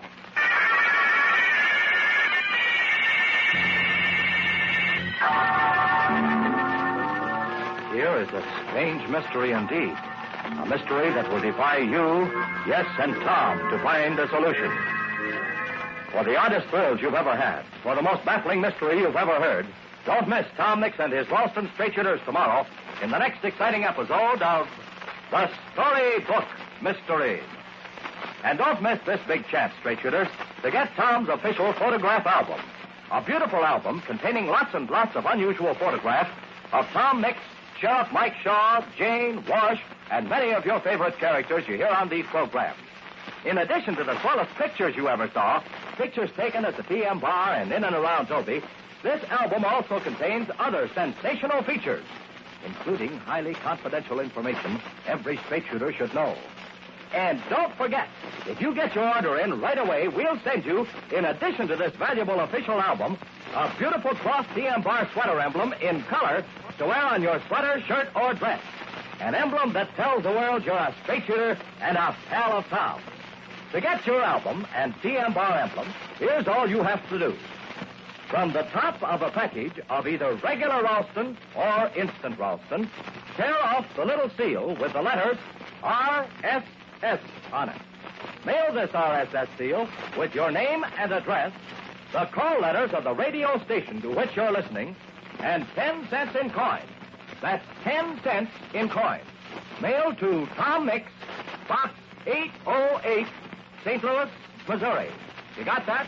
Box 808, St. Louis, Missouri. That's all you have to do.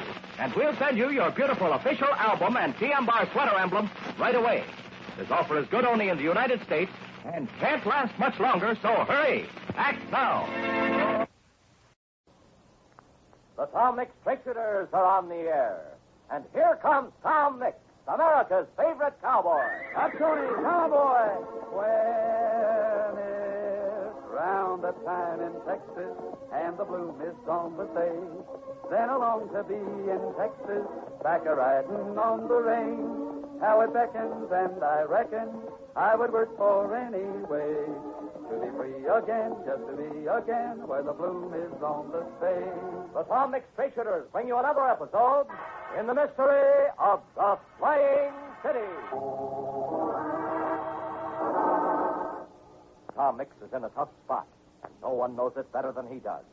Waging a battle against the clever and crooked promoter Morgan Garrity, Tom has bought up every one of the ranches Garrity wanted to get his hands on, promising to pay for them in 60 days.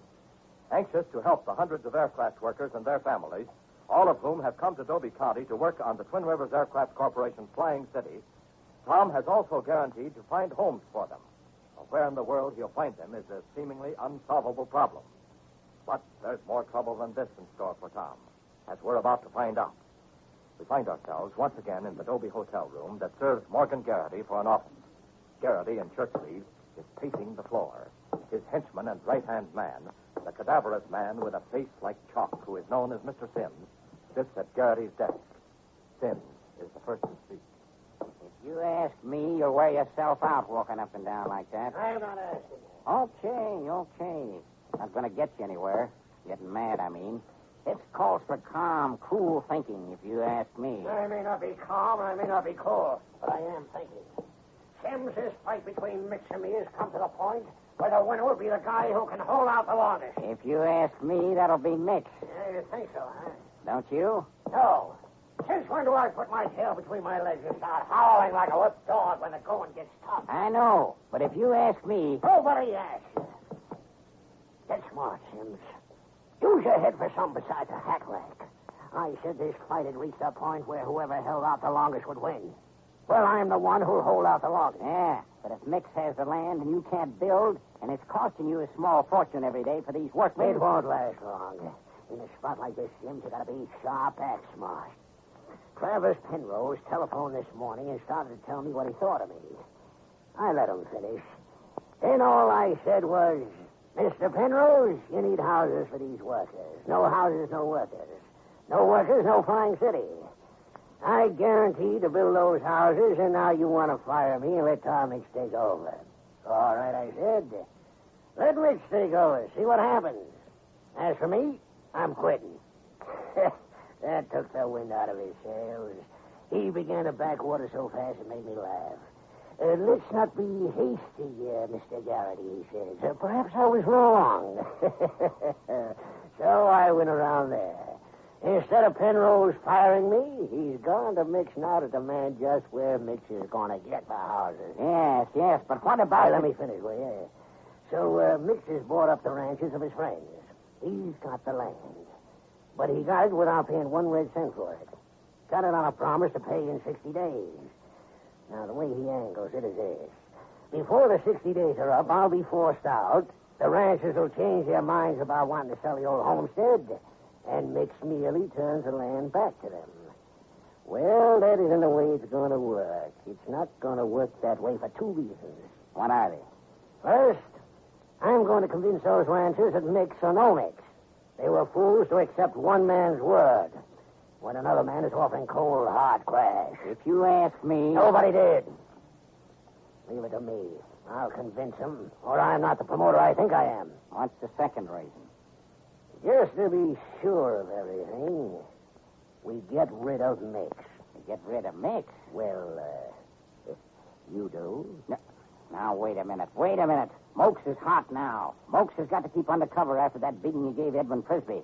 And if that kid dies, Garrett... Never mind about Edwin Frisbee, never mind about Mokes. You're going to handle this personally. I don't go in for killing, Garrity. There's a first time for everything. Look, Garrity, I'm not kidding. If you want Mix killed, you'll have to get somebody else. Will I, Sim? Will I really? You've got me just where you want me. And you know it, don't you? If you ask me, Phil, I have.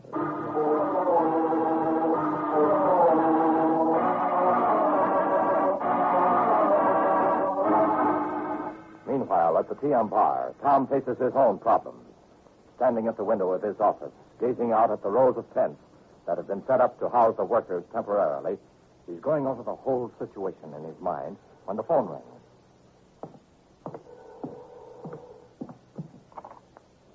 Tom Mix speaking. Oh, hello, Doc. No. You're not disturbing me. Young Frisbee.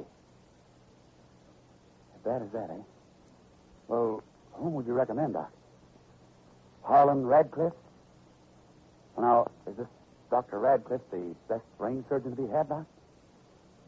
I see. Oh, how much? What? Oh, no. No, of course, Charlie could never pay that. Oh, he might go a couple of $100, but... Oh, Doc, if you feel that Edwin may die without... Yes. Well, then... Yes, I see. Then get this Dr. Radcliffe. I don't care what it costs. We can't fool around with a boy's life. We'll tell Charlie it'll only cost him about $150. You needn't mention that I'm paying the rest. And he won't feel that anybody's handing him any charity. Yes. All right, Doc. Miss Hall, for that Doc Green. Yes, boss. How is young Mr. Edwin? Very bad.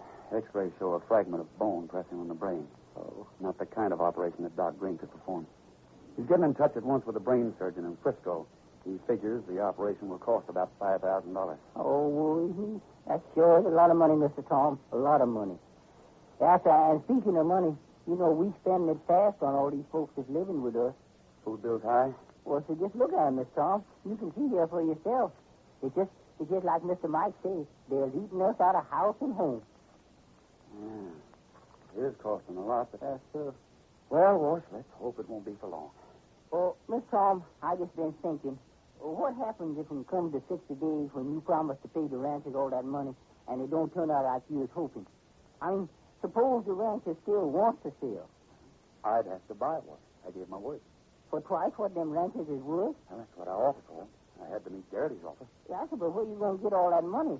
It runs into hundreds of thousands, don't it? I'll worry about that when the time comes, boss.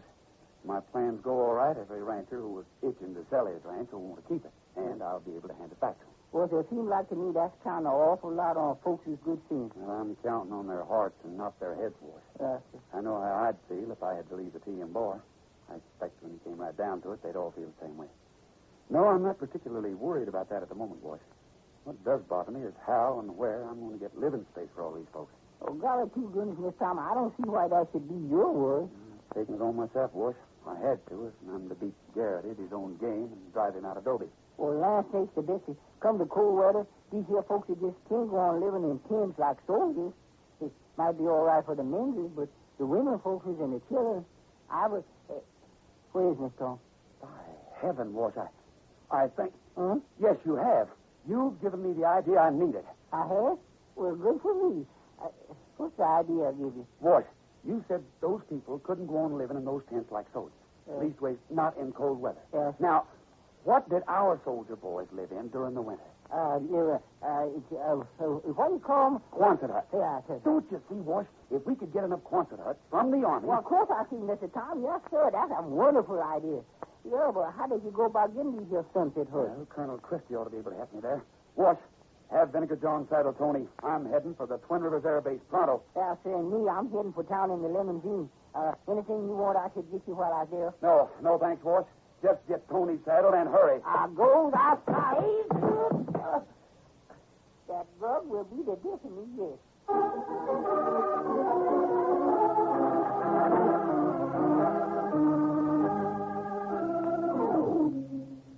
And so as Tom hits the trail for Twin Rivers, Wash hits the trail for town in the W.H. Lemon scene.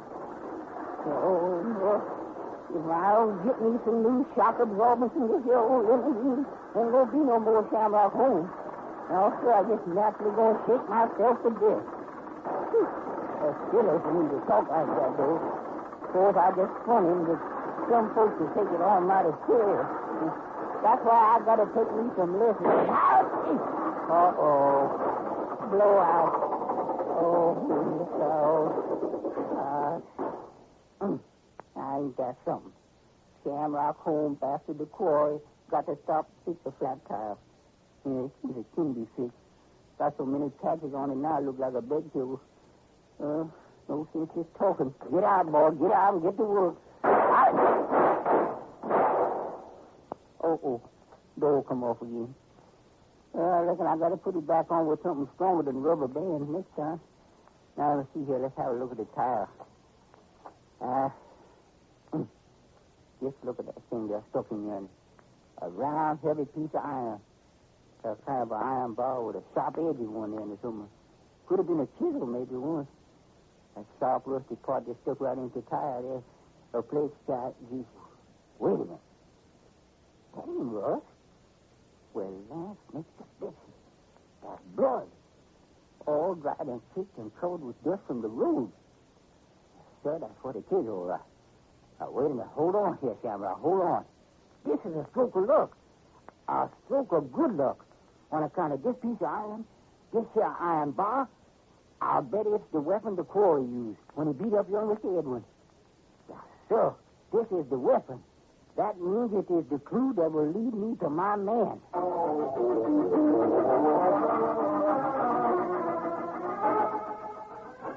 Some hours later, as twilight falls over the range, another scene takes place at Wolf Creek. You know where Snake Bridge is, the narrow wooden bridge that crosses Wolf Creek just below the Circle S. Well, in the bushes that line the creek, a man is carefully concealed. A tall, thin, cadaverous man with a face as white as chalk. That's right, Mr. Sims, of course. Kneeling on one knee in the bushes, unseen but able to see, Mr. Sims keeps his eye on the wooden bridge, Snake Bridge, and the road that leads to it. Suddenly, out of the twilight, a rider buzzes into that road, coming at a canter. Even at this distance, we recognize that rider for Tom, the horse for Tony. Of course, that's the road that leads to Twin Rivers. And Tom is on his way back from sea. Wait a minute. There in the bushes, something gleamed. Sims is holding a rifle. But that gleam couldn't have been the blue steel of the rifle. Oh, so that's it. A high-powered rifle with a telescopic sight. A telescopic sight. He can't miss. Sims can't possibly miss at that distance.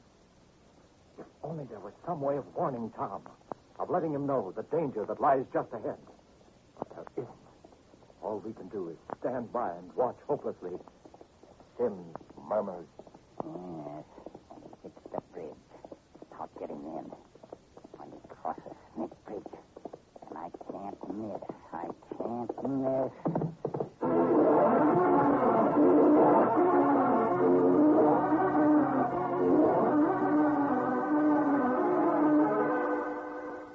Straight shooters, there's mile-a-minute action and thrills galore in store for us tomorrow. So don't fail to be with your pal Tom Mix for the next thrill-packed episode of The Mystery of the Flying City.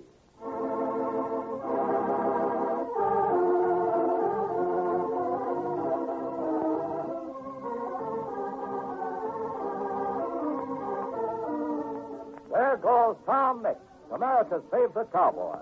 But he'll be back with another exciting adventure tomorrow evening, same time, same station, when the Tom Mix Straight Shooters are on the air. Tom Mix was played by Curley Bradley. Don Gordon speaking. This is the Mutual Broadcasting System.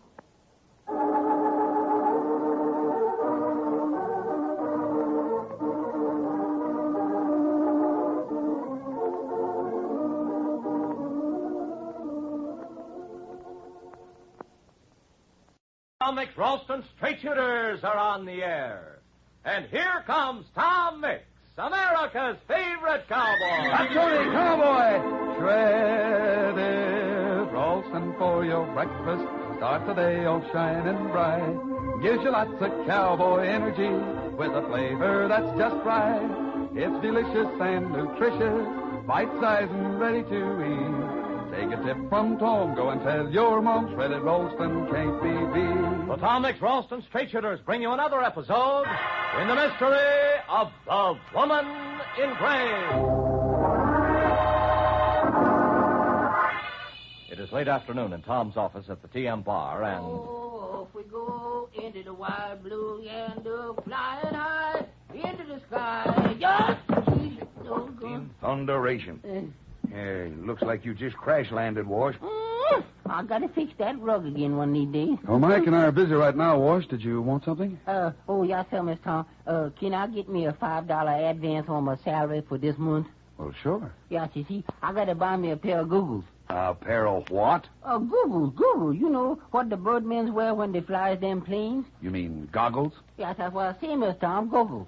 What in the name of flamethrowers and lead pushers do you want with googles? I mean goggles. Well, so I can learn to fly. Learn to fly? Oh, now, Wash, wait Oh, golly, to goodness, Miss Tom, why not? This here's the air age, ain't it? Not for you, it ain't. Well, I begs to disagreement with you, Mr. Mike. Major Ed Wolcott, he'll say anybody can learn to fly, this including me.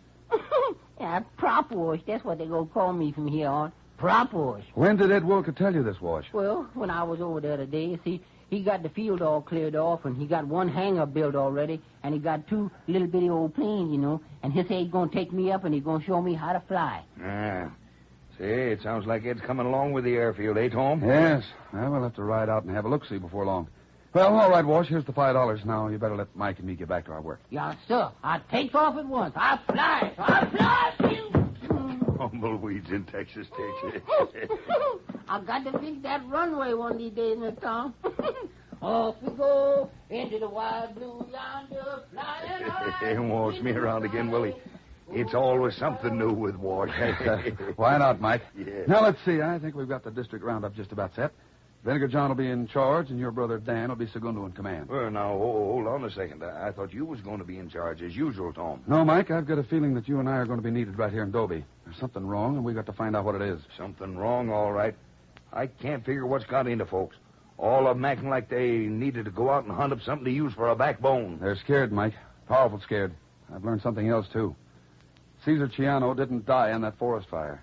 You mean he's still alive? Yes, very much alive. He was picked up by a forest ranger and taken to the hospital in Capital City. Mike, since I learned this, I've done some further checking up on Ciano. This is what I found out. On his release from prison, he headed straight for Dobie. A good 5 weeks elapsed between the time he left prison and the time he showed up in the Black Mountains. That means he had plenty of time to start something here in Dobie. Results of which we can see now in the faces and actions of our friends here. Yeah, it kind of makes you feel like you're sitting on a powder keg waiting for it to go off. Yeah, but, Tom, what about this woman in gray? Well, she bothers me, too, Mike. I put a tracer on her through the FBI to find out who she is, where she comes from, and what she's up to. You figure she is up to something, then, huh? She must be, Mike. The way she acted when I talked to her, the little trick she pulled on Angus. Yes, and on me. Thunderation, Tom. Are you sure they are tricks? Yes, Mike. Mental telepathy is possible, of course, but not under the conditions she pretended to be using it or in such a dramatic way. No, she's got a trick up her sleeve, and I've got to find out what it is. Because she's using it for something that means trouble. Hey, looky here, Tom. Yes, Mike? Tom, I ain't never seen you this worried. No, Mike, you haven't. For a very good reason. I've never been this worried before.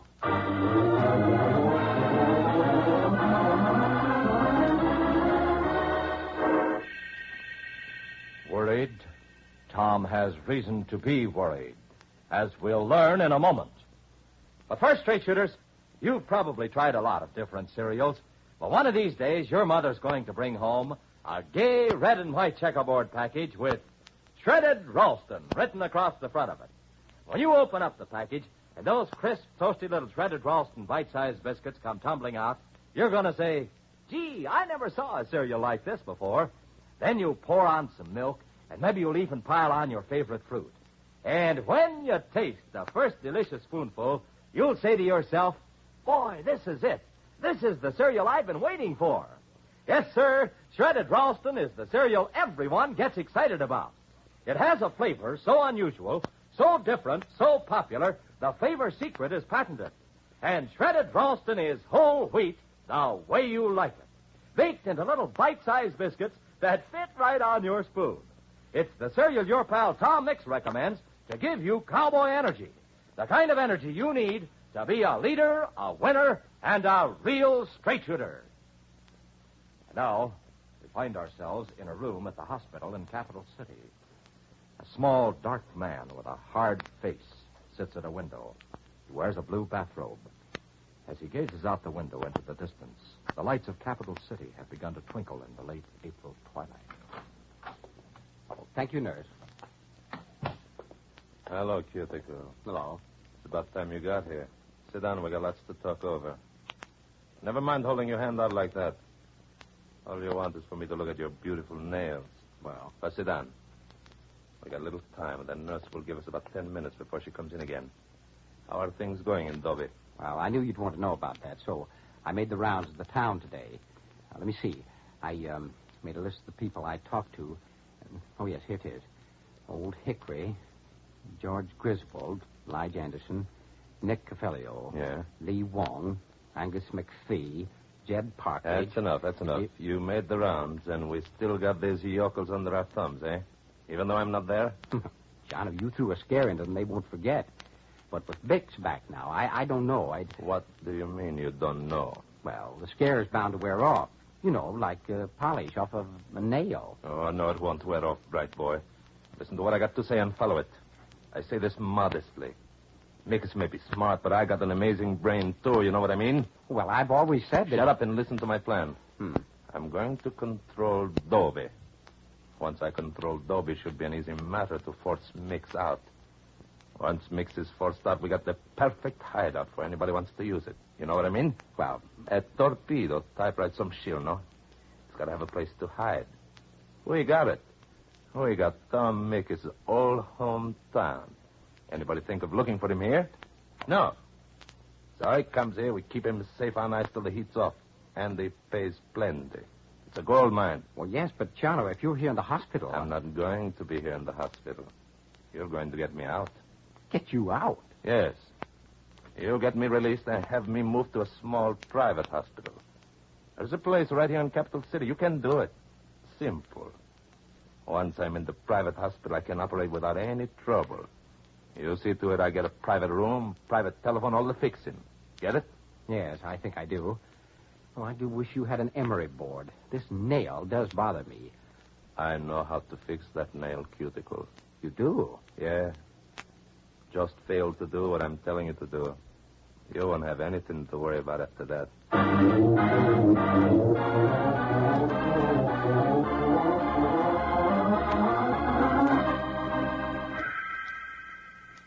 Now, Caesar Ciano, by his own estimate, has a remarkable brain. Perhaps it is remarkable, though the records prove that criminals are never as smart as they think they are. However, we must agree that Caesar Ciano's brain has thought of every angle of his plan, and, obeying the commands of its master, is expertly taking care of all that might be expected to occur. But unfortunately for Caesar Ciano, this remarkable brain of his has failed to take care of the unexpected.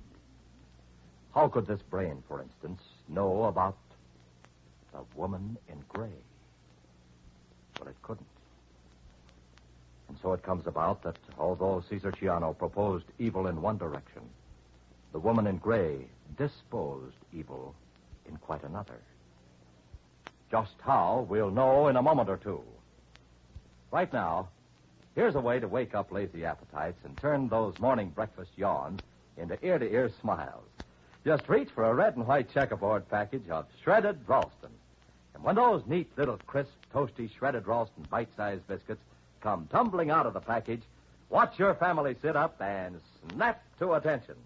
And when they pour on the milk, heap on their favorite fruit, and dive in, boy, oh boy, you'll hear them sing out for second helpings before they finish their first. Shredded Ralston is a perfect breakfast for busy people. Made of nourishing whole wheat, it's so rich in energy, Even a little does a lot for you. And shredded Ralston has a flavor that's out of this world. A flavor so swell, you don't need sugar to enjoy it. Remember the name. It's Shredded Ralston. Once you try it, you'll agree it tastes so grand it makes breakfast the best meal of the day. Now, consider the woman in gray. It's evening in Dobie as she enters the deserted drugstore of our friend, Charlie Frisbee. Listen. Yes, ma'am? What can I do for you? Nothing. Well, you must have come in here for something. I did, Mr. Frisbee. Well, what is it you want? You. I'm afraid I didn't hear you rightly. I have a splitting headache at the moment. You heard what I said well enough. I want you. Well, I don't understand. You will. Some weeks ago, a man named Caesar Ciano came to this town. You know whom I mean, of course. You should. With threats of death to you and your family, he intimidated you, as he did everyone else in Dobie. Well, I'm here to tell you, Mr. Frisbee, that you need fear Mr. Ciano no longer. You see, I have certain powers which render Mr. Ciano harmless. I shall see to it that he harms neither you nor anyone in Dobie. Say, who are you? You're strange. My name is Griselda Gray. I possess the power of making people do anything I want them to do. Consequently, I have only to command for Mr. Ciano to obey. If this is true, Angus McPhee told me... Yes. By the same token, Mr. Frisbee, I can also control you. Oh, you're kidding. Crudely expressed.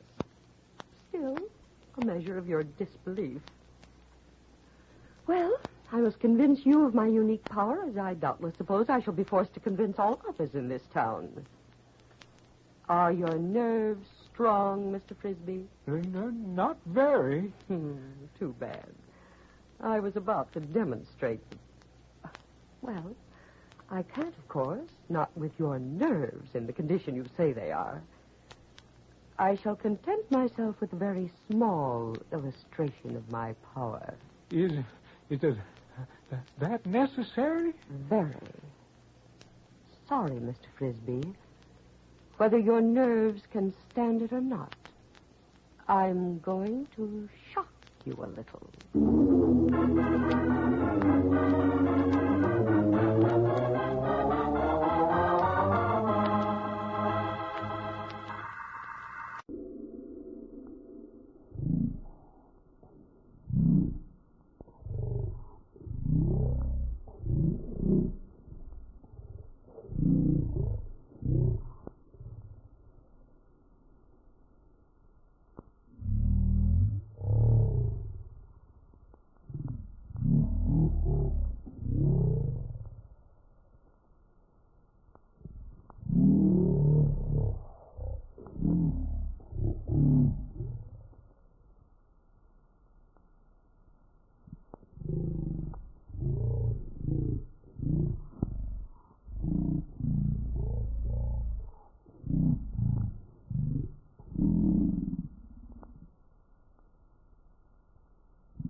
The Tom Mix Ralston Straight Shooters are on the air.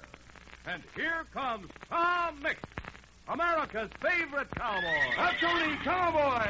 Bread is Ralston for your breakfast. Starts the day off shining bright. Gives you lots of cowboy energy with a flavor that's just right. It's delicious and nutritious, bite-sized and ready to eat. Take a sip from home, go and tell your mom shredded Ralston can't be beat. The Tom Mix Ralston Straight Shooters bring you another episode in the mystery of the Hurricane Horse.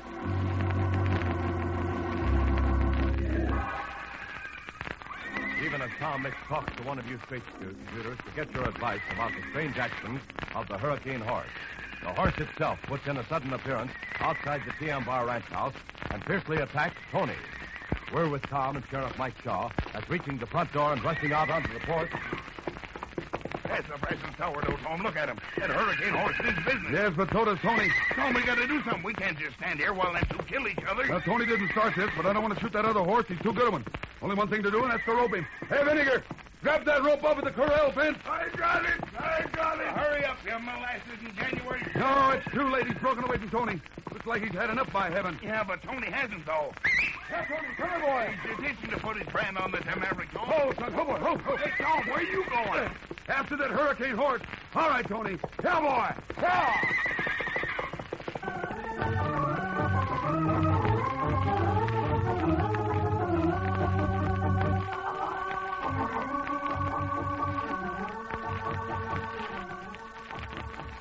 Almost at the same moment, he tossed into the saddle, even as Tony the Wonder Horse rears and plunges ahead onto the chase. Tom is uncoiling his own lariat, his eyes on the Hurricane Horse ahead. In a moment, we're going to hear a tense and thrilling episode. But first, would you like to make breakfast as exciting as a circus and as packed with fun as a 3-day rodeo? Then just do this. Ask Mother to bring home a red and white checkerboard package of shredded Ralston the next time she goes to the grocery. Shredded Ralston is the cereal everybody gets excited about. Made of whole wheat, each little golden brown shredded Ralston biscuit is bite-sized. That's right, each little crisp toasty biscuit is bite-sized and fits right on your spoon for easy eating. And shredded Ralston has a flavor that's out of this world. A flavor so unusual, so delicious, the flavor secret is actually patented. Shredded Ralston packs plenty of cowboy energy, the kind of up-and-atom energy you need to be a leader, a winner, and a real straight shooter. So get on the breakfast bandwagon. Ask Mother to pick up a package of shredded Ralston. She'll be glad to when you tell her it's energy-rich whole wheat, ready to eat, and tastes so swell it makes breakfast the best meal of the day.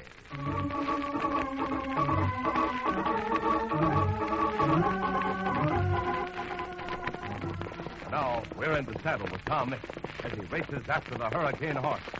Fine, Tony, fine, son. You're gaining on him. Come on, son. That horse sure can run, though. He's terrific. A little more, Tony. A little more, son. I'll get this rope on him. Come on, Tony. Come on, son. Don't let him pull away from you, son. That's it. That's it. Another few seconds now. Now! I got him. Hold, Tony. Hold. Back, son. Back. Head up, boy. Hold him, Tony. Hold him, son. I'll get as close to him as I can, but too much for one man, I'm afraid. Good. Here comes Mike and the boys. Hold him, Tom. Hold him till we get there. That's easier said than done, partner. Critter was well named by Crazy Fox. He's a hurricane on 4 feet. All right, boys. Get as many ropes on him as you can. And watch it. Stay clear of him. All right, Tom. All right. Come on, Mike. Snap out of it. Snap out of it. Tom holds me around again, Willie. I ain't never seen such a bodacious critter since Redskin. Mike, Willie, from deep. Get our rope on him, Mike. Yeah, Tom. He's wonderful, but he's ornery, too. Ornery varmint if there ever was one. Hey, now, what in the name of roses and sweet tea? Oh, that's a passing sourdough. That critter started to act as gentle as a lamb. Look at him, Tom. Look at him. Standing there just as quiet as can be. Oh, that's funny. What could have happened to gentle him down like that? Exactly. Don't make sense. It just don't. Here, I'll see if I can get closer to him now. Hey, look out, Vinegar. Don't fret, son. I'm over the next county already. All right, hold him, boys. Hold him. Hey, you, Clearwater. Get your twine on that forelegs. All right, Pecos. Hop to it. All right. Playing possum, that's what he was. Hey, he is a varmint. Hey, what's in thunderation? Tom, he's doing it again. One minute he's tearing up the ground in a horn-tossing, sod-pawing mood, and the next minute he's just as gentle as a baby. What does it to him, Tom? If you ask me, you do. Me? I think so. It's happened twice now. Guess I'm feeding on the wrong range. He steadies down every time he hears your voice. See how close you can get to him, Mike? Yeah, Tom, yeah. There, now. It's all right, boy. Don't be scared of nothing like that. Yeah, we're partners, you and me are. I knowed it the minute I set eyes on you. Yeah, shucks, you ain't no killer. I don't know myself what comes over you, but I know it ain't rightly in you to kill. Mike! Look out, partner! Mike!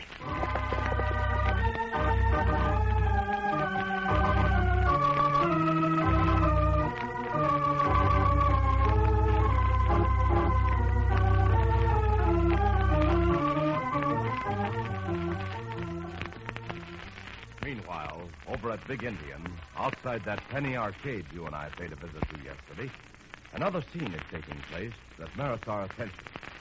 You notice that boy who's just coming down the street? Nice looking fellow, isn't he? Well, that's Buck Anderson, Sheriff Anderson's son. Buck's a senior at Big Indian High and captain of the baseball team, too. Very popular guy. But as he comes down the street, you can see there's something wrong. He looks worried. And he keeps one eye on his father's office at the other end of the street. As he reaches the door of the penny arcade, he gives a quick look around, then starts to enter when... Buck. What? Lucy, what are you doing here? Buck, what is it? What's wrong? You can tell me. What are you talking about? Look, Lucy, Buck, I only want to help you. I know you're in some kind of trouble. You cut classes yesterday. Looks like you're going to cut them again today. Come here. Well, what's it to you? It's everything to me. You know that. Well, look, Lucy, I can handle my own affairs, see? I know you mean it for the best, but don't interfere. In what? You'll be late for your own classes if you don't get a move on. Are you coming with me? I can't. Oh, Buck, what is it? What's making you throw everything aside, everything that's important? You know how important your classes are this year, especially if you want to go to college. Well, maybe I don't want to go to college, huh? You don't want to? Now, I know there's something wrong. Why, when we plan things together, the home we're going to have when we're married someday, things like that. You've always been the one who said we ought to wait till we're finished with college. You're the one who always said that... I know what I've said, but... But what? Well, look, will you please go away? Will you please leave me alone? I got things in my mind. I got things I got to straighten out. And don't ask questions. All right, Buck. I'll be along. May have to miss the first class history, but I'll make the rest.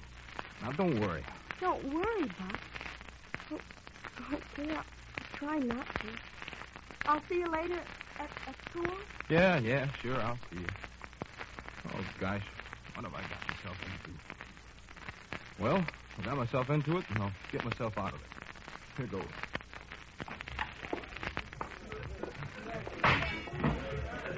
Greetings and salutations, Buck. What are you doing here this early? Mr. Jones around Volcano? Yeah, right over there with the jukebox. Thanks. Ain't got a cigarette on you, have you? Oh, I don't smoke. Thought you were giving it up. Well, now and then. You know how it is. You get a yen for just a puff, maybe. Yeah. Mr. Jones? Now, look, you've come to argue with me, Buck Anderson. Not argue, Mr. Jones. I have to straighten something out with you, that's all. Well, all right. You can do that by paying me the $400 you owe me. Look, Mr. Jones, when you got me into what I thought was a friendly bet on a pinball game... I got you in a bet. It's always the same.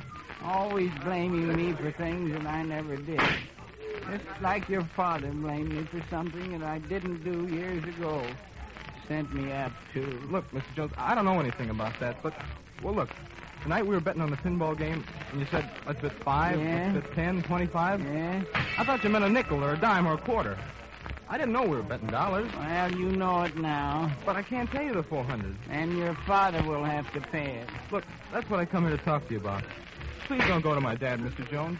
If he knew I'd been gambling, even when I thought it was just a friendly little bet, Look, he'd give you a good larpin with a razor strap. Is that it? No. With anything like that, I could take it. It's just that, well, it'd hurt him. It hurt him real deep. I don't want to hurt my dad, Mr. Jones. Well, I'll tell you what I'll do. I'll give you a chance to win it back. If you mean what I think you do, We'll play one game of pinball. We'll bet the whole $400. Now, if you win... Yeah, but suppose I don't win. I'll owe you $800. Well, that's the chance you take. I can't afford to take that chance, Mr. Jones. That's your business. But I want the $400 you owe me by tonight, or I'll have to go to your father. I'll just have to. Well, look, can't you give me a little more time? Can't you? You've had a full week already. Yeah, I know, but... $400 by tonight, Buck Anderson, or I go to your father. And don't blame me either. People are always blaming me for things that I never... Hey, Whimper, phone call. All right, Volcano. Now, Buck, go away and stop bothering me. Couldn't you give me till tomorrow night? Tonight. I've waited long enough. Right there, Whimper. I know where the phone is, Volcano. I know where it is. Yes, hello.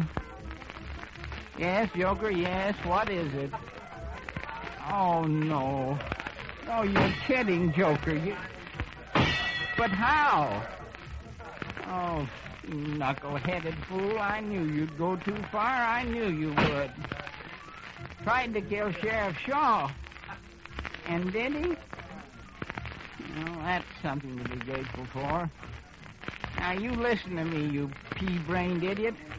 You've got to get that horse away from Mix. Yes. They're bound to think he's the killer. And they'll put him out of the way, and that'll spoil my whole plan. I don't know how you're going to do it, but do it. You heard me, Joker. Get that horse away from Mix, or you'll force me to do something very unpleasant. Very unpleasant, Joker. Yes. Goodbye. The blasted fool let Mix get his hands on the red chestnut. I knew he'd go too far. That kind of knocks your whole scheme into cocked hat, don't it? Well, if it does, if Joker doesn't get that horse back, I'll have to think of something else. Yeah. What about Sheriff Anderson's kid? Well, that part of my scheme's coming along fine. Just fine. Good. And to go relax and have a smoke on that. Got a butt? Are you going to give up smoking or aren't you? You know how it is, Whimper. You know how it is.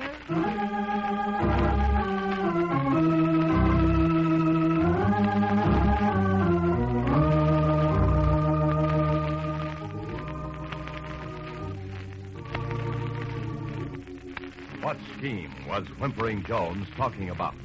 And how do Buck Anderson and the Hurricane Horse figure it? And say, what about Mike? How badly was he hurt? We'll know tomorrow, so be sure to be with Tom Mix and his Ralston Straight Shooters then for the next surprising episode of The Mystery of the Hurricane Horse. Say, have you any gulp-it-down-and-go breakfast eaters in your family? You know, the kind that rush to the breakfast table, gulp down their orange juice, gulp down their coffee, nibble on a piece of toast, slap their hats on their heads, and dash off to work. Well, if you have, then serve shredded Ralston. Boy, oh boy, shredded Ralston has a flavor that's so good, it tastes so swell, that your family will not only enjoy it right down to the last crisp bite, but they'll stick around for second helping. Made of whole wheat, baked into crisp, toasty little bite-sized biscuits that fit right on your spoon for easy eating, shredded Ralston is a real up-and-atom energy breakfast that'll help every member of your family get going and keep going. And it's so rich in energy, even a little does a lot for you. So pick up a red and white checkerboard package of shredded Ralston tomorrow and treat your family to the bite-sized, whole wheat, ready-to-eat cereal that tastes so swell, it makes breakfast the best meal of the day. Shredded Ralston for your breakfast. Start the day all shining bright. Gives you lots of cowboy energy with a flavor that's just right. For better breakfast, it's Ralston. 1, 2, 3. Tom Mix was played by Curley Bradley and written by George Lothar. Don Gordon speaking. This is the Mutual Broadcasting System.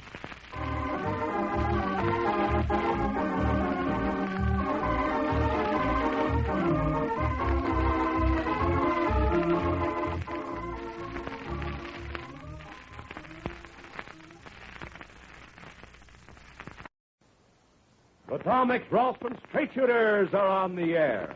And here comes Tom Mix, America's favorite cowboy. Up, Tony, cowboy! Shredded Ralston for your breakfast. Start the day all shining bright. Gives you lots of cowboy energy with a flavor that's just right. It's delicious and nutritious, bite-sized and ready to eat. Take a sip from home, go and tell your mom shredded Ralston can't be beat. The Tom Mix Ralston Straight Shooters bring you another episode in the mystery of the Hurricane Horse.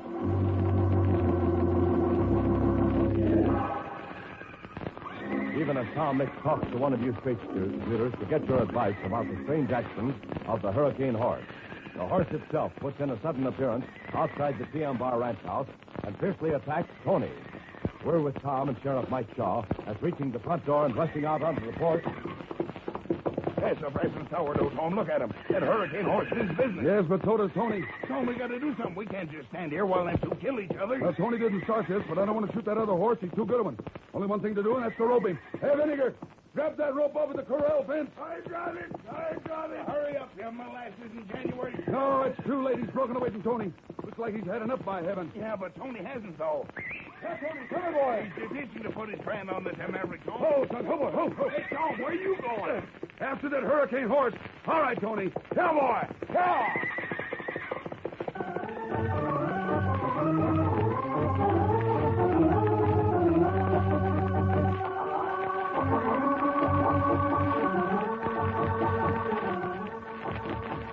Almost at the same moment, he vaults into the saddle, even as Tony the Wonder Horse rears and plunges ahead onto the chase. Tom is uncoiling his own lariat, his eyes on the Hurricane Horse ahead. In a moment, we're going to hear a tense and thrilling episode. But first, would you like to make breakfast as exciting as a circus and as packed with fun as a 3-day rodeo? Then just do this. Ask Mother to bring home a red and white checkerboard package of shredded Ralston the next time she goes to the grocer's. Shredded Ralston is the cereal everybody gets excited about. Made of whole wheat, each little golden brown shredded Ralston biscuit is bite-sized. That's right, each little crisp toasty biscuit is bite-sized and fits right on your spoon for easy eating. And shredded Ralston has a flavor that's out of this world. A flavor so unusual, so delicious, the flavor secret is actually patented. Shredded Ralston packs plenty of cowboy energy, the kind of up-and-atom energy you need to be a leader, a winner, and a real straight shooter. So get on the breakfast bandwagon. Ask Mother to pick up a package of shredded Ralston. She'll be glad to when you tell her it's energy-rich, whole wheat, ready to eat, and tastes so swell, it makes breakfast the best meal of the day.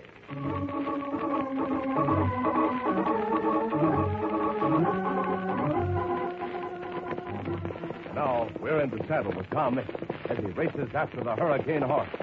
Fine, Tony, fine, son. You're gaining on him. Come on, son. That horse sure can run, though. He's terrific. A little more, Tony. A little more, son. I'll get this rope on him. Come on, Tony. Come on, son. Don't let him pull away from you, son. That's it. That's it. Another few seconds now. Now. I got him. Ho, Tony. Ho, ho. Back. Back, son. Back. Head up, boy. Hold him, Tony. Hold him, son. I'll get as close to him as I can, but too much for one man, I'm afraid. Good. Here comes Mike and the boys. Hold it, Tom. Hold it till we get there. That's easier said than done, partner. Critter was well named by Crazy Fox. He's a hurricane on 4 feet. All right, boys. Get as many ropes on him as you can. And watch it. Stay clear of him. All right, Tom. All right. Come on, Mike. Snap out of it. Snap out of it. Tom waltz me around again, Willie. I ain't never seen such a bodacious critter since Redskin. Mike, will you ever beat? Get our rope on him, Mike. Yeah, Tom. He's wonderful, but he's ornery, too. Ornery varmint if there ever was one. Hey, now, what in the name of roses and sweet tea? Tom, that's a passing sourdough. That critter started to act as gentle as a lamb. Look at him, Tom. Look at him. Standing there just as quiet as can be. Oh, that's funny. What could have happened to gentle him down like that? Exactly. Don't make sense. It just don't. Here, I'll see if I can get closer to him now. Look out, Vinegar. Don't fret, son. I'm over the next county already. All right, hold him, boys. Hold him. Hey, you, Clearwater. Get your twine on that foreleg. All right, take us. Hop to it. All right. He's playing possum. That's what he was. He is a varmint. Hey, what's in thunderation? Tom, he's doing it again. 1 minute he's tearing up the ground in a horn-tossing, sod-pawing mood, and the next minute he's just as gentle as a baby. What does it to him, Tom? If you ask me, you do. Me? I think so. It's happened twice now. Guess I'm feeding on the wrong range. He steadies down every time he hears your voice. See how close you can get to him, Mike? Yeah, Tom, yeah. Hey, now. It's all right, boy. Don't be scared of nothing like that. Yeah, we're partners, you and me are. I knowed it the minute I set eyes on you. Yeah, shucks, you ain't no killer. I don't know myself what comes over you, but I know it ain't rightly in you to kill. Mike, look out, partner. Mike!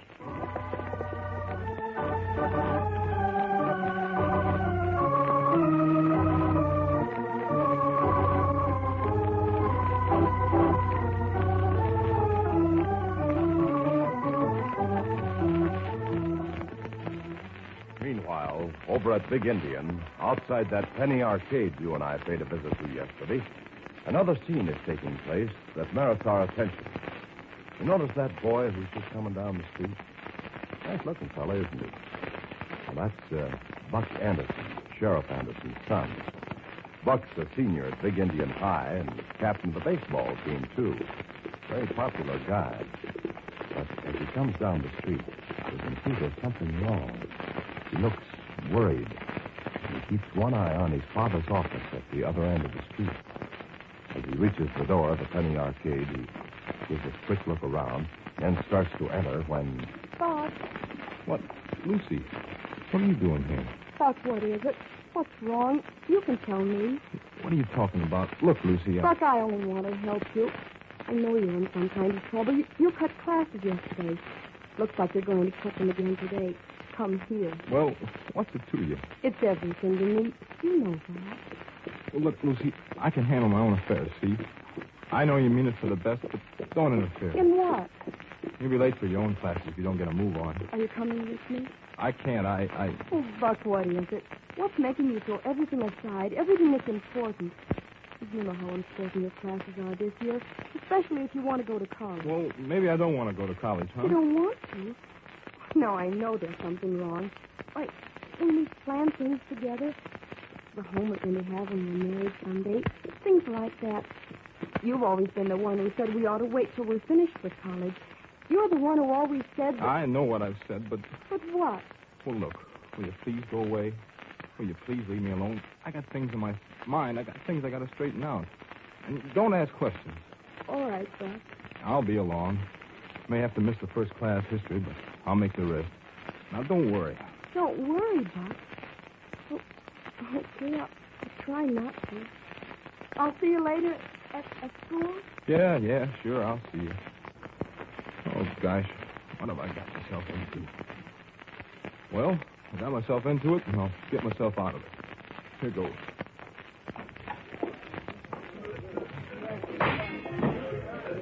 Greetings and salutations, Buck. What are you doing here this early? Mr. Jones around Volcano? Yeah, right over there with a jukebox. Thanks. Ain't got a cigarette on you, have you? Oh, I don't smoke. Thought you were giving it up. Well, now and then. You know how it is. You get a yen for just a puff, maybe. Yeah. Mr. Jones? Now, look, you've come to argue with me, Buck Anderson. I'm not arguing, Mr. Jones. I have to straighten something out with you, that's all. Well, all right. You can do that by paying me the $400 you owe me. Look, Mr. Jones, when you got me into what I thought was a friendly bet on a pinball game... I got you in a bet. It's always the same. Always blaming me for things that I never did. Just like your father blamed me for something that I didn't do years ago. Sent me up, too. Look, Mr. Jones, I don't know anything about that, but... Well, look, tonight we were betting on the pinball game, and you said, let's bet 5, Yeah. let's bet 10, 25. Yeah? I thought you meant a nickel or a dime or a quarter. I didn't know we were betting dollars. Well, you know it now. But I can't pay you the $400. And your father will have to pay it. Look, that's what I come here to talk to you about. Please don't go to my dad, Mr. Jones. If he knew I'd been gambling, even when I thought it was just a friendly little bet, Look, he'd give you a good larpin with a razor strap. Is that it? No. With anything like that, I could take it. It's just that, well, it'd hurt him. It hurt him real deep. I don't want to hurt my dad, Mr. Jones. Well, I'll tell you what I'll do. I'll give you a chance to win it back. If you mean what I think you do, We'll play one game of pinball. We'll bet the whole $400. Now, if you win... Yeah, but suppose I don't win. I'll owe you $800. Well, that's the chance you take. I can't afford to take that chance, Mr. Jones. That's your business. But I want the $400 you owe me by tonight, or I'll have to go to your father. I'll just have to. Well, look, can't you give me a little more time? You've had a full week already. Yeah, I know, but... $400 by tonight, Buck Anderson, or I go to your father. And don't blame me either.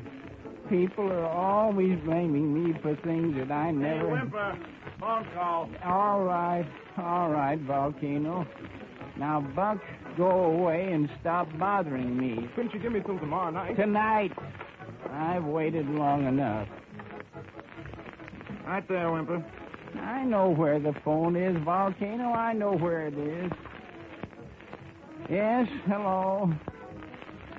Yes, Joker, yes. What is it? Oh, no. Oh, you're kidding, Joker. But how? Oh, you knuckle-headed fool. I knew you'd go too far. I knew you would. Tried to kill Sheriff Shaw. And did he? Well, that's something to be grateful for. Now, you listen to me, you pea-brained idiot. You've got to get that horse away from Mix. Yes. They're bound to think he's a killer. And they'll put him out of the way, and that'll spoil my whole plan. I don't know how you're going to do it, but do it. You heard me, Joker. Get that horse away from Mix, or you'll force me to do something very unpleasant. Very unpleasant, Joker. Yes. Goodbye. Oh, that blasted fool let Mix get his hands on the red chestnut. I knew he'd go too far. That kind of knocks your whole scheme into cocked hats, don't it? Well, if it does. If Joker doesn't get that horse back, I'll have to think of something else. Yeah. What about Sheriff Anderson's kid? Well, that part of my scheme's coming along fine. Just fine. Good. And to come relax and have a smoke on that. Got a butt? Are you going to give up smoking or aren't you? You know how it is, Whimper. You know how it is.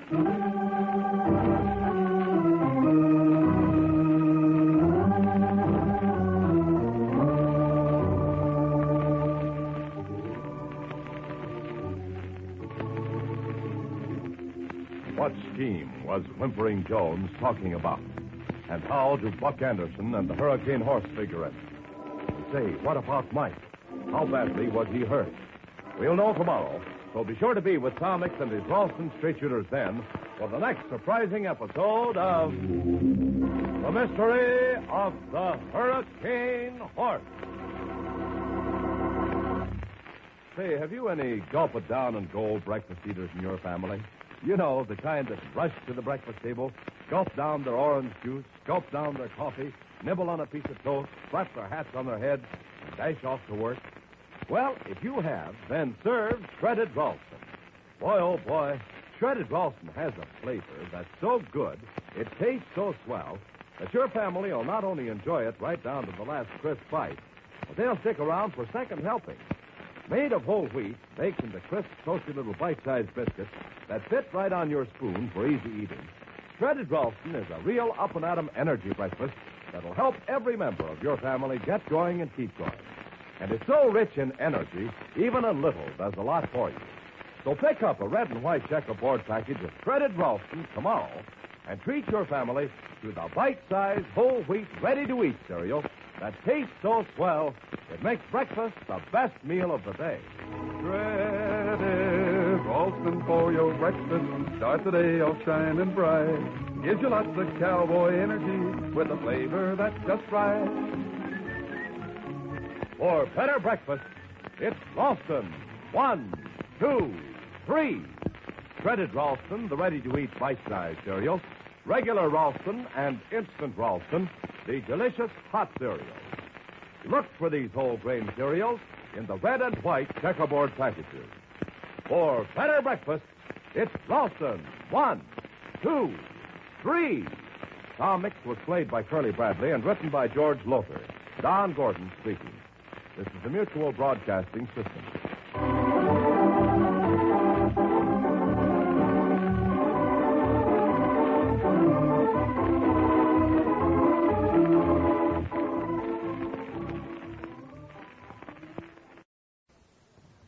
The Tom Mix Ralston Straight Shooters are on the air.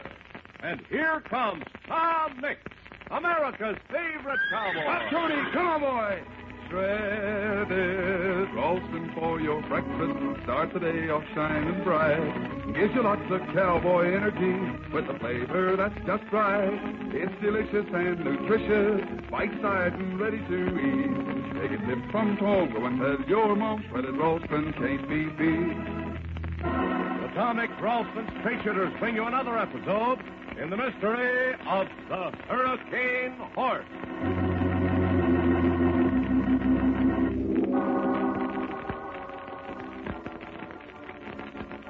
Tom Mix is now trying to solve the strange mystery of the Hurricane Horse, a wild horse, leader of a herd of killers that for some mysterious reason have been attacking the Pawnee village of Chief Crazy Fox. No matter how often and to what spot Crazy Fox has moved the village, the Hurricane Horse has found it and deliberately wrecked it, his herd beating down the teepees with their hooves and injuring men, women, and children. Now, in an unusual way, Sheriff Mike Shaw has been hurt by the Hurricane Horse. And as he lies stretched on a couch in the front room of the T.M. bar with Doc Green bandaging his head. Oh, lie still. Will you stop moving your head now and stop trying to get up? Yeah, but I got to talk to Tom. I don't want him to do nothing to the Hurricane Horse. I got to talk to Tom. Well, Wash is going to get him. Now, if you don't lie still, I won't be responsible. Oh, here comes Tom now. Tom, will you in heaven's name beat some sense into this maverick's head? What? Yeah, second thought, you better beat it into some other part of him. His head's in the bad condition as his head. Tom. What is it, Mike? What are you so upset about? The war said that you had gone to take care of the Hurricane Horse, and I don't want you to do it, Tom. All I was going to do, Mike, was to try and break him. He's a great animal. Red chestnut, and if I can ride some sense into him, Yeah, that's it, Tom, that's it. He's got to be busted. He's got to be. He's got to learn who's master. And I want to do it, Tom. I want you to let me do it. Why, Mike? Well, shucks, Tom. I don't have to tell you. Ever since Redskin died some time back, I ain't never found a horse to suit me, and you know that. The first time I laid eyes on this here Hurricane Horse, I know that he was the horse for me. Thunderation, Tom, he even looks like Redskin. It's all the same to you. I want to make him my horse. So if there's any busting to be done, I want to do it. Let's see. Sorry, Mike, but I can't let you do it. Well, why not, Tom? Oh, my soul and body, you made me ruin the bandage again. Now, will you please lie quiet? Now, Tom. You're the killer, Mike. You know what they are. Aside from that, you're no calf anymore, you know. You're not as young as you used to be. What's that? What's that? I'm as good as I ever was. I'm sound in wind and limb, I am. Well, I'm glad you didn't include your head. I can bulldog a steer with the best of them. I can peel a bronc as good as any buster can. But not that bronc. Now, wait a minute, Tom, wait a minute. The Hurricane is my horse. He's got to be. I understand that critter, and he understands me. Now, you saw how he gentled down when he heard my voice, Tom. I also saw him knock you down when you got close enough, Mike. Yeah, and from what you tell me, if Tom hadn't rushed in and dragged you right out from under him, he'd have trampled you to death, Oh, Mike. I know, but he's mine, and I'm the one that's got to bust him. Mike, I can't let you do it. I can't let you deliberately You kill got your... to let me bust that horse, Tom. You got to. Now, what do you say, Tom? I say let's put it up to one of our straight shooters. Put it up. Yeah. Yeah, that's a good idea. All right, then. I'll get a card out of the Bureau of Identification file and telephone the straight shooter listed on it. Now, we'll leave it up to him, Mike. If he says you ride the Hurricane horse, you ride it. If he says you don't, you don't. Agreed? Okay, Tom. Agreed.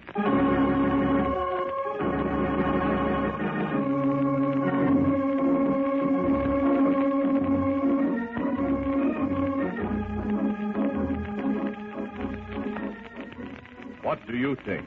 Should Mike Shaw try to bust the Hurricane horse or not?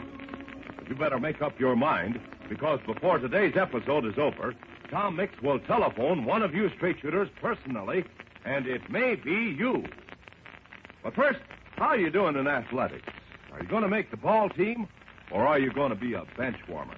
You know, the kid who sits on the sidelines and never seems to be able to keep up with the gang. Well, if you want to be a top-notch athlete, you've got to have plenty of energy. Real, live cowboy energy. And one way to help yourself to cowboy energy is to sit down every morning to a breakfast of crisp, toasty, shredded Ralston. Made of whole wheat, shredded Ralston is loaded with cowboy energy. The kind of energy you need to be a top-notch athlete and a winner in the things you do. Boy, you like shredded Ralston. It's got a flavor that's out of this world. So don't be a bench warmer. Get going with shredded Ralston, the flavor-rich, energy-rich, bite-sized whole wheat cereal that tastes so swell it makes breakfast the best meal of the day.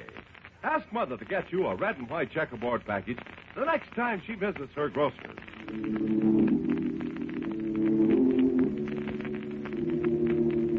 And now, our scene changes to the Penny Arcade in Big Indian, run by Whimpering Jones and his henchman, the man called Volcano.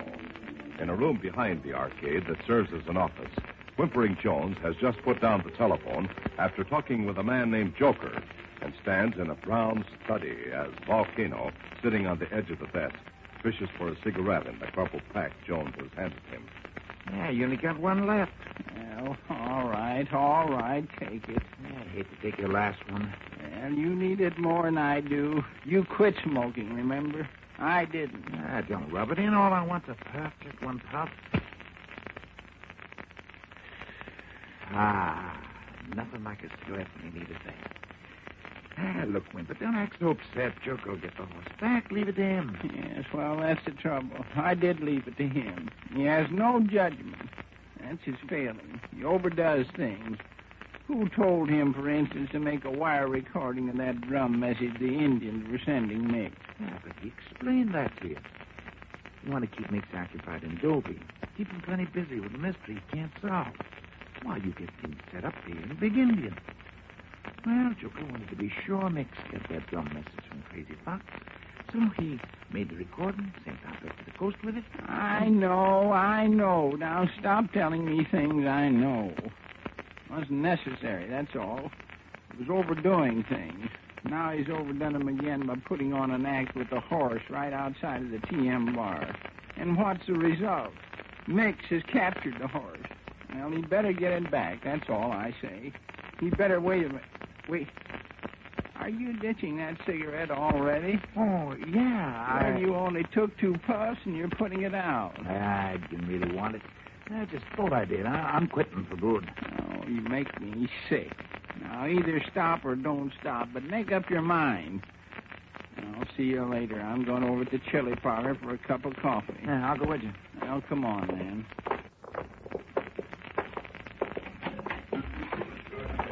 Oh, Mr. Jones? Huh? Oh, Buck Anderson. Are you still here? Yeah, I've been thinking over your proposition. Huh? For what proposition? You know, I owe you $400. That is, you say I owe you $400. Well, you do owe me $400, and don't go to blaming it on me either. You were the one that wanted to bet. I run a legal establishment here. Skee-ball games, pinball machines, things like that. All of them just intended for amusement.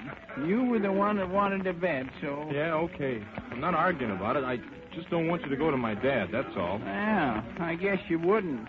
Fine thing. When the sheriff's son... All right, would you skip it? I'll take your proposition.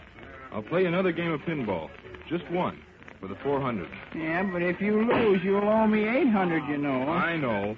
Yeah, where are you going to get $800? Well, I've got an insurance policy worth that much in cash. Yeah? My dad took it out for me when I was a baby. It's for my education.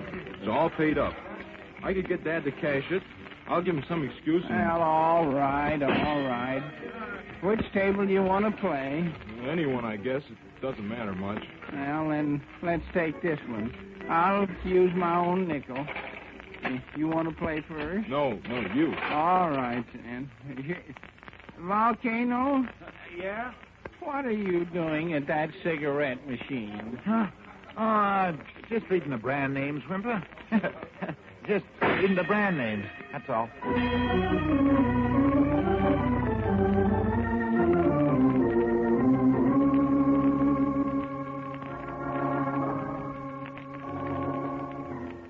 Slowly but surely, the clammy hands of Whimpering Jones close about the life of young Buck Anderson. For what reason and with what results, we are soon to learn. Meanwhile, at the TM bar. There it is, Tom. There it is. There's the call. Yeah. Hello? Hello, is this Jantha Pomeroy of Pittsfield, Massachusetts? Well, Jantha, how old are you, honey? You're 7? Well, now, just to be sure, I want to check the serial number on that bracelet with the card that I've just taken out of my file here at the TM bar. Is the number on your bracelet 312336? Well, Jantha, I guess you know why I'm calling. My partner, yes, and yours, Mike Shaw, wants to risk his neck trying to break the Hurricane horse. Now, a horse that's a killer is a mighty dangerous critter to ride. Now, wait a minute, Tom. Wait a minute. Just a minute. Give me that telephone. Nice holding body. Oh, get away from me, you pestiferous old pill pusher. Here, let me talk to Jantha, Tom, will you? Well, all right. Hello, Jantha. Mike Shaw wants to talk to you, honey. Here's Mike Shaw. Thank you, Tom. Thank you. Hello, Jantha. This is a great pleasure for old Mike Shaw to be talking to you. Now, listen to what I got to say, will you, partner? My horse, Redskin. You remember Redskin? Yeah, well, fine. You know, Redskin died some long time ago. And I don't know if you can understand just what it means to lose a friend like that there horse was to me. Anyhow, I never figured that there'd ever be another horse like him. Now then, this here Hurricane horse, he's just as big and as full of fire as Redskin was. He's got that there same red chestnut color, just like my old Redskin had. And, well, Jantha, I kind of feel that he's got to be my horse right from the very start. You know what I mean, don't you? Yeah, and it wouldn't be the same if anybody else was to bust him, you see. It makes a big difference. So I'd be mighty beholden to you, partner, if you'd say it was okay. Now, you do? You think it's all right for me to go ahead? Yeah, well, now, Tom says that I'm getting a little bit too old and all that there sort of thing, but then I ain't. Now, you think it's all right, so thank you very much, partner. I knowed you wouldn't let me down. Thanks a lot, and I'm going to tell Tom that you said it was all right for me to go ahead and try to bust him, yeah? Yeah. Okay, and thanks. Goodbye, Jantha. It's been nice talking to you. Tom, Jantha says it's all right for me to go ahead and bust him. Well, she says so.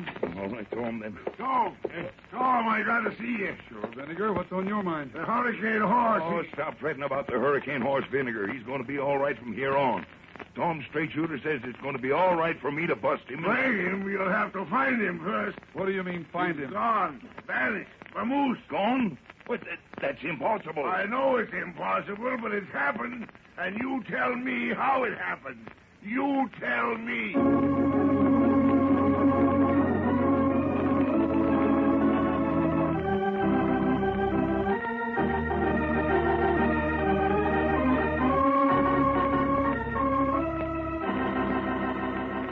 There's a sudden unhappy look in Mike Shaw's eyes, and a grim one in Tom's. We know that Whimpering Jones's henchman, Joker, must be back of all this. But Tom has yet to find that out. Meanwhile, what has fate in store for Buck Anderson? Plenty of trouble, as we'll learn tomorrow. So be sure to be with Tom Mix and his Ralston Straight Shooters then for the next exciting and human interest episode of The Mystery of the Hurricane Horse.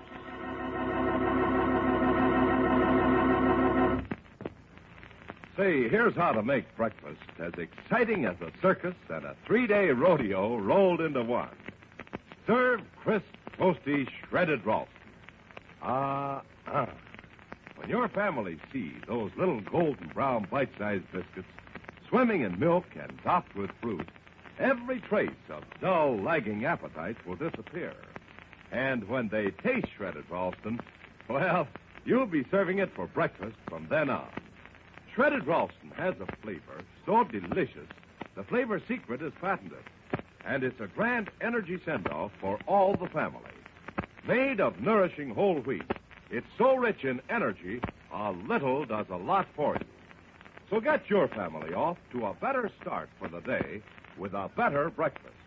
Serve shredded Ralston. Your grocer has it in the red and white checkerboard package.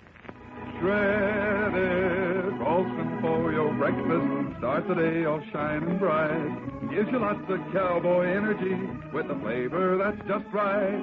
It's delicious and nutritious, bite-sized and ready to eat. Take a sip from home, go and tell your mom shredded Ralston can't be beat. For better breakfasts, it's Ralston. 1, 2, 3. Shredded Ralston, the ready-to-eat bite-sized cereal. Regular Ralston and instant Ralston, the delicious hot cereal. Look for these whole grain cereals in the red and white checkerboard packages.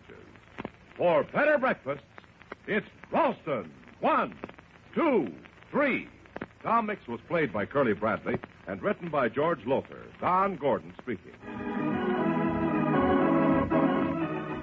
This is the Mutual Broadcasting System.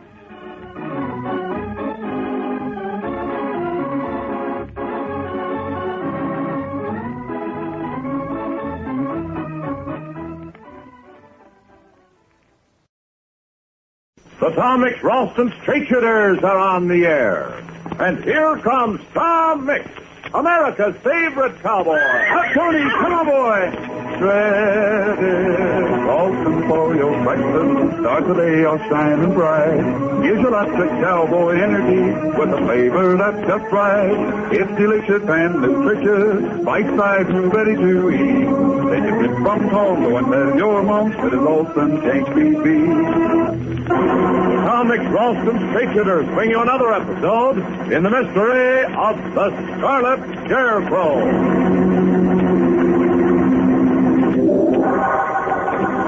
Who is the Scarlet Scarecrow? Even more important, has Tom Mix's returning strength enabled him at last to break through the hypnotic spell cast over him by this amazing trickster? The answers to those questions are revealed in a startling and dramatic way. We join Tom, Mike, and the celebrated detective Gramercy Gaunt in the Dobie jail, where a surprising thing has just happened. As a storm rages outside, Sheriff Mike Shaw, staring down at the sprawled figure of a scarecrow, says, "It's just a scarecrow, a thing made of sticks and cloth. Tom, don't just stand there with that kind of peculiar grin on your face. What's happened to Peter Ford? What's happening to us, Tom? Oh, what's happening, Tom?" I'm not sure, Mike, but I think we've been hypnotized. Hypnotized? I say. It's got to be that. It can't be anything else. But I don't savvy. Now, wait, please, Mike, wait. Let's try to get things straight in my own mind. We were talking to Peter Ford here in this cell. Yeah. Then what happened? What made you hit him? Him? It wasn't him, Tom. He turned into the Scarlet Scarecrow right before my eyes. Now, wait. Gramercy, did you see the same thing? Good heavens, yes, Tom. Didn't you? No. Oh, now, Tom. No, now, listen. It seemed to me that for no reason at all, you started talking a lot of nonsense about Ford turning into a scarecrow. And then you hit him. I couldn't understand why you did it. Don't you see? To me, at that moment, no change took place. But a change did take place to you and Gaunt. But if we both saw it, if Mike and I both saw the same thing, then we must be right, and you must be wrong. No.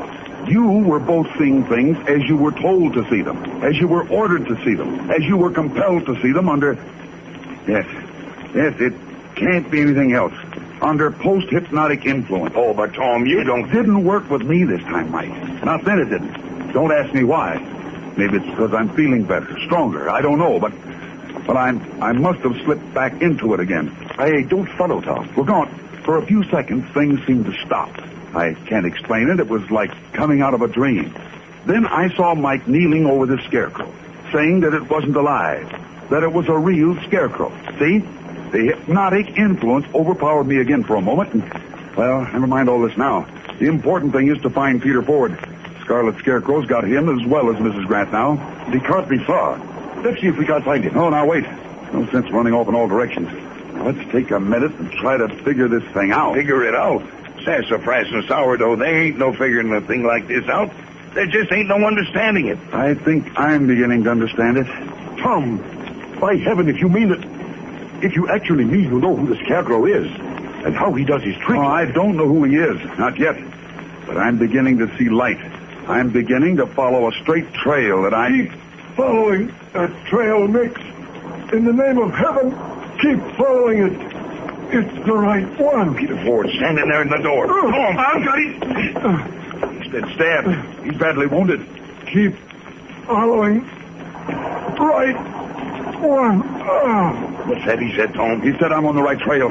Yes, by heaven, I'm beginning to think that I am.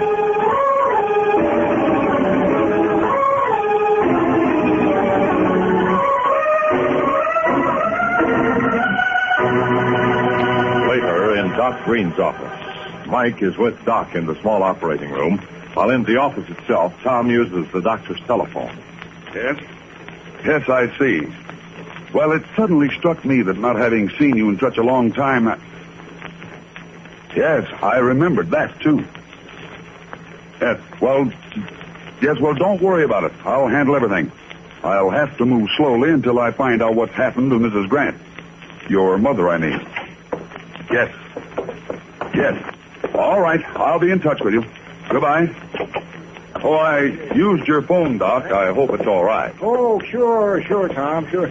Well, I'm afraid you won't be questioning that Ford fellow for a day or two. He's in kind of a bad way. Will he live? That's the main thing. I figure he will, yes. Good. I don't reckon there's any need to question him, Doc. I'm beginning to make sense out of this scarecrow business. Mike, it's late. Best thing for us to do right now is to get back to the TM bar and try to get some sleep before tomorrow. Oh, I'll pay you for that telephone call later, Doc. Oh, you kidding, Tom? I reckon I can afford a nickel. Oh, it costs more than a nickel to call London, England, Doc. London, England? You mean to say you was talking to somebody in London when Doc and me came in here? What in thunderation for, Tom? Just to double check on something, Mike. If you're ready, let's go. And I'll keep you posted on how Ford gets along, Tom. Right, Doc. Say, Mike. Yeah, Doc? Congratulations on Redskin. Dr. Frisbee tells me he's doing fine. Yeah, ain't that wonderful, Doc? Yeah, Frisbee said that maybe we could take him out to the TM bar in a day or two and start exercising. Real gentle like, you know. Yeah, I reckon you can. Well, good night, boys. Good night, Doc. Good night. I'm glad that storm has passed over at last. Tom, sassafras and sourdough, I just can't corral my curiosity. Now, can't you give me a little hint as to the answer to the Scarlet Scarecrow? No, easy, Tony, easy, Doc. Now, Mike, you can figure it out for yourself. Yeah. Now, remember, the first time we saw the Scarecrow, we were in Gramercy Gaunt's room at the Dobie Hotel. Yeah. Come on, son. Come on, boy.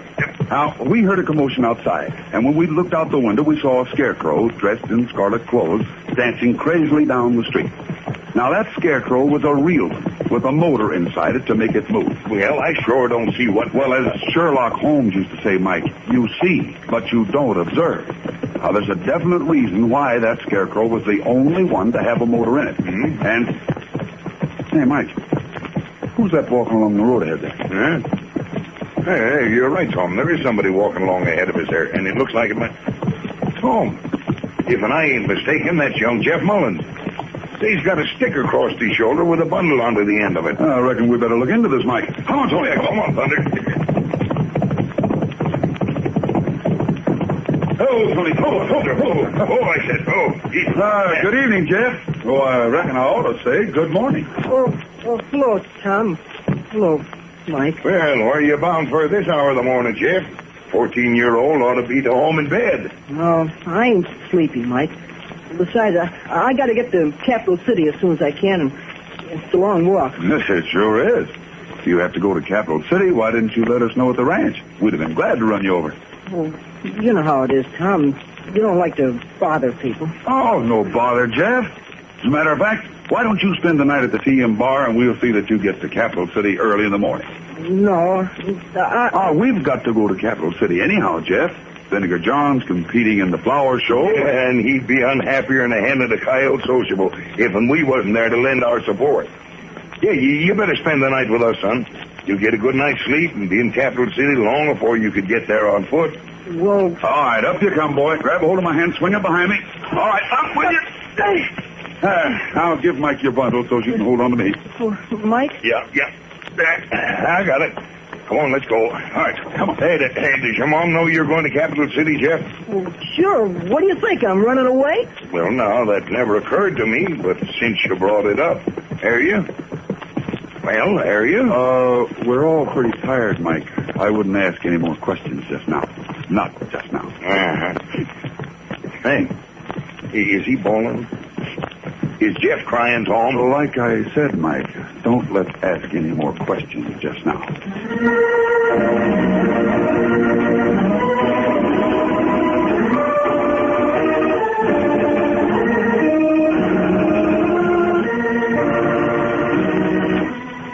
Early the following morning in Tom's office. Oh, come in, Jeff. Well, said you wanted to see me, Tom. Say, when are we leaving for Capital City? You said that... Yeah, I know.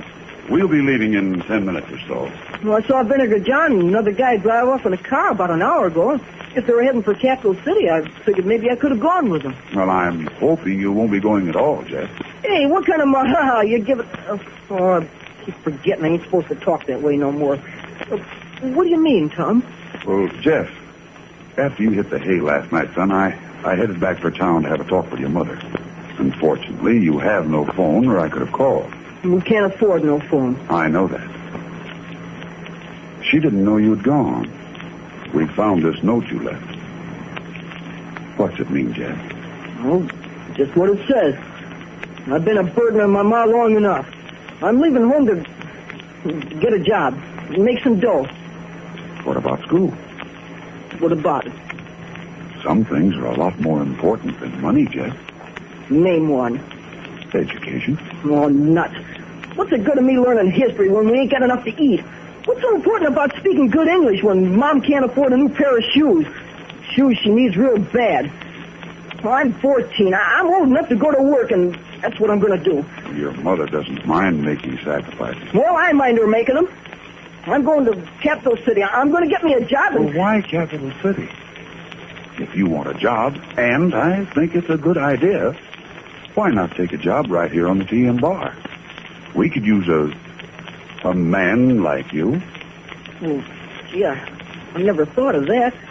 I'd like that swell. Only, I don't know much about roping or riding, stuff like that. So, you'll learn quick enough. Is it a deal? Oh, you bet. Good. Now, when Vinegar John gets back this afternoon, he'll assign you a place in the bunkhouse and tell you what to do. Put yourself in his hands, and you'll be all right. Time to get started for Capital City if we're to go in there. Oh, hello, Jeff. Howdy, partner. Jeff just become one of our ranch hands, Mike. Huh? He's going to work for us during the summer, that is. That's fine, Jeff. I can't think of nothing better for a growing youngster than to... Excuse me, boys. Yes. Tom McSheen. Vinegar? Yes. What? Sure, Vinegar. Sure. Pronto. You're right, Mike. It is time we got started. Something wrong, Tom? He says something strange has happened and that Scarlet Scarecrow's been at work again.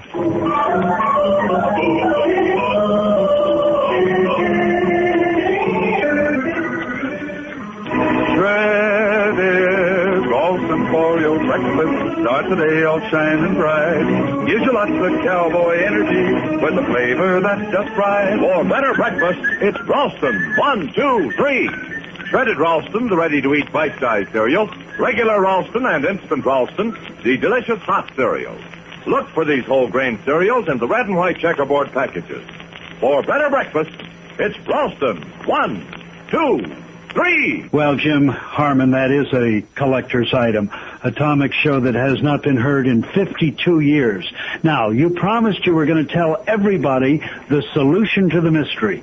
Well, I think this is the way it went. The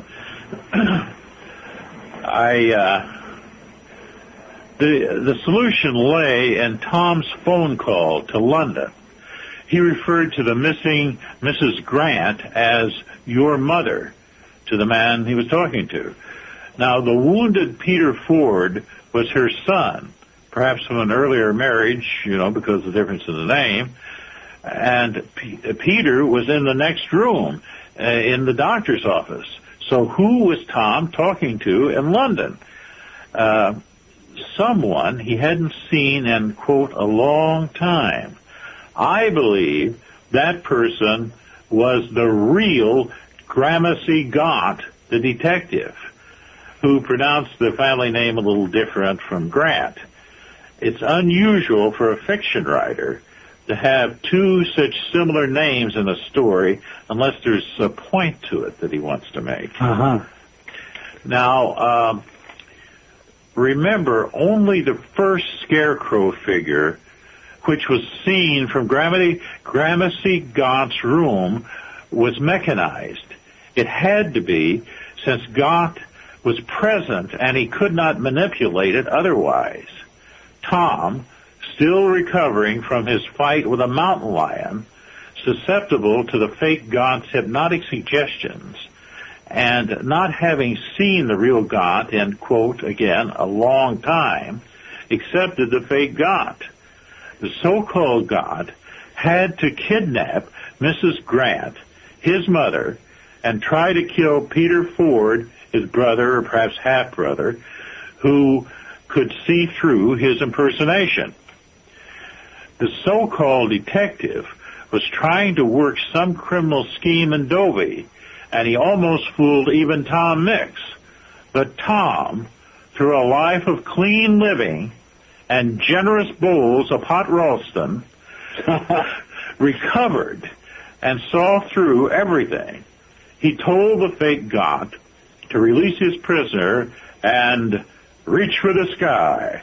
Lawbreakers always lose. Straight shooters always win.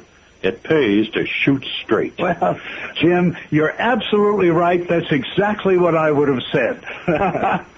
And thank you for bringing the Tomic's Lost. Atomic Ralston Company are on the air. And from out of the West comes Tom Mix, America's favorite cowboy, and his wonder horse, Tony. Start the morning with hot Ralston, and you surely will agree that the form of pill at breakfast gives you cowboy energy. It's delicious and nutritious, made of golden western wheat. Take a sip from Tom, go and tell your mom hot Ralston takes easy. Tonight, the makers of Ralston, the straight shooter cereal, bring you Tom Mix, United States Marshal, in The Mystery of the Magic Mesa. Marshal Tom Mix, his deputy Mike Shaw, and their good friend Wash, man of all work at Tom's Ranch in the PM Bar, have been attending a meeting of the Cattlemen's Association. The meeting has just ended, and Tom and our friends stand talking outside the Grange Hall when... Powerful good speech you made, Tom. Them ideas you got about winter feeding cattle are darn good and darn good. I'm glad you approve of them, Dan. Yes. I beg your pardon, Vince, beg your pardon. but I'd like to have a word with the marshal myself. Oh, howdy. I reckon you don't know me too well, Marshal. O'Rourke's my name. Ringo O'Rourke. I just took over the old Circle 9 a few weeks back. Now, them ideas you got on winter feeding, they sounded mighty practical to me. I just wanted to thank you for them. Not at all, Ringo. How do you find Dobie? Dobie suits me right down to the ground. Fine land, fine folks, and I allow the best marshal in the country. Well, now there's a compliment for you, Tom. Well, just saying what's true, that's all. I just heard today that you got a line on them smugglers, Marshal. Them hombres that have been running contraband across the Mexican border. Help me! Hey, what are you talking to that? Tom, coming towards us down the street there, stumbling along like he's going to fall. Oh, boy, look, it's an old man with long white hair down to his shoulders and a squiggly white beard. Oh, that's Hardwinter. Hannibal, the prospector. Hey, Hardwinter, what is it, man? What's happened to you? Marshal, thank the good Lord you're here. Steady, partner, steady. Face scratched and bloody. His clothes are torn to shreds. What's happened to you? I've been running for most an hour. I don't know how I done it, but I didn't dare stop. He's come back, Marshal. He's up there on the mesa. Who's up there on the mesa? Wild Bill Crockett. Thunderation, Hardwinter. You ain't been showing Blue Loco, have you? Wild Bill Crockett, the bad man, he's been dead for, well, shucks, it must be 10 years or more. Well, then I've seen his ghost. Oh, woe is me, Now, woe is me. stop it. There's no such thing as ghosts. You ought to know that. Yeah, I knows it, but does the ghosts knows it? Now, look here, Hardwinter. Get straight of this. Just what happened? Marshal, I'm talking gospel. I've got my camp pitched up on the mesa, and I'm sitting by my campfire when I hear him off among the rocks somewhere. Hooray for me, he yells, just like he used to. I'm a Salt River roarer, he shouts, and he's coming closer all the time. I can lick 10 men with one hand, and I can make mincemeat out of you. That's who, me? Poor little old backside me? No, he meant me. Well, good for you. Because by that time he's standing in the firelight, all 7 feet of him, and as broad as he's tall, with that big wide hat of his stuck back on his head. And me, I lit out of there pronto, and I've been running ever since. Marshal, I met up with Wild Bill Crockett many's the time in my day, and I'm telling you, that was Wild Bill. Him or his ghost. Well, me, I figured on doing some hunting up on the mesa this week. The deer and goat is plentiful up there. But I reckon I'll be heading somewhere else to do me shooting. Tom, what do you aim to do about this? Oh, not much of anything, I don't think, Mike. Frankly, I allowed the Hardwinter here fell asleep and had a dream. And in that dream... Look! Look, whoa, it's up, Mr. Tom. Look down out there under the skyline where the mesa is. Tom, there's lights up there on the mesa. Green lights, yellow lights, bobbing around the top of the mesa. Now do you believe me, Marshal? Now do you believe I seen Wild Bill or his ghost? I reckon you saw something, Hardwinter. It certainly wasn't a ghost. Well, then what was it? That's something I aim to find out. Let's get our horses, Mike. We're riding for the mesa pronto.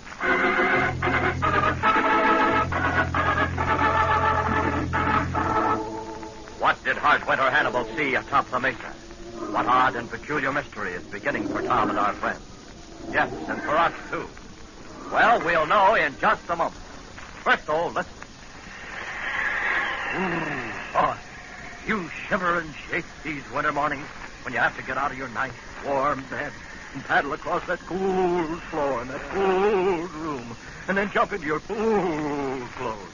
Boy, it makes me cold just to think about it. Yeah, me too. Well, sir, there's one quick, sure cure for those early morning shivers and shakes, and that's a steaming bowl of good old instant Ralston wheat cereal. Miss Gordon, you said it that time. Instant Ralston warm you up from head to toe just as quick as a wink. I mean a wink. Yes.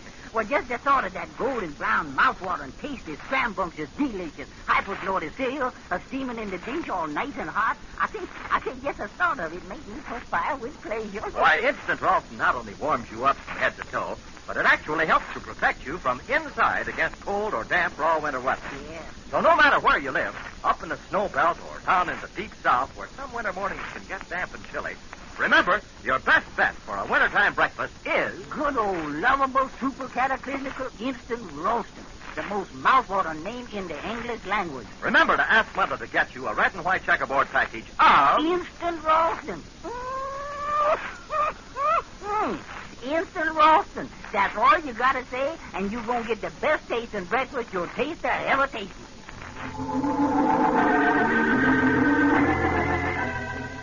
And now it's several hours later. Near the top of the mesa, in a cave hollowed out of the rock by centuries of wind and rain, 2 men sit over a small campfire. One of them, a man of average height, seems small. dwarfed by the tremendous size of the man who sits near him. The smaller man is saying, Want some more jerky, Crockett? Some more beans, maybe? Beans, jerky. I'm sick of beans and jerky. Beef. That's what Jack Crockett wants. Another month or so, Crockett, and you'll be eating steak for breakfast, dinner, and supper. Another month. I'll never stand it, I tell you. I need meat.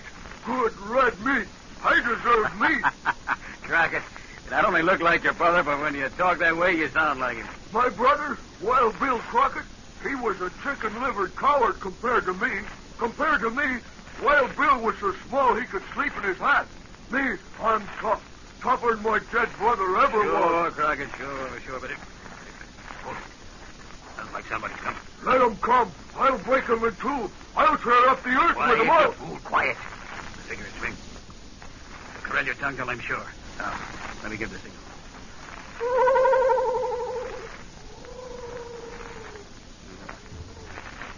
It's Ringo, right enough. Here he comes. Ringo? Yes, Rayback. Ringo O'Rourke in person. I got here as fast as I could. We got work to do. Work? Can a man work on an empty stomach? Where's the steak you said you was going to bring? There wasn't time, Crockett. I had to get here in a hurry. Now, you listen to me. Marshal Tom Mix and his deputy are on their way up onto the mesa right now. What? You heard me, Swayback. They're on their way. I told you that idea of yours was no good. Scared the daylight out of that old fool of a prospector. We send up them green and yellow rockets. And what happened? We bring a marshal down on us. Well, my idea worked as far as it went. With the hunting season just starting in, I was afraid a lot of them ranchers in Dobie might come poking up around here, hunting deer and goat. And I figured if we scared the prospector, he'd spread the word and keep them all away. Yeah, but I didn't count on Mix. Mix don't scare easy. In fact, he don't scare at all. So, what do we do now? Leave him to me. I'll bust him in two. I'm hankering for a fight. And if I don't get one, you'll have to salt me down to keep me from spoiling. Well, shut up, blasted Crockett. I repent the day we ever met up with you. Well, I warned you at the time, Ringo. Don't say I didn't. But you had an idea. Always you got an idea. Well, it's still a good idea. Crockett's brother, Wild Bill, was sent to Boot Hill on this mesa. And Jack here looks enough like Wild Bill to keep the ranchers away from here for the next 3 or 4 weeks. And that's all the time we need to smuggle in the rest of the contraband. After that, we'll be rich, way back. Rich. But right now, we've got to take care of Mix and his deputy. Okay, so I ask you again. What do we do? We let him down, that's what we do. And we do it tonight. We're dry gulching Mix and Shaw. It's the only way to get him and get him for sure. Now get your rifles, way back, and come on.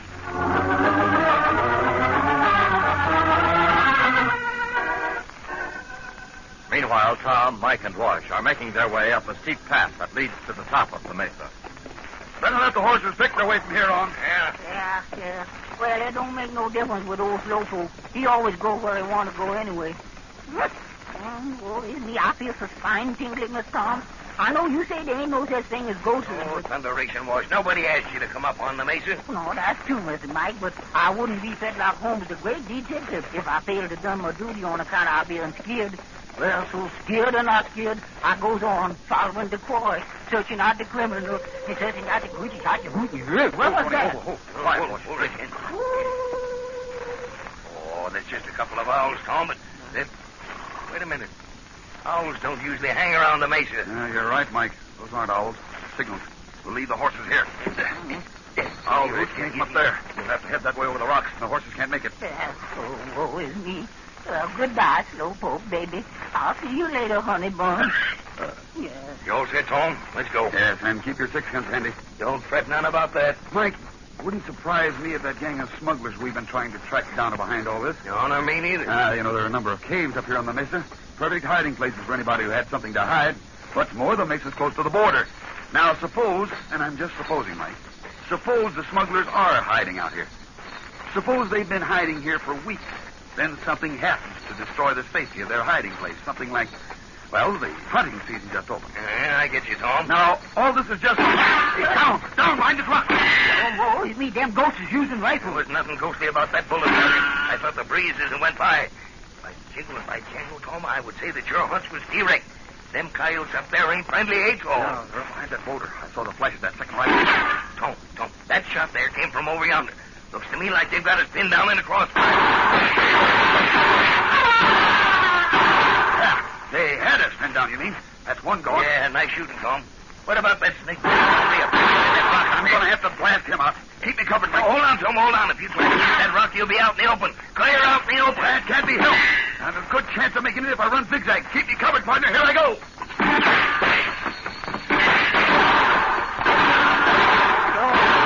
Why did I ever become a detective? Why, I ask myself.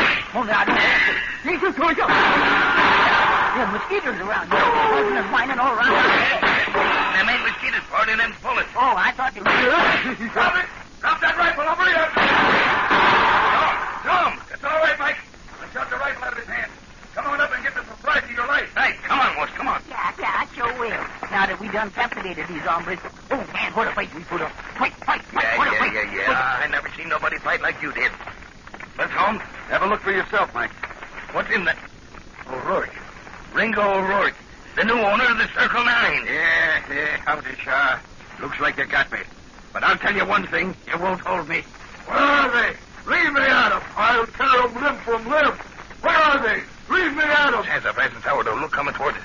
A giant of a man. The fool. Why didn't he stay at the cave? I'm just itching for a fight. Freeze, hombre. Freeze right where you stand. Why? Because you've got a gun? That don't worry me, mister. I'm going to rip you apart with my bare hands. I'm going to tear up the earth with you. I'm going to... Oh. Now, Tommy's falling towards you, Tom. Yeah, he's going to be all right. I laid a bullet alongside his skull, that's all. Great guns, what a brute that is.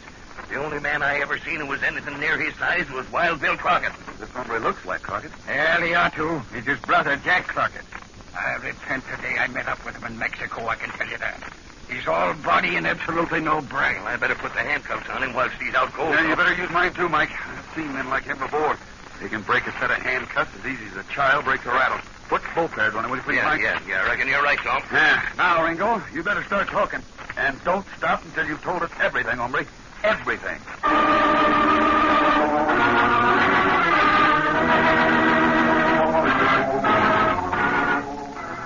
But the capture of Ringo O'Rourke, Swayback, and the giant called Jack Crockett is only the beginning, a foreshadowing of the terrible thing that's about to take place this morning.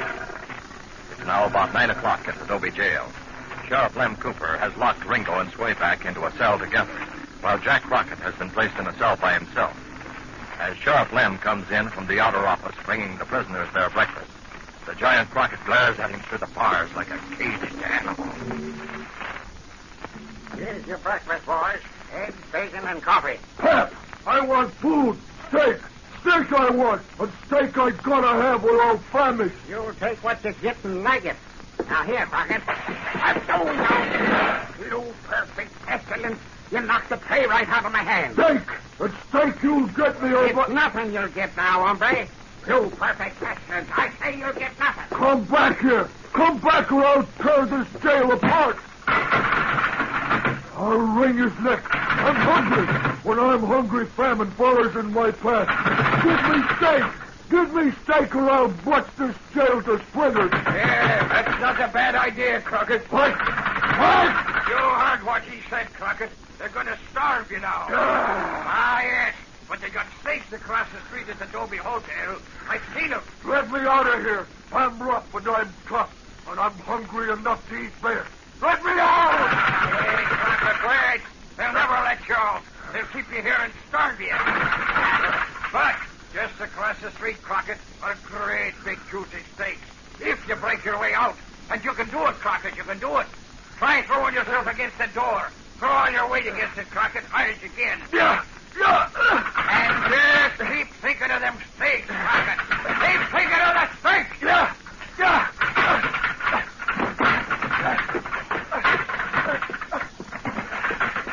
You perfect pestilence, what's coming off here now? Hey, you big lummox. Stop throwing yourself against that door. Oh, no. He's busted loose. He's busted that door right off its hinges. Starve me, would you? Starve Jack Crockett, eh? Just stand where you are. You think to stop me with a gun? A puny gun. Out of my way. Ringo, the wallaby gave the sheriff. He knocked him cold. Here, steak. A steak I want and steak I'll get. No, Crockett, wait. Don't forget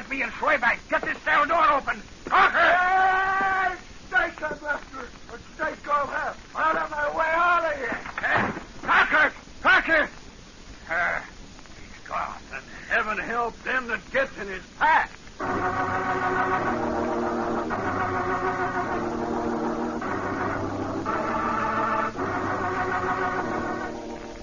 Running amok, the great giant of a man, Jack Crockett, flashes his way toward the street. And tragedy. In a moment, a climax you'll never forget.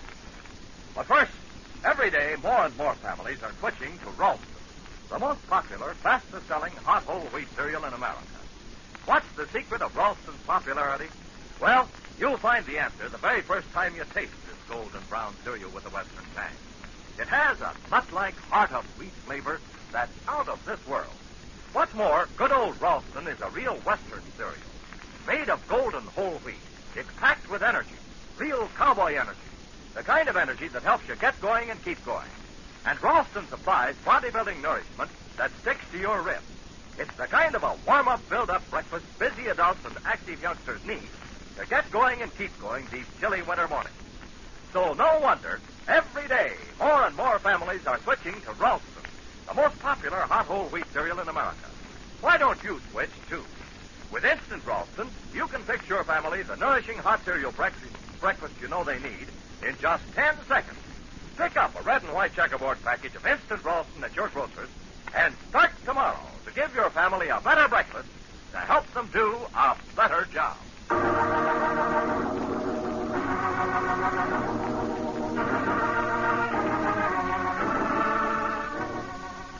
Now, unaware that Jack Crockett has smashed his way out of jail, Marshal Tom Mix talks with Old Hickory, owner of the saddle and gunsmith store down the street. Well, if you're sure you can replace both firing pins in an hour, Hickory, I'll leave both guns. Yeah, sure to have them for you in an hour, Tom. Them pins do need replacing. They're powerful warm. Well, I can do without them for a short time. I'll see you in about an hour then, Hickory. Morning, Dusty. Morning. Nice work capturing them critters last night, Marshal. That's what I'm here for, Dusty. What in the world? Clear the way for dangerous Jack Crockett. Yeah! Great John Crockett, he's broken jail. My gun. Dusty, you got a gun? No, Tom, no. And I've got to go back to old Hickory's. He's got a hold of Blue Peabody. He'll kill him if I don't do something and do it pronto. Well, here goes. Crockett! Crockett! Stay where you are. What? Why, it's Mick. Mick! Marshal, wait. Let me get your gun. No time. It's him and me. In his bare hands. I'm a-coming for you, Mick. I'm a-gonna bust you in two. Throw me in jail and starve me, will you? I'll show you who's boss around here. And before I'm through with you, I'm a-gonna kill you. We'll see about that.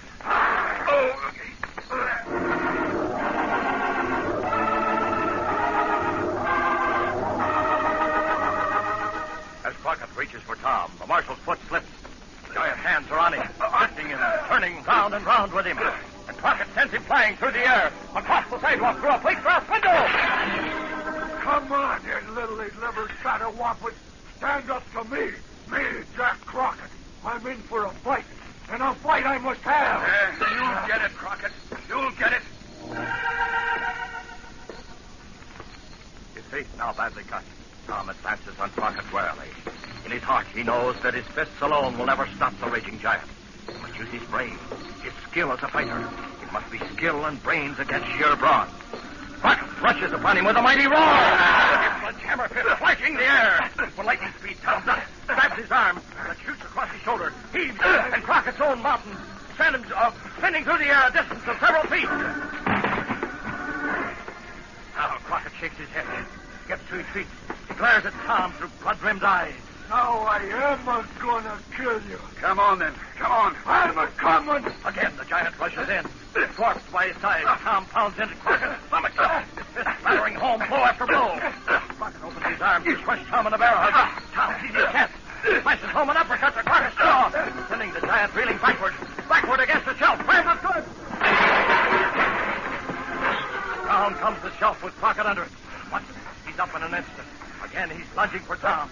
Tom stoops, rises, coming up under the giant with one mighty heave, sends him flying back against an iron stove. Again, Crockett rises. Wait. He's trying to get up. He's trying desperately. I can outrun, outfight,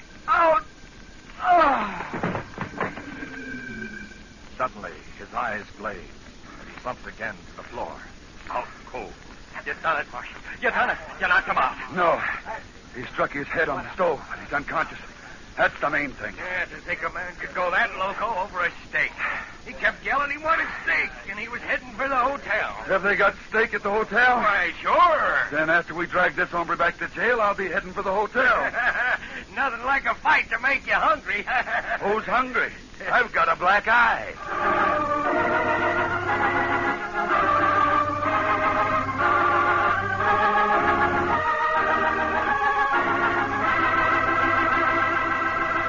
And so, after one of the greatest fights of his career, Marshal Tom Mix brings to a successful close the mystery of the Magic Mesa.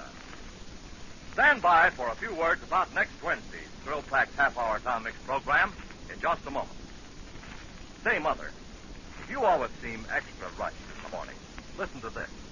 With Instant Ralston, you can cook a nourishing hot cereal breakfast for all the family in just 10 seconds. That's right. Instant Ralston takes only 10 seconds to prepare. Simply stir into boiling water or milk, turn off the heat, and it's ready to serve. And boy, oh boy, what a breakfast. Instant Ralston has a nut-like heart of wheat flavor everybody goes for. Made of nourishing whole wheat, Instant Ralston is a warm-up, build-up breakfast that sticks to the ribs, helps your family keep going strong all morning long. So if you're extra rushed in the morning, remember, you can still serve your family the nourishing hot cereal breakfast you know they need with Instant Ralston. For Instant Ralston takes only 10 seconds. That's right, just 10 seconds to cook. Pick up a red and white checkerboard package of Instant Ralston tomorrow. And say, be sure to listen to Tom Mix Friday for The Mystery of Panther Pat, a story of rip-roaring Western adventure. Tom Mix was played by Curley Bradley and written by George Lothar. The part of Deputy Mike Shaw was played by Leo Curley. Start the morning with hot Ralston, and you surely will agree that the warm up build-up breakfast gives you cowboy energy. It's delicious and nutritious, made of golden western wheat. Take a tip from Congo and tell your mom hot Ralston ain't BB. This is Don Gordon speaking for Ralston, the hot whole wheat cereal that's mighty. Tom Mix Ralston Straight Shooters are on the air from coast to coast. When it's rolling time at breakfast, then it surely is the trick. The half-full flavored Ralston, it's golden western wheat. When the treasure is easy, and fine before you're through. With a lot of cream, boys, you're tasting the top for breakfast too. Ask your mother in the morning, serve you up the singing plate. It's Grandma Holden cereal, and the cowboys think it's great.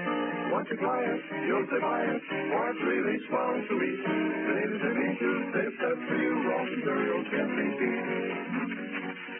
Whisper Johnson and his man Nick, who were surprised and almost caught on the hidden Mesa by Tom and the Wrangler, have just taken off in a fast plane and are speeding through the pitch blackness of the night to bomb the Verde River powder plant.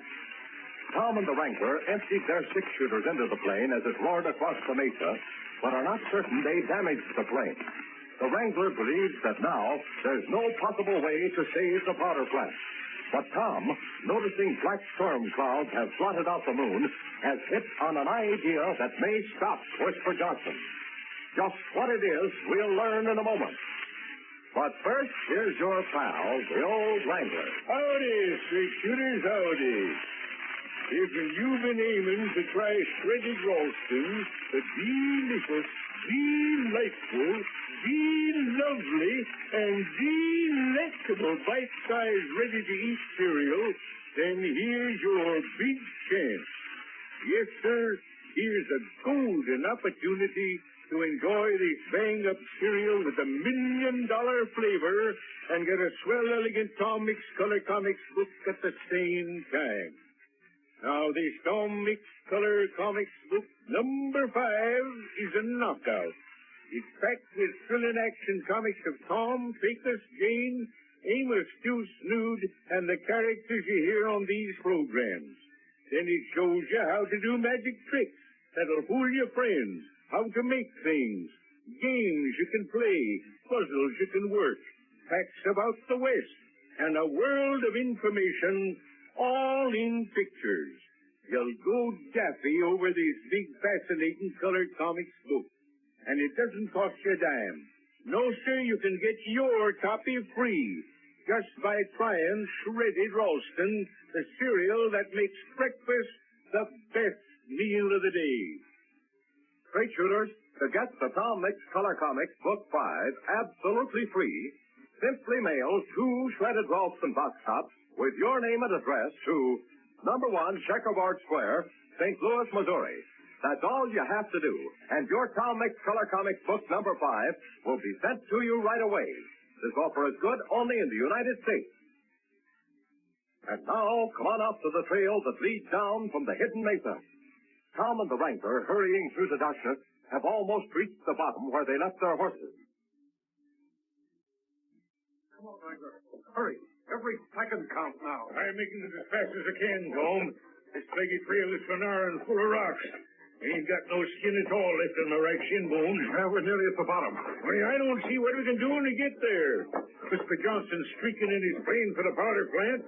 The bomb's all ready to let loose and blow the whole shebang higher than a kite. That storm coming up gives us just one chance, Wrangler. I don't see what the storm's got to do with it. There'll be no moon to show Whisper Johnson his target. But the lights will show him, Tom.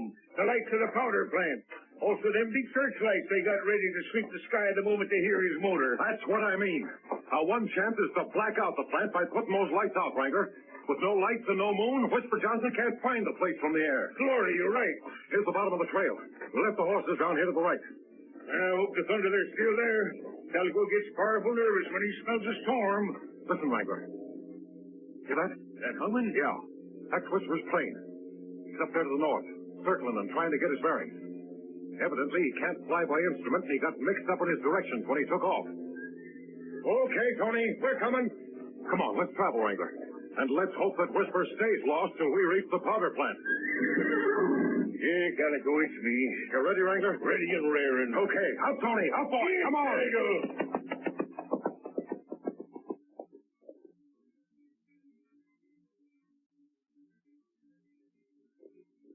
Come on, Tony. Come on, boy.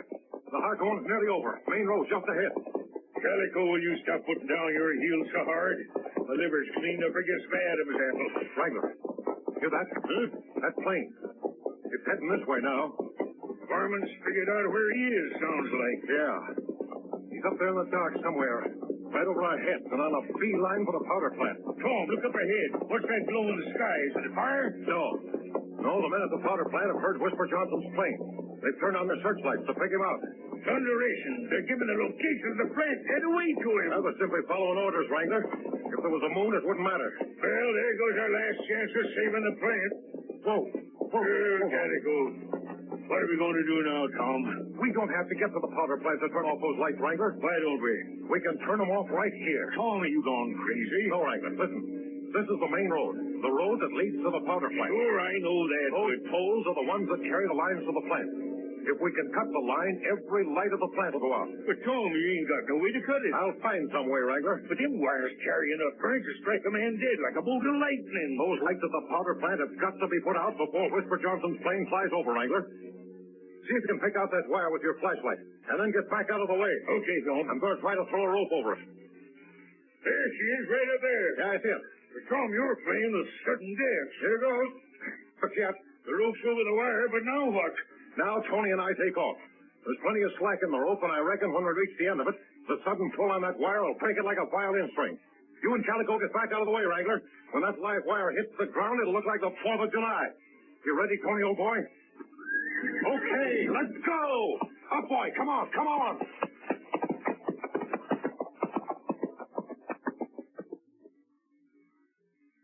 High up in the darkness over Verde Canyon, Whisper Johnson, at the controls of the low-wing monoplane, heads directly for the lights of the powder plant.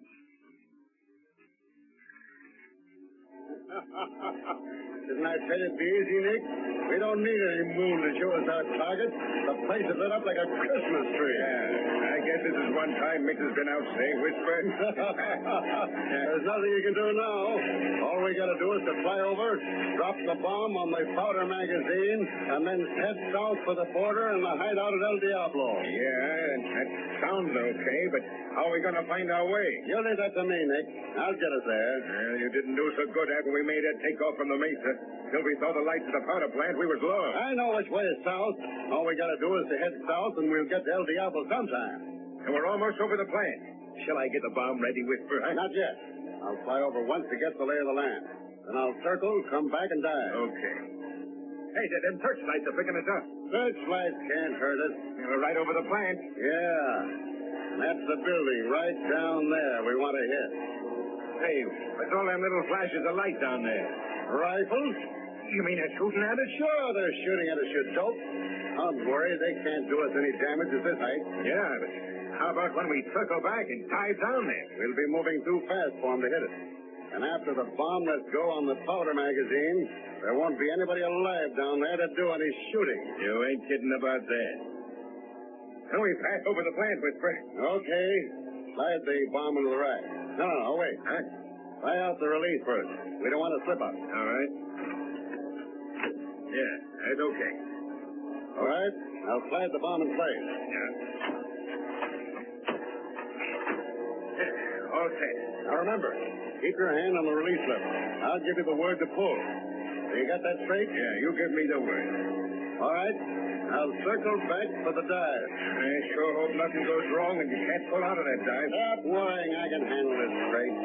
Hey, them searchlights are trying to pick us up again. Not a good it'll do them.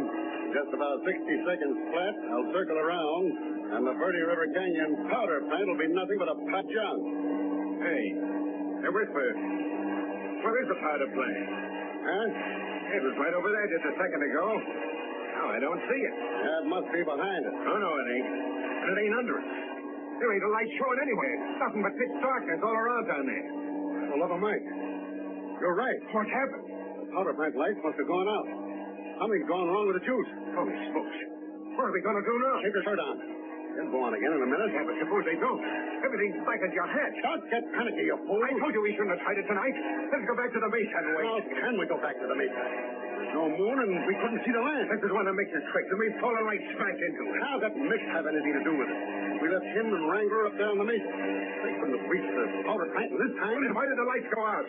We better beat it, Whisper, or we still got a chance. We're not running until we got a good reason to run. Cruise around and wait to see if those lights down there come on again. Yeah, but supposing they don't. Then we head south for El Diablo before daylight. We're perfectly safe as long as... Hey, look at that gauge. What gauge? A gasoline gauge. It only registers a quarter full. Something's gone wrong with it. I filled the tank clear full last night. Are you sure? Positive. It was so full it wouldn't take another drop. That's funny. We'll see why the gauge would go wrong. Well, nothing to bother about. What's the matter with you? Quick! Piece of cloth. Your hat or a piece of your shirt, anything. Hurry up, you fool! The gas tank. I don't know what you're... There's a bullet hole in the gas tank, don't you see? Oh, that's where our gas is gone. Plug it up. Don't sit there with your mouth open. Do something. Yeah, sure. We must have been losing gas ever since we took off from the Mesa. All those slugs from Mix and Wrangler threw us and plugged our gas tank. Come on, what's the matter with you? What, do you got a move on, Nick? Get that whole stuff up and be quick about it. And down below on the road that leads to the Dobie Airport, Tom and Wrangler race through the darkness on Tony and Calico. I don't get it, Tom. You put out the lights at the powder plant for breaking the power line, and then instead of heading for the plant, we head for the airport. Come on, Tony. Come on, boy. The plant's safe for the time being, Wrangler. Whisper Johnson's flying around up there in the darkness wondering what's happened. Yeah. We're going after it. Huh? That plane they promised me. It should be at the airport by now. You mean we're going sky chasing? That's just what we're going to do. But when Whisper hears us coming, won't he run for it? Where's he going to run to? He can't go back to the Mesa and land without lights. And if he heads for some other hideout, we'll follow it. Listen. He's circling around up there. He's lost, Wrangler. Hopelessly lost. He's picked out that airport beacon up ahead, the only light he can see. And he's wondering what it is, trying to get his bearings. Yeah, but Tom, even if we do follow him up there in a plane, how are we going to keep on his trail? We can follow him by the exhaust flames from his motor. Here's the airport gate. Come on, Tony. Come on up, boy. Get along, Calico. See anything of the plane, Tom? No, not yet. Gotta go here. Hello. Hey, that's you, Mac. Here's Charlie. Have you seen anything of an Army plane that was to be flown here for me tonight? I sure have. It's out there on the runway, gassed up and ready to go. Good. Come on, Wrangler. We've trailed some pretty low-down hombres by foot and by horse. But this time we're going after a couple of high-flying buzzards by air. Come on, let's go. What will happen when Tom Mix climbs into the fast Army pursuit ship and takes off into the darkness after Whisper Johnson? On Monday, we'll join Tom in the most thrilling chase of his career. Be sure to listen in. Straight shooters, did you like to see how Tom Mix started out with a bad man in the streets of Dobie some time back? All shown in colored pictures that fairly take your breath away? Would you like to read the hair-raising story of Tom's narrow escape from death in the underground treasure vaults of the Cortex, told in a comic that'll knock you for a loop? Then be sure to send in pronto for your copy of the Big Tom Mix Color Comics book number 5. You'll find not only these, but other exciting comics starring the characters you hear on these programs in the fascinating Big Color Comics book. Now, the Tom Mix Color Comics can't be bought anywhere at any price. But here's Don Gordon to tell you how you can get your copy free if you act right away. Straight shooters, to get your free copy of the sensational big 35-page Tom Mix Color Comics book number 5, just mail 2 shredded Ralston box tops with your name and address to number 1, Checkerboard Square, St. Louis, Missouri. Let me repeat that address. It's number 1, Checkerboard Square, St. Louis, Missouri. That's all you have to do, and we'll send you this color comics book right away. This order is good only in the United States. But hurry, get your order in tonight. Tomorrow, sure. Hold on, Don. Strip my gears. It's roundup time. So let's get going. Ralston time at breakfast, then surely is the treat. To have this full-flavored Ralston, tasteful and western wheat. Wrangler says it is easy, and you find before you're through. With a lot of screen for sure tasting and out for breakfast too. Ask your mother in the morning, serve you up the steaming plate. It's Grandma whole wheat cereal, and the cowboys think it's great. Once you try it, you'll say buy it, for it's really swell to eat. Genius should be to say it's best for you, Ralston cereal can't be beat. This is Don Gordon speaking for Shredded Ralston and inviting you to listen to another exciting Tom Mix Western Adventure program on Monday. January 1880, just 100 years ago, the world's most popular cowboy star, Tom Mix, was born. During his long career, he appeared in vaudeville, traveled with rodeo shows, and starred in numerous motion pictures. In 1933, the Tom Mix radio show went on the air, and for 2 decades, it was one of the most popular afternoon adventure shows. Radio's original Tom Mix, for many years, was Curly Bradley, and it's an honor to present him today, recreating his famous role. Curly Bradley is Tom Mix, Marvin Miller is the announcer.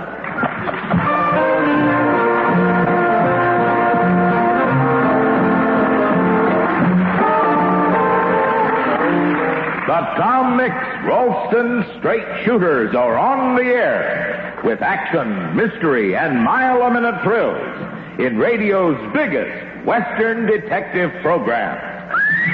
Tony, come on, boy. Shredded Ralston for your breakfast. Start the day all shining bright. Give you lots of cowboy energy with a flavor that's just right. It's delicious and nutritious, bite-sized and ready to eat. Take a sip from Tonto and there's your mom's shredded Ralston ABC.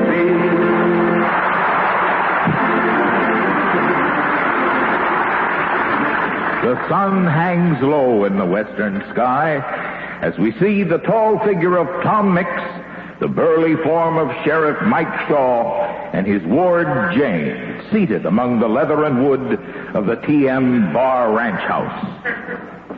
Tom, I got a mighty funny feeling in my bones. It's too blame quiet around Dobie these days. Yeah, I know what you mean, Mike. Sure as my name's Tom Mix, there's something in the wind. Everything seems all right on the surface. We're sitting here in the living room of the T&M Bar Ranch house. Out the window there, old Tony's trotting around the corral. Nothing's wrong on the surface. Yeah, I'm still Sheriff Mike Shaw of Dobie County, at least till the next election. Oh, I'm sure you don't have to worry about the vote, Mike. But let's just review the facts to see if we can make a logical deduction to explain our sense of danger in the air. Yeah, Tom, one of your deductions, that's the ticket. You know, sometimes when you're making those deductions, solving some mystery, you sound like one of those detectives, Sherlock Holmes or Fido Vance. More than like a cowboy. Oh, shucks, Mike. I'm just an ordinary cowboy, man of the West. Even though I do make deductions sometimes like Philo Vance. Fido is a dog, Mike. Tom, never heard you put down your competition before. Well, never mind, Mike. Let's just stick to the case at hand. Things were quiet last summer, too. Remember that? Seems that things are always quiet around Dobie during the hot months. Yeah, it's kind of the off-season, all right. It's been going on for years like that. Yeah, you're right, Janie. But then comes along September, all creation seems to turn upside down here in Dobie. This last season was kind of no exception, if you'll recall. Oh, I sure do recall, Tom. One of those invisible men gave us heaps of trouble again, sneaking around doing things we couldn't see him do. Sure scared a lot of people, Tom. Yes, Mike. We've got to find a way to put a stop to these invisible villains who seek to mock justice and use their powers to their own greedy ends. Now, you know, I'd go so far as to say that invisibility is one of Dobie's major civic problems. Yeah, Tom, yeah. But, you know, the Civic Betterment Committee is trying to fix up the town to attract tourists. No, Mike, I don't mean that the town of Dobie is invisible, although it has happened. I mean invisible criminals in Dobie are a major problem. That's right. Some of those big cities have problems with pollution and seeing too much crime. But here, we got too much crime we can't see. Well, fortunately, I've had the good luck to expose each one of these sneaky hombres in his attempt to circumvent justice, Danny. Tom, you know, that's something about you I admire. Sometimes you're going on with one of those complicated deductions of yours, and you sound like Albert Einstein or somebody. But then you throw in some word like hombre or varmint, and it shows you're just a regular fella, real straight shooter. Well, thank you, Mike. I know all of my straight shooters out there have a mighty high opinion of me. They think I'm the truest shot in the West, finest horseman that ever lived, greatest cowboy detective of all time. You know, sometimes I feel like just easing off, just drifting along for a time. But at the last minute, I see it's my duty to prove them right. Gosh, Tom, I wish I could be as humble as you. You can, Mike, even more so. You know, a straight shooter can accomplish anything he sets his mind to. Yeah, and we had our mind set to solving the problem of why we feel danger hovering about us. Well, the danger can't be from our latest invisible man. He's locked up. But right after that, Dr. Doom came back into town.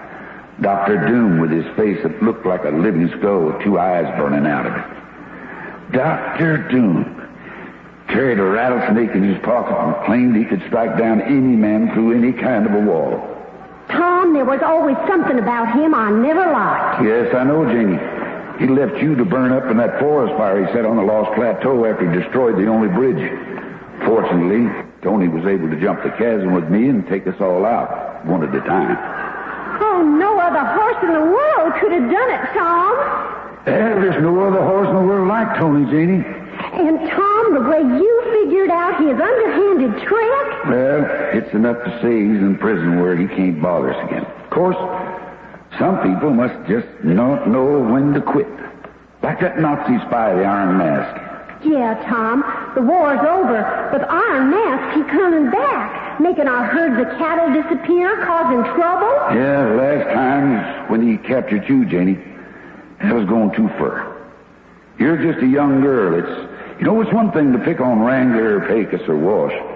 There's some things even a Nazi doesn't stoop to in our West. But, Tom, you can fight out and think the Iron Mask. He's where he won't get out. At least not till next season. That's it, Mike. That's why we're feeling so uneasy. There's been no new season for a long time. Our summer vacation's been going on for years. Yeah, Tom, yeah. But why do we feel such a sense of danger? Because, Mike, our straight shooters are growing up. They're forgetting about us. Oh, we're still here when they think of us, when they remember us. But too many are growing up and forgetting us. Gosh, Tom, I don't want to be forgot. Me neither. I want to go on riding Redskin beside you and Tony forever. Well, it's up to them out there, Mike. Will you remember Tom Mix, Tony, Sheriff Mike, Jimmy and Jane, Pecos and the Wrangler, the TM Bar? Will you remember all the sinister menaces we faced together? Will you remember eating Ralston and sending for your whistling ring with a box top? Well, we're all still out here. We're just waiting for you to return. If you ain't too grown up, will you remember?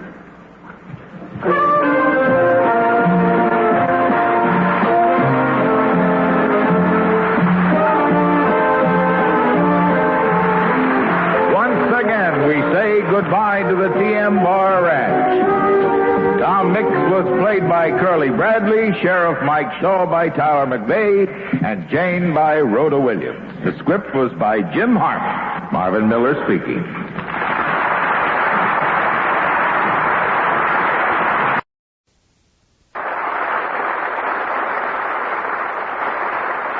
The Tom Mix Ralston Straight Shooters are on the air. And here comes Tom Mix, America's favorite cowboy. Up, Tony. Come on, boy. Shredded Ralston for your breakfast. Start the day all shining bright. Gives you lots of cowboy energy with a flavor that's just right. It's delicious and nutritious, light-side and ready to eat. Take a tip from Tom, go and tell your mom shredded Ralston can't be beat. Winter comes fast and hard in the western states. Yesterday, the sun was bright and hard on the TM Bar Ranch house. Last night, the first few snowflakes began dotting the air. And this gray morning, the snow is beginning to pile up towards the sills of the windows, yellow with their own light.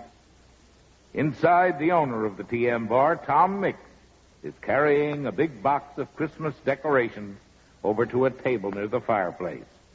Tom's permanent house guest, Sheriff Mike Shaw, is warming his shoes by the dancing fire, his hands clasped over his ample middle. Tom claps a hand on Mike's shoulder. Careful there, old partner. You don't want to barbecue those boots in that fireplace. Well, you never fear, Tom. Those cowhides are just warm and toasty. Sure is nice just sitting here quiet like for a change, with no worries to rile us, huh? Mike, I'm afraid there's always worries for a U.S. Marshal like me, and for you, Dobie County Sheriff. Well, you got something particular on your mind, Tom? Well, I know Christmas isn't time for it, Mike. Naturally, as her guardian, I want to make things as nice as possible for little Janie. Yet I've got a feeling, a hunch. Hey, what is it, Tom? I know those hunches of yours. More than once you've had a hunch we should take cover just before some rustler's hot lead comes streaking our way. Well, I can't put my finger on it, Mike. It's just that, well, I got a feeling somewhere between my kerchief and my gun belt that we're going to be busy this trip. Mighty busy. Tom, I found these jingle bells out in the storage shed. Do you suppose we could get a chance to use them? Well, it could be, honey. What? You mean you want Tom and me to decorate prime horse flesh like Tony and Redskin and go prancing down the lane with those bells on? Oh, no, Mike, of course not.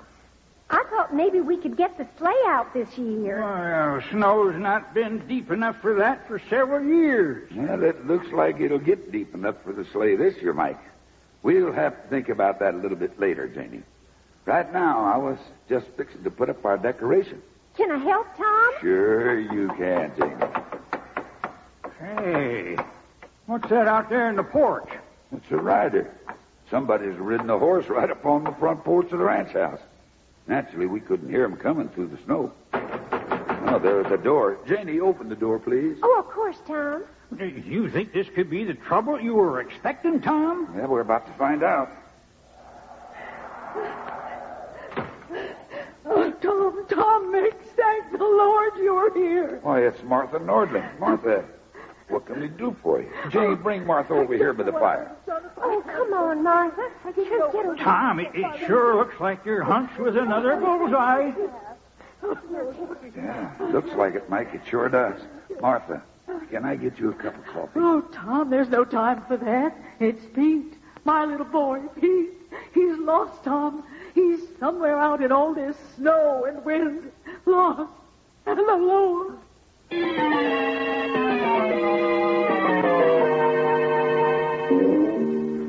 Now there. You feeling better, Martha?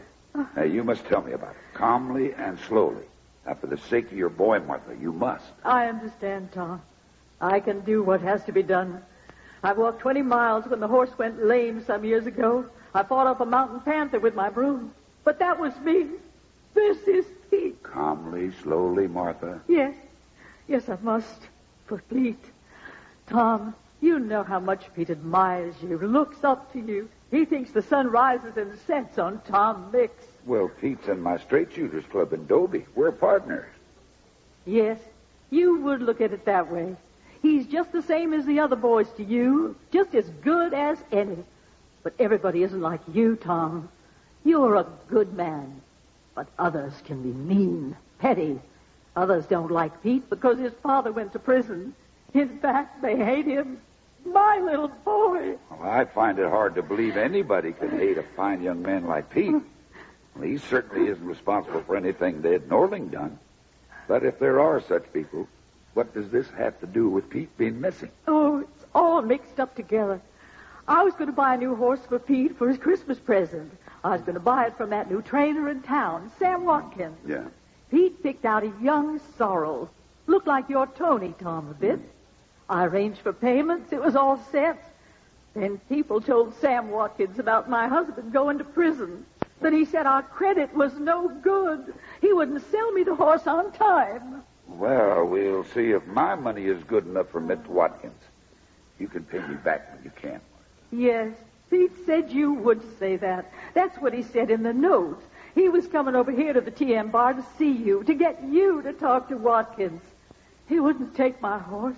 He went on foot through this snowstorm. Thunderation, Tom. If he's out in this storm. Yes, Mike, I know. Martha, you must have tried to follow him. Oh, I did, Tom. I followed his footprints as far as the stand of cottonwoods between our places. But the snow got deeper. The footprints, they disappeared. I could only make out the lights of your ranch house. And now the snow is swirling even harder. Well, we've talked enough. I'm going out after him, Martha. Oh, bless you, Tom. Oh, Tom, you can't go on foot. The two of you would just get lost. Yeah, Tom. And no horse could get through drifts this here deep. Well, one horse can, Tony can. He took me through Devil's Pass a few years back when the snow was this bad. Or nearly so. Oh, no, Tom, it's worse than that time. Much worse. You can't go. Not even Tony can make it. Jane, listen to me. We can't just leave Pete out there in the storm. Not when he was counting on me. No man could do that. Or, regardless of age, no straight shooter could do that. I've always taught you that it isn't just what we do for ourselves that counts. It's what we do for each other. Now, that's what I mean by being a straight shooter. And if Tony could know what's at stake, don't you think he would want us to try? You're right, Tom. You and Tony must find Pete. And I know you'll do it. If anybody on earth can do it, you and Tony will.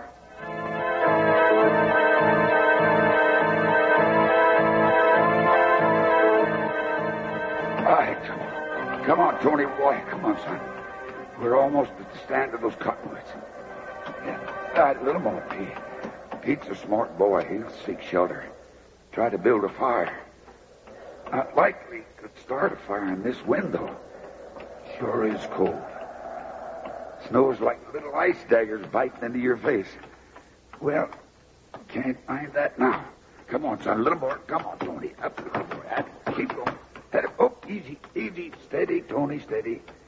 We kind of hit a deep spot that time. We're okay now. Not much use shouting into this wind for Pete. He might hear gunshots and recognize the signals.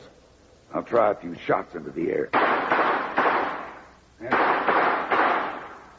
That's the standard signal of these parts for use in rescue parties. Pete knows that. Tony, there he is, coming toward us, but slow. Mighty slow. Let's get over there to him. Come on, Tony. Come on, boy. Up. Come on, Tony. Pete, it's Tom Mix. Here I am. A little more, Tony. Come on. Come on. Wait a minute. I got you, Pete. I got you. He's passed out, Tony.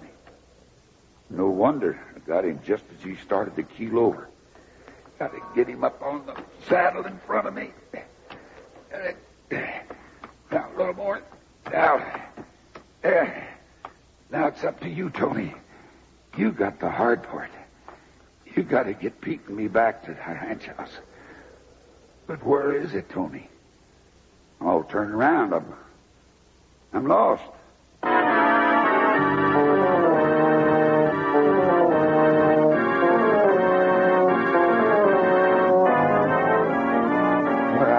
Thought it would happen to me.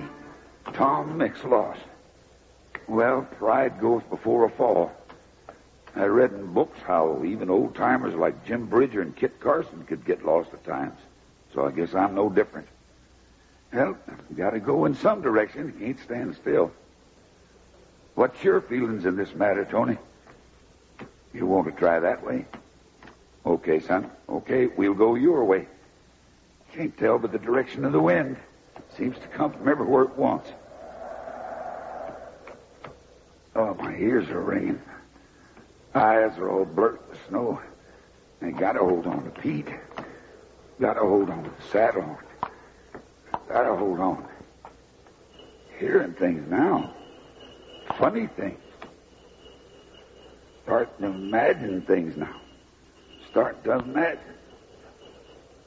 No, by heaven, I'm not imagining it. It's jingle bells. It must be Mike and Jane back at the ranch house ringing the jingle bells to lead us in, Tony. The sound of bells carries even through this wind. What's that? What's a star? A star brighter than the rest of them.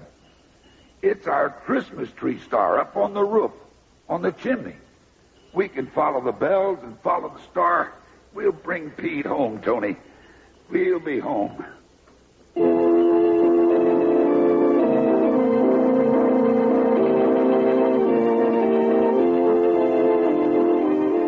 Pete's sleeping quietly, Tom. Doc Green said he should just rest. Then he'd be fine. Just fine. Oh, how can I thank you, Tom? Don't thank me, Martha. Thank Tony. Thank Jane and Mike for thinking of using the jingle bells and the Christmas star to lead us in. Well, it was Jane who thought of the jingle bells, Tom. Oh, but it was Mike who thought of climbing up on that icy roof to put up the Christmas star to lead you, Tom. Well, thanks to both of you. Thoughtfulness and consideration for others is something we should all be thinking about this time of year. And all year. Something I'm going to talk about to Sam Watkins and certain other people in Dobie. Maybe even those folks can come to see the light.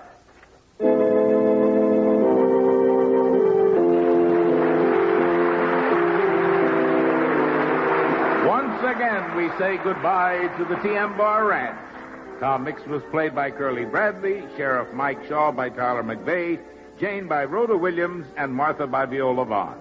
The script was by Jim Harmon, Marvin Miller speaking. This is the Mutual Broadcasting System.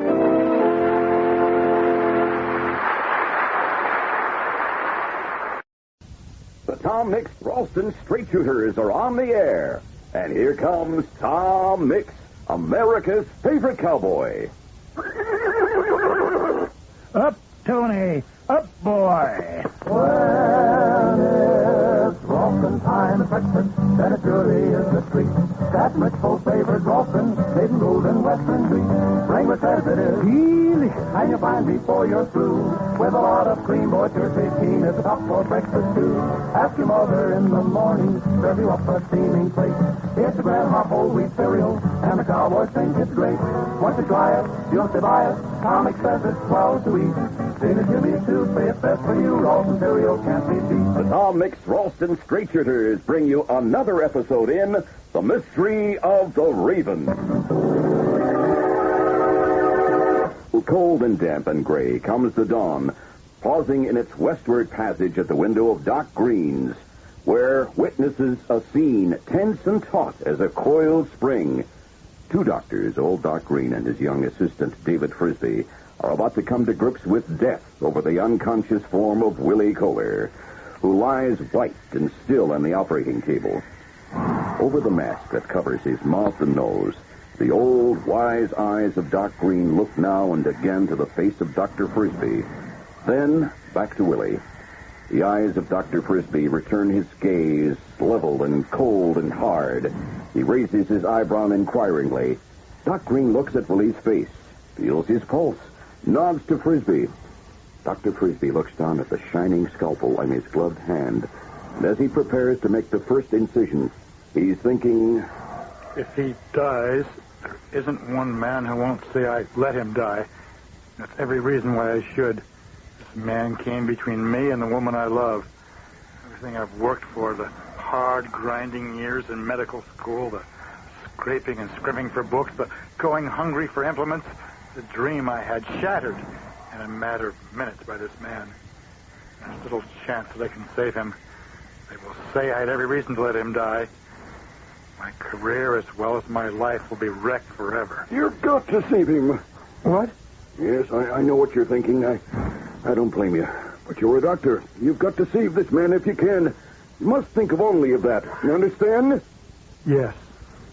Seconds are precious. Your patient is ready, Dr. Frisbee.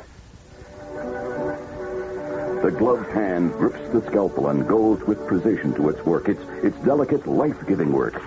Meanwhile, the dawn looks upon other things, and cat creeping through the windows of the Dobie Bank reveals another unconscious form. The inert form of the night watchman sprawled on the floor. Beyond him, kneeling before the somewhat antiquated vault of the country bank, another figure works with swift, deft motions, and suddenly... That does it. I could have opened this with a can opener. Now for that book. Anything else that's in there? Yes, the book is there. The fabulously rare copy of The Raven and Other Poems. Once owned by Edgar Allan Poe himself, autographed in his own hand to his tragic wife, Virginia. A book worth $15,000. For the rest, the vault holds stocks and bonds not easily disposed of. Private papers of no interest to anyone but their owners. A quick glance around, and then tucking the book under his coat, the dreamer leaves by the side door. In the swirling, smoky dawn, he pauses, for now comes the question of how to leave Dobie fast. Then to the ears of the dreamer come certain sounds. His eyes narrowed, a thin smile on his lips. The dreamer melts swiftly through the dawn, hugging the backs of the buildings, until he reaches blind George Griswold's smithy.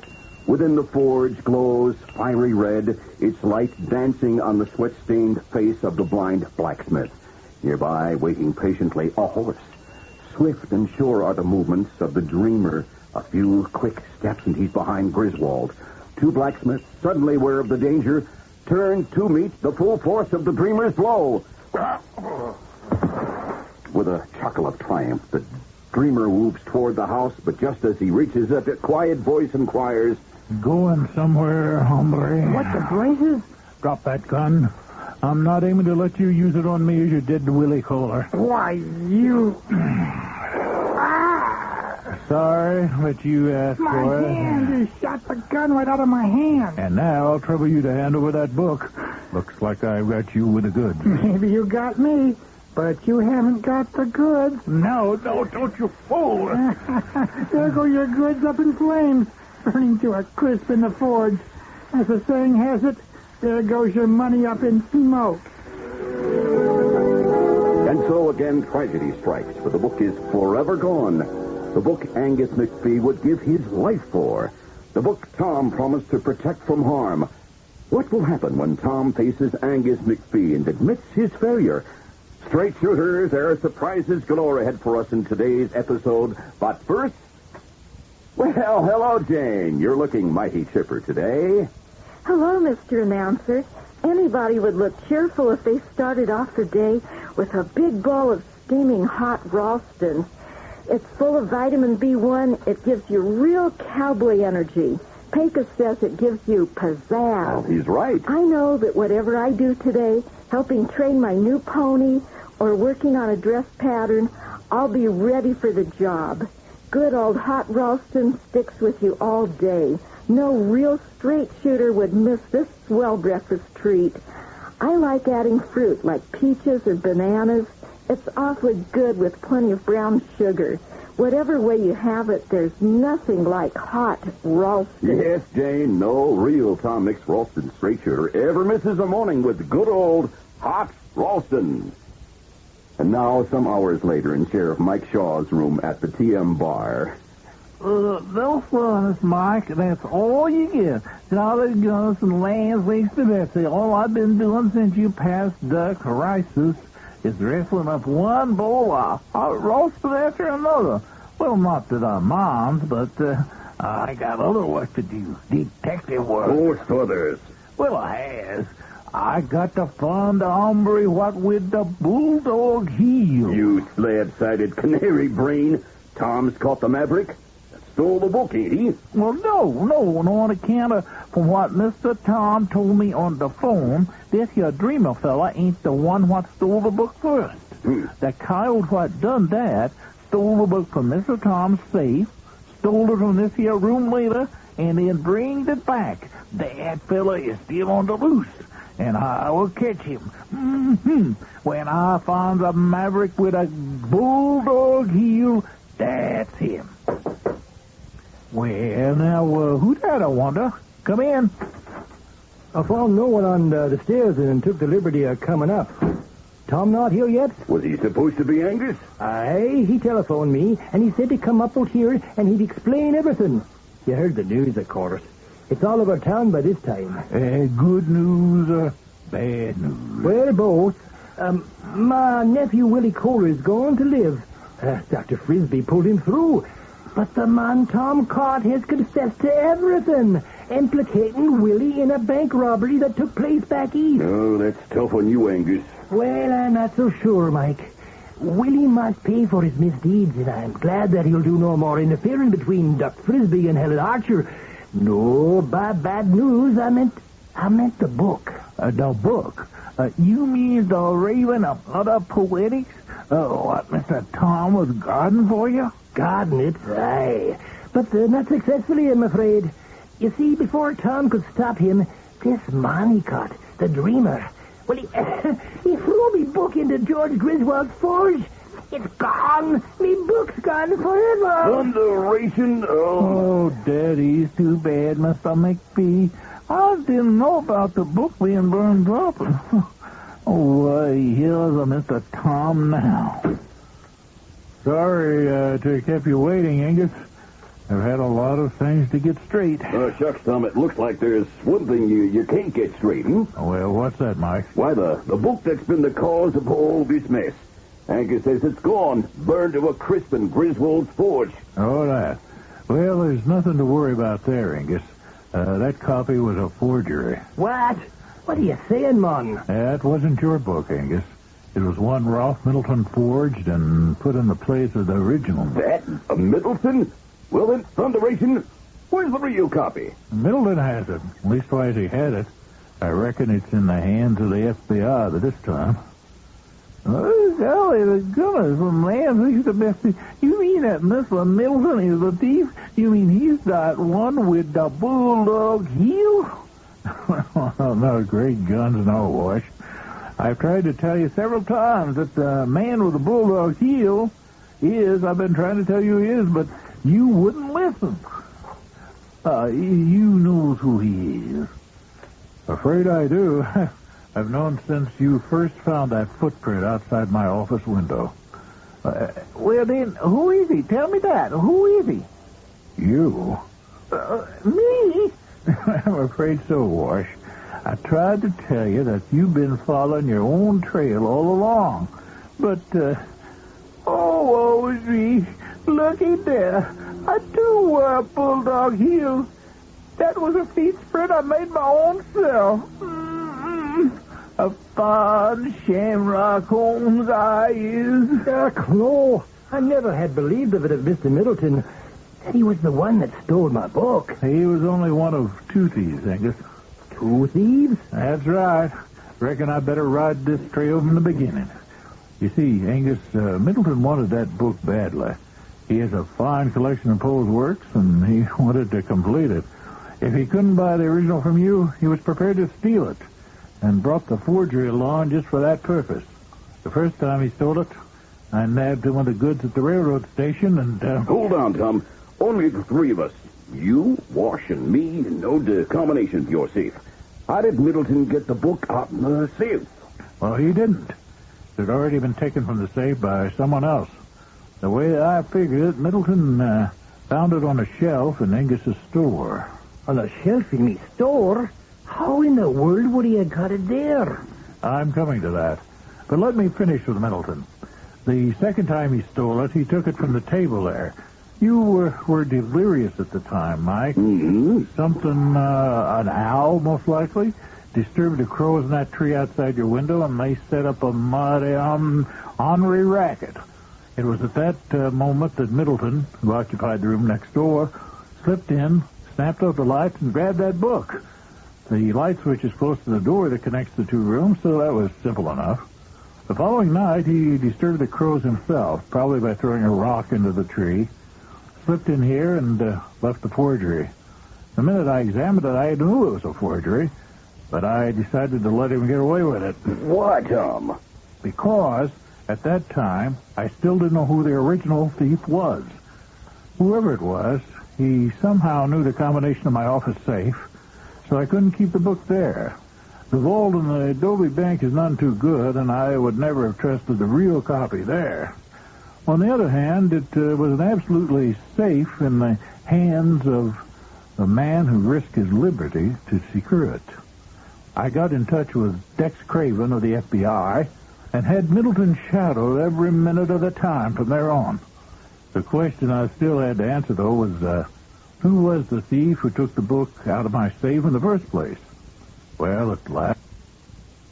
You know who it is? Reckon I do. It could only be one man. Well, then bow my legs and call me Bandy. Tell us, Tom. Tell us who it is. In a moment, in one of the strangest and most surprising climaxes you've ever heard, we'll know who the thief is. But first...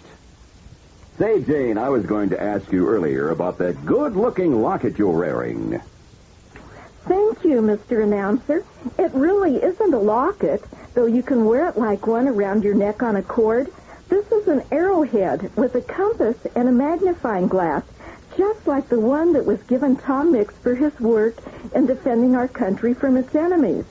It is a big help examining clues with the magnifier, and, of course, in finding your way on a hike with the compass. You can't get lost. One of the special things about it is it glows in the dark like magic. You can signal your friends at night. By covering and uncovering your arrowhead with your hand, you can send coded messages. Terrific. This morning, as we were having our hot Ralston at the TM bar, Tom was telling me all about it. Boys can wear the arrowhead like a watch fob on their pocket watch, or wear it hanging from a cord on their belt, or wear it around their neck like I do. Wear it like our soldiers wore dog tags in the war. It's a wonderful item, and Tom told me to let all his straight shooters know that he was going to have a special surprise for them about this glow-in-the-dark arrowhead next Monday. That's right, Jane. Every straight shooter should tune in for an important announcement next Monday. And now... Well, then, bow my legs and call me Bandy. Tell us, Tom. Tell us who it is. As I said, the thief can only be one man. And that man is you, Angus McPhee. Hey, let me go. Let me go. Angus, please. Better that I kill myself than to stand accused of such a deed by a best friend. Stop it, I said. Oh, Mr. Tom, golly, the goodness, it just can't be. It just can't be that Mr. McPhee is the thief. Oddly enough, Wash, he is. What possible answer can they be to this amazing revelation? Why would Angus McPhee steal a book that belonged to him? How did he steal it, and why, after stealing it, did he do such strange things? For instance, leaving it in full view on Tom's desk. We'll know the astounding answer on Monday when we hear the beginning of a new and startling adventure and the unusual climax of The Mystery of the Raven. There goes Tom Mix, America's favorite cowboy, but we'll be back Monday when the Tom Mix Ralston Straight Shooters are on the air. Tom Mix was played by Jim Harmon and written by George Lothar. Sheriff Mike Shaw was played by Frank Knight. Angus McPhee by Lloyd Nesbitt. Jane by Barbara Gratz. This is Frank Knight speaking. Any resemblance to ethnic stereotypes, real or imaginary, is purely historical. This is the Mutual Admiration Society.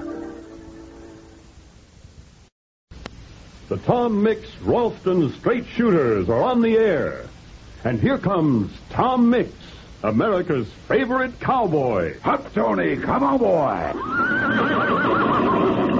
Start the morning with hot Ralston, and you surely will agree that this warm-up, build-up breakfast gives you cowboy energy.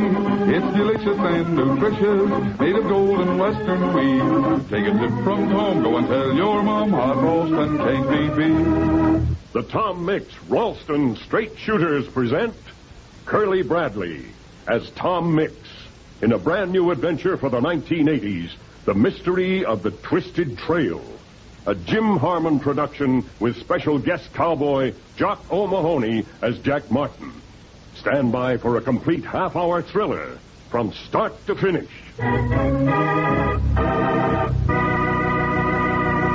Howdy, Straight Shooters. This is Tom Mix. I'm glad to be back with you.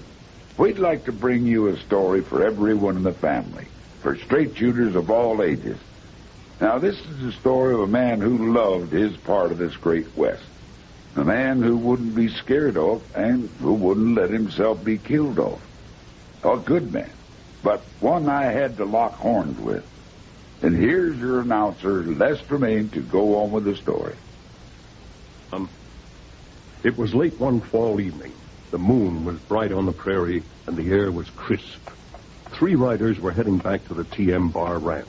Tom Mix, sitting tall in the saddle of his brown and white marked horse, Tony. Sheriff Mike Shaw on his yellow and black buckskin, and young Pecos Williams, riding Pal, his Palomino. Tom isn't saying much. He listens to Mike and Pecos, and maybe for something else. Texas Texan tumbleweeds, Pecos. When are you ever going to get old enough to savvy things? Now, everybody knows how a magician gets a rabbit out of a hat. Well, now, Mike, it just seems to me that there may be more than one way. Only way this fella could have done it tonight at the meeting hall was to have the rabbit in some trick compartment of the hat. Well, I still say that would make that stovepipe hat too heavy. He must have had the top sort of hinged. Then he reached through there and another little door in the table and pulled the rabbit up. I saw the dad-blamed hat. There weren't no hinges in it. Now, hey, Tom, now, would you set this young tumbleweed straight? Mike, I think that magician back in Dobie got you both to look where he wanted you to. I don't figure he got the rabbit out of the hat at all. It was never in there. What are you talking about? Now, I reckon he had the rabbit hid somewhere else, a special pocket in his coat, maybe, and just seemed to pull it from the hat. Now, the main thing about the show tonight, as far as I'm concerned, is that our Janie is going to arrive a day too late to see it. Say, Tom, you ain't worried about Jane being late, be you? No, Mike. No, she wired she would take the next train from her boarding school. but there's something else in the wind. Not much wind tonight. No, Mike. Just something I sense. A hunch. Say, I never thought Tom Mix could be superstitious. Hold on, Pecos. It ain't superstition with Tom. No. I've been around him a lot longer than you, and I remember one time back before I was sheriff. Well, anyway, Tom's nerves and muscles and brains are so finely tuned, it's like one of those long-haired musicians' fancy fiddles. He can sense things you and me miss. Yeah, I've seen Tom do that. Hey, smoke. Smoke rising up across the face of the moon. Looks like it's coming from Jack Martin's place. Yeah, Martin's got a fire on his hands. He'll need help. Let's ride. Come on. Boy. Come on,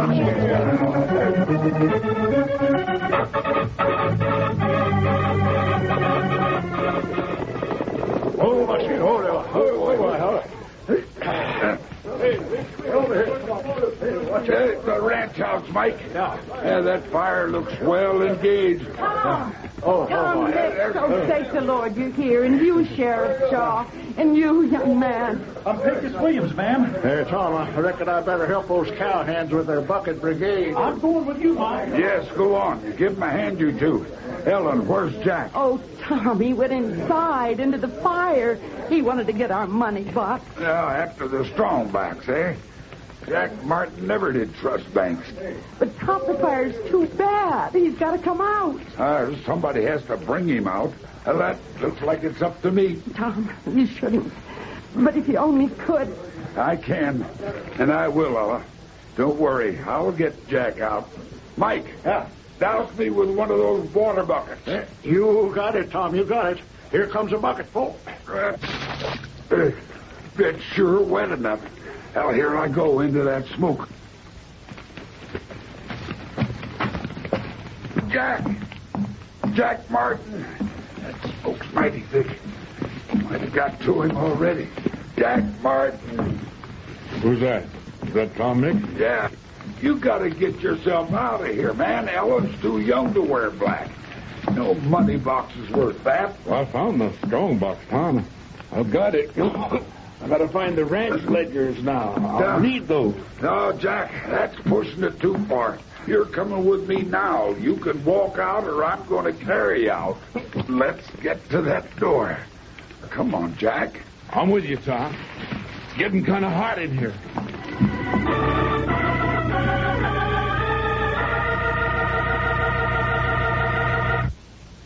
Well, Miss Martin, ma'am, the ranch house ain't a total loss. Thanks to you, Sheriff and Pecos, and the rest of our hands. I reckon all of us, with some help from the rest of the folks around Dovey, can fix up your place good as new. We're obliged, Pecos.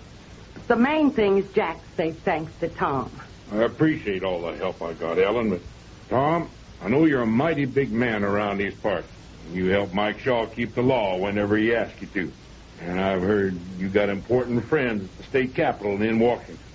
All that's well and good, but you're standing on my land, and I'll handle matters in my own way, the way I please. Oh, Jack, don't be stubborn. Tom's our friend. He can help. I don't need help. I won't have it. Jack, you may run this ranch, but you don't run me. Now, you tell Tom about Lucky Houghton, or I will. There's no getting around it now. Yeah. Let's not just stand around. There's some chairs the boys carried out. Let's all sit. Yeah, I'm going to help the Martin hands clean up this mess, Tom. All right. It's good work, Pecos. Now, do you want to tell me, Jack? Well, fact is, a man named Lucky Houghton wants my land, and he'll do anything to get it. Why? He wants to build a big resort here, one with gambling for folks from the city. Tom, the Circle Ace is my ranch. I love those trees on the ridge, and, well, I don't want them cut down to make way for a roulette wheel. I want to see the cattle and the horses here, not a bunch of dudes who can't keep their dinero in their pockets. Houghton doesn't care what we want. He only wants what he wants, and he'll do anything to get it. Now, this Lucky Houghton has made you an offer for the ranch? Yeah, he made me an insult for it. Called me to his room at the Dobie House Hotel. I figured he wanted to buy stock, but he told me he wanted to buy the ranch. As he talked to me, he sat on the edge of the bed and he dealt out a couple of hands of cards to us. Well, the way a lot of gamblers do, always playing with cards. Well, I told him the Circle Ace was built out of my blood and bones, and I wasn't selling a part of myself. He smiled crooked and said, "You find it mighty unlucky if you don't choose to sell your land to me, Jack Martin. Mighty unlucky. For instance, take a look at those cards you got in the deal." I picked up the pasteboards, and there it was. Aces and eights. The dead man's hand. Yeah, Martin. Aces and eights. That hand didn't prove very lucky for old Wild Bill Hickok, and I don't think it'll bring you much better luck if you don't choose to sell to me. I told him he wasn't scaring me off by dealing me a stacked hand. And he said something else about finding out about the curse of the aces and eights, and I slammed the door on him. Well, Lucky Houghton may be behind some of your bad luck, Jack. But he didn't bring it on with a cursed hand of cards. Maybe not, but I figure by the burning of the Circle Ace ranch house, I got the first part of the curse. And there's just one way to keep from getting the second part. That's by gunning down Lucky Houghton. Oh, Jack, you can't. I'll say can't. There's a law against killing folks, and my job as sheriff is to uphold the law. Now, you try gunning down anybody, Jack Martin, and you'll wind up in a Adobe jailhouse. Mike Shaw is telling you the truth, Jack. The days of the gun law are over. Now, if Lucky Houghton has committed crimes against you, the law will get him for that. But if you start throwing lead, you're going to put yourself on the opposite side of the law, same as Houghton. You don't have to preach to me. You've thrown plenty of lead yourself, Tom. And I've used my gun. I had to, but I've never murdered anybody. And I know where justice drew the line. Well, I know what justice calls for. Do you think the law can get Houghton for burning my ranch house? The law will try, Jack. I know I'll do everything I can to help Mike. Jack, if you have Tom's word. Well, I'll give the law a chance, Tom. But I won't wait forever. Hey, there's a rider coming, Tom. Oh, he's riding hard, too. Yes, I see. Hey, there's Riley. He's one of my hands. He was out riding fence.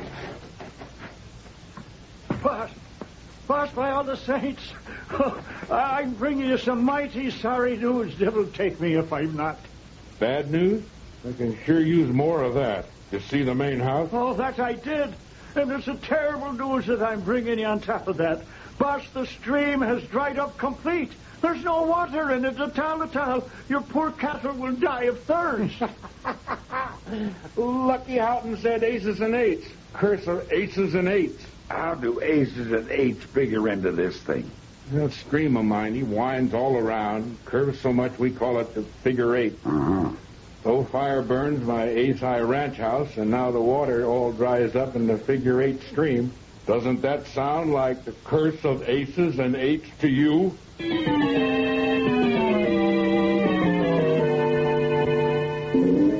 Well, Tom Mix doesn't believe in curses, and neither do we. But there's something or someone behind Jack Martin's troubles.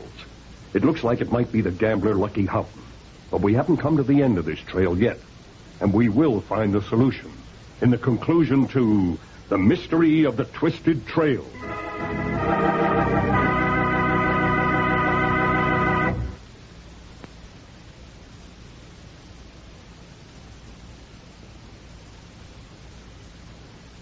And now, back to Tom Mix.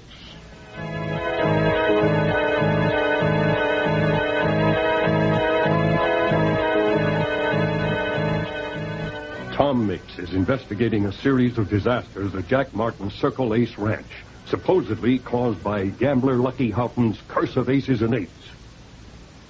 The sun is bright as Tom and Pecos ride their horses along the winding course of a dried-up stream bed. How long do we keep following the stream bed, Tom? Until we get to the point where the water stops, Pecos. Flow of the stream had to be cut off at some particular point. Oh, I suppose so. Do you think Sheriff Mike can keep Jack Martin under control while we do this thing? Well, that's why I left him there. I'm hoping he can. Well, seems like a lot of time has passed since yesterday morning when I woke up. Sure could use some shut-eye. Yeah, and a better breakfast than chewing on some of this beef jerky from a saddlebag. It's not like you to complain, Pecos. Oh, I'm not complaining, Tom. After all, this is a wonderful experience for me. Toughen me up in case I want to get a job walking on nails in the circus or some such. Say, Tom, I think I see something up ahead. Yeah, I see it too, Pecos. It's a crude dam across the stream. It was no supernatural curse that cut off the flow of water to Jack Martin's ranch. Just a man-made dam. Sure is simple. Whoever did this must have known it wouldn't take us long to discover this. Yeah, that's right, Pecos. Let's get off these horses. We'll make too good a target sitting here. Yeah. Now, Tom. Now, we advance on foot, but slowly. Come on. Yeah. Hey, you two. With which are you up to around this place, eh? Looks like a logger, Tom. A lumberjack. Yeah, that's what he appears to be, and a big one. Howdy. We were just wondering what happened to the stream. I guess this dam explains it. What is this to you, huh? Well, my name is Tom Mix. I'm helping Sheriff Mike Shaw look into this business. That's Pecos Williams. Him I never hear of. You I hear of. Also the sheriff, but what do you care about my dam? Oh, so it is your dam. Don't you realize that shutting off all water downstream, people and cattle depend on that water? Say what? I hear first. Me, Andre Lamont, I got to eat too, you know. The logging company, she fired me. I fight too much for them. I come all the way from north of the border to get fired. Now I got to make dam to catch fish, to eat. Well, of course, there is mountain trout in there, but a lot more than one man could eat. Oh, so I sell extra fish to people in town for extra supplies. I here first. Andre, I'm sorry if you don't understand all our laws, but this dam has got to go. I'm going to wait out there and start kicking it apart now. Me, I think I kick you apart instead. I hear Tom Mix is a big man, but no man bigger than Andre Lamont. I prove this. Galloping horn-toads, here he comes. He's too big to fight, Tom. Shoot him in the leg or something. No guns. Andre Lamont, the big lumberjack, is a head taller than Tom and heavier by the weight of a side of beef. Yet Tom stands easy, poised on his toes as a giant charger. Get you there. Tom sidesteps the charge like a matador moving out of the way of a bull. And as Andre goes by, Tom clips him on the side of the jaw with a hard right fist. Sting Andre with that little blow. You pay for that. Try and collect it. Tom lands punch after telling punch on the big man's head in midsection. Andre throws one great roundhouse punch that can't miss at these close quarters. But Tom manages to take most of its force on his shoulder. But then, Tom can't back up. The footing on the shore of the stream is slippery. Andre closes in and grabs Tom with one bear-like arm in a grip as strong and secure as a bear trap. Andre's free hand moves. There is a flash in the sunlight. You ever see night like this, Tom Mix? It's good for cleaning fish and other things. Sorry to break your knife with that bullet, Mr. Lamont, but that's not going by the rules around here. Yeah, thank you, Pecos. Now all I have to do is break his grip on me. You think you do this? Man can do what his mind to. Tom braces his hands against the inside forearms of the giant and slowly forces those arms apart. Andre's face dissolves into disbelief. No man has ever before broken his grip. And then, as if to end the big man's confusion, one of Tom's fists lashes out at the point of Andre's jaw, and the lumberjack goes down.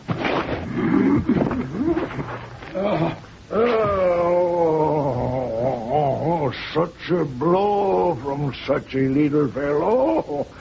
No more than 6 feet tall. Listen, Andre, I've fought enough with you. A big fella like you could keep on like this all day. No.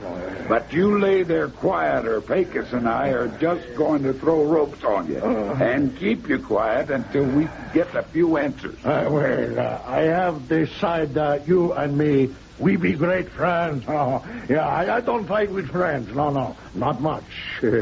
What answers do you talk about, eh? Did somebody put you up to constructing that dam? Does the name Lucky mean anything to you? By God, I no feel very lucky today. No, nobody give me idea to make them. I don't mean enough to think of it by myself. You know, Tom, I think Andre here is telling the truth. Yeah, so do I, Pecos. This dam shutting off the figure 8 stream had nothing to do with any of Lucky Houghton's schemes for the so-called curse of aces and eights. It was just a coincidence. This trail sure has a lot of twists in it. A lot of twists, Pecos. After we break up this dam, we've got to pick up Janie at the train station. I hope Mike Shaw can keep a tight rein on Jack Martin for a few more hours.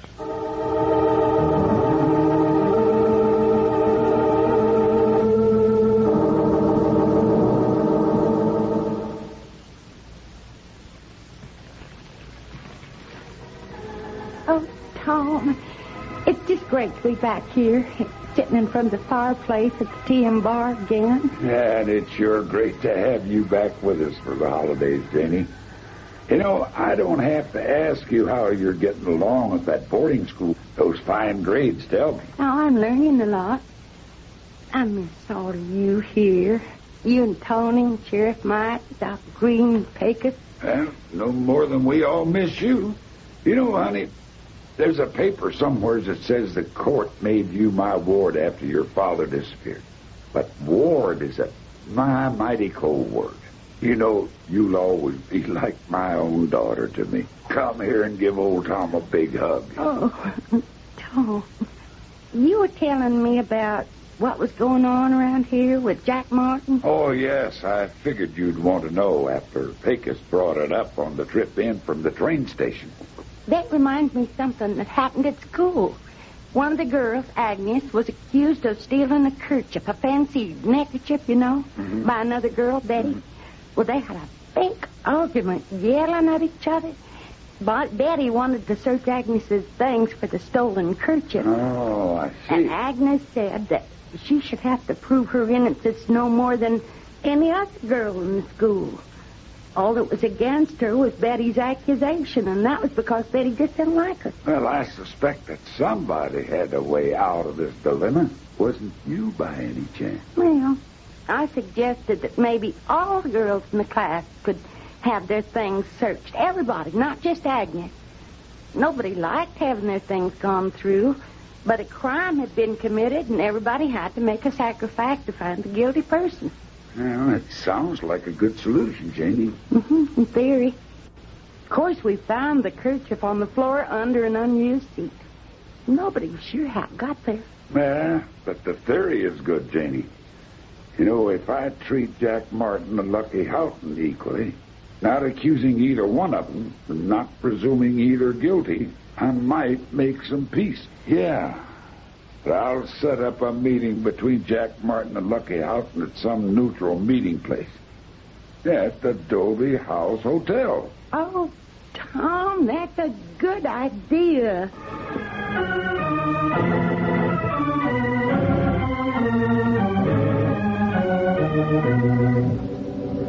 Mr. Mix, Sheriff Shaw, and you, Martin. We meet so soon again at the Dobie House. Yeah, Houghton. And not in your room this time. This time it's all out in the open right here in the lobby. Kind of unusual for you. I'm always out in the open. I play the cards as they fall. Or maybe you deal the cards the way you want them to fall. Now, hold on, you two. I invited you both here as a gentleman's parley about the trouble between you. Now, that's only going to work if you two stop throwing insults and try to get down to the facts. Yeah, Tom's talking sense. Now, I want you two to shake hands and come out. No, that's not what I want. I want for you to do what Tom says. It seems everybody around here jumps when Tom Mix says to. The sheriff, you, Martin? I'm here the same as you, Houghton. I don't suppose you're going to try to blame me for your stream drying up. I hear it's running again. Stream is running. Tom explained that. You had nothing to do with it. But, in a way, I did have something to do with it. I happened to deal the cards. The dead man's hand, aces and eights, to you, and inadvertently put the curse on you. Now, hold on, Hal. You keep getting this curse business mixed up in your offer to buy Jack's ranch. Now, if you have nothing to do with the things of the so-called curse happening, why do you think they will stop when you take over the land? Oh, let's say that by selling, Martin will divest himself of the things connected with the curse. The Circle H, the Figure 8, or say whatever you like. I don't care what you believe. There's big men and big money behind me. We aim to have the Circle H for our gambling resort, and we will have it. Well, Lucky Houghton, I got something that'll beat a hand of aces and eights.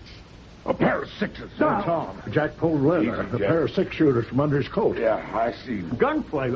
I don't think you're going to shoot me down in front of Mix and the sheriff. Don't be so sure, Houghton. I figure I got nothing to lose. The next thing on your agenda is probably having me killed. So I might as well get you first. Now, listen, Martin. I know when a man is bluffing in a game, and I can see you aren't. Suppose I confess. We were trying to scare you off. We did put a smoke bomb in your house just to cause smoke. We didn't expect it to start a fire. Whatever you say you expected, that's enough to send you up for several years, Houghton. Maybe you won't go to prison. I can't take a chance. Not with my life, and more important, Ellen's life. I'm gunning this snake. Then you'll have to shoot through me, Jack. I invited you and Houghton here under a flag of truce. I gave Lucky my word the same as you, and I can't let you shoot him. And I can't let you become a crawling thing like Lucky Houghton. Somebody who uses violence to get what he wants. Now, if you do that, you'll become what you hate. And you'll go on hating yourself. You're right, Tom. Anyway, I could never shoot a man like you. Very pretty speech, Mr. Mix. And now, while you're in front of me covering my exit, I'll just go out through this door. These stakes are getting too high for me. Tom, I couldn't get a clear shot at him. You were in front of him. Tom, I want that man for arson and attempted murder. Hey, you stay here with Jack. After the fire and all, he looks about to keel over. I'll get Mr. Lucky Houghton.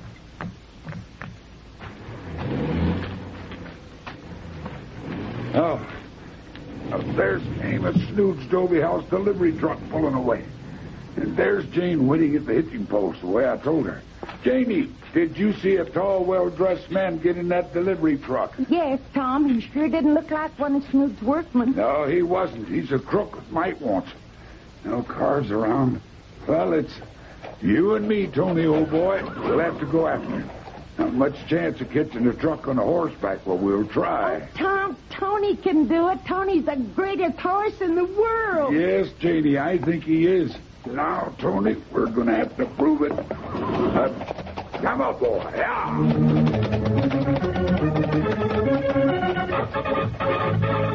Tom Mix gallops out of town astride Tony. But as the stores and houses fall behind them, Tom cuts off the main road and begins going over rough ground, dotted with sage. The road curves, but Tom is taking a straight line, halving the distance. Then, coming at them from an angle, there is the delivery truck driven by Lucky Houghton. There he is, Tony. Let's get you some. Come on, you can do it, boy. The horse and rider, the truck, they come together from different angles. Tom swings Tony alongside the truck. And for a moment, the matchless strides of Tony, each one delivered with a beat from his fighting heart, each one a gift of his partner, Tom.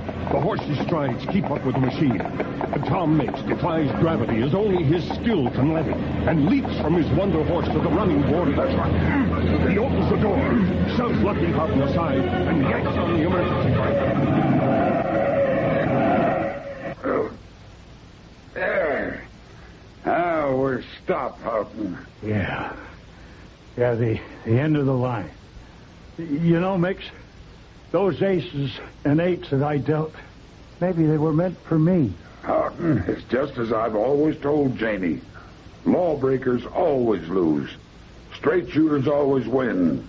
It pays to shoot straight.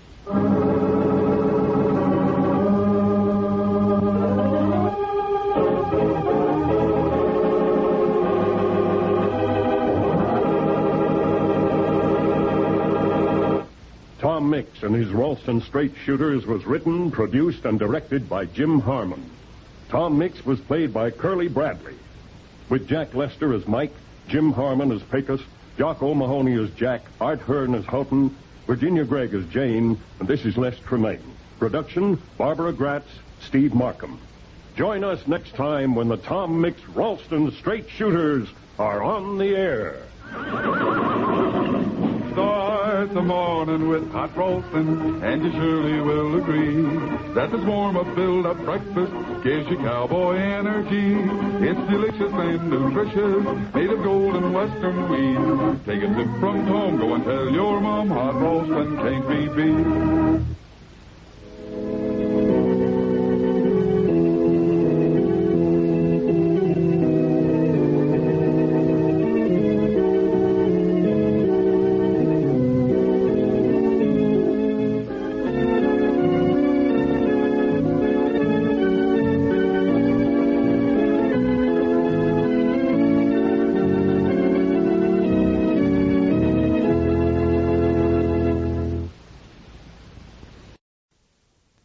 Tom Mix Ralston Straight Shooters are on the air. And here comes Tom Mix, America's favorite cowboy. That's right. Come on, boy. Shredded Ralston for your breakfast. Start the day all shining bright. Gives you lots of cowboy energy with a flavor that's just right. It's delicious and nutritious, right size and ready to eat. Take a tip from Tom, go and tell your mom shredded Ralston can't be beat. The Tom Mix Ralston Straight Shooters bring you a complete Western detective thriller, The Mystery of Whispering Canyon. The sun is bright on the shingled roof of the TM Bar Ranch House today, but inside faces are troubled. The tall figure of Tom Mix is tense as he stands with his young ward Jane, facing big burly Sheriff Mike Shaw and a visitor. Now, take it easy, Mike. We've faced a lot worse things than this. Sure, Mike. This isn't going to be so bad. Come, Jenny. You know I'm not scared of man or beast. I'll take on a wildcat with my bare hands. I'll ride any crazy bucking horse this side of Waco, but... You can do it, Mike. Yeah, all right, sure. I can do it if I have to, but I don't have to like this pestiferous old pill peddler experimenting on me. Oh, sure, Mike, sure. Yeah. The older you get, the more stubborn you get. All I aim to do is change that bandage on your arm. Sure, Mike. You know you can trust Doc Green. Sure he can trust me.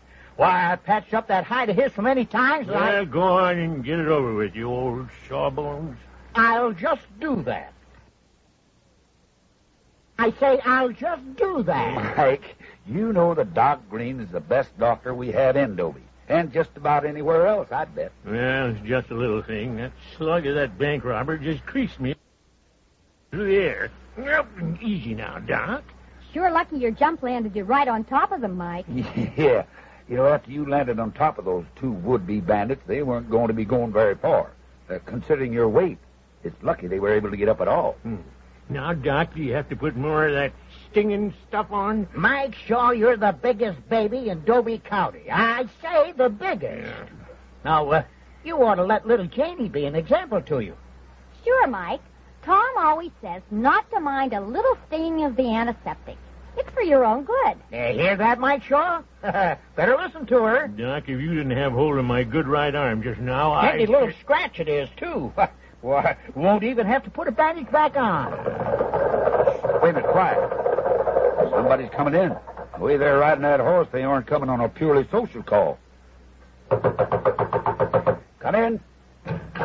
You must be Tom Mix, the marshal, eh? Yes, I'm Tom Mix, stranger. This is Sheriff Mike Shaw, Doc Green, and little Janie. What can we do for you? I hope you can do something, Mr. Mix. I'm Frank Dawson. It's my partner, Bill McGregor. He's taken a bad fall in Whispering Canyon. Whispering Canyon? What in the name of thunderation were you doing in that place, Dawson? That's private business, Sheriff. But you've got to help McGregor. He's laying out there hurt.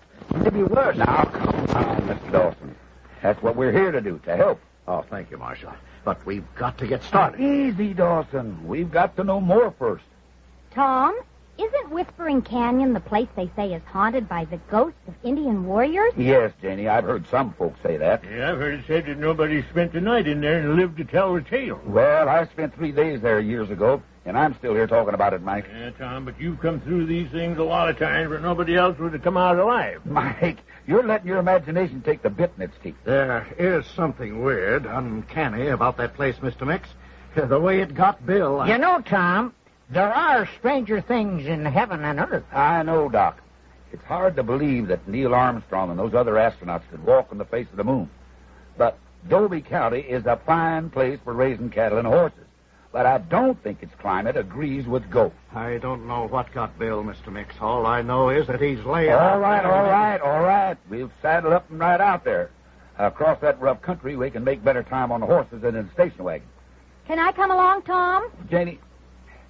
Yes, Janie, you can come, honey. I know there aren't any ghosts in Whispering Canyon to hurt you. Yeah, if any ghost comes to you, honey, you're going to have to reckon with Mike Shaw first, I reckon. Well, both of you, Mike, Tom, you better take good care of that girl or you'll have... you'll have me to reckon with. I'll remember that, Doc. Well, Wrangler and Wash can take care of the TM bar while we're gone. Let's saddle up and ride. As the sun begins to dip below the purple vista that is the territory near Whispering Canyon, the 4 riders from the TM bar keep their horses at a steady pace. Tom Mix is in the lead astride his great horse, Tony. Sheriff Mike Shaw and Jane ride behind. As they travel, Tom speaks with the distraught man, Dawson. Dawson, tell me exactly how your partner McGregor got hurt. It's just like I told you, Mr. Mix. We were riding near the rim of the canyon, and suddenly McGregor fell off his horse. He went sliding and tumbling down the wall of the canyon.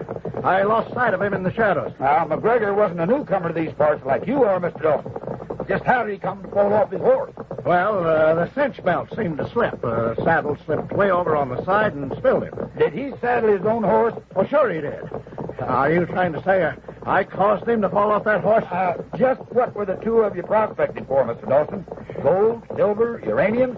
Who said we were prospecting? Well, I reckon it might have been gold. Since the price of gold has gone up so much, a lot more people are out looking for it. Almost like the old days. All right, we were prospecting. But I'm not concerned about gold now. I just want to get to my partner, Bill McGregor, and help him. I don't know this territory, Marshal Mix.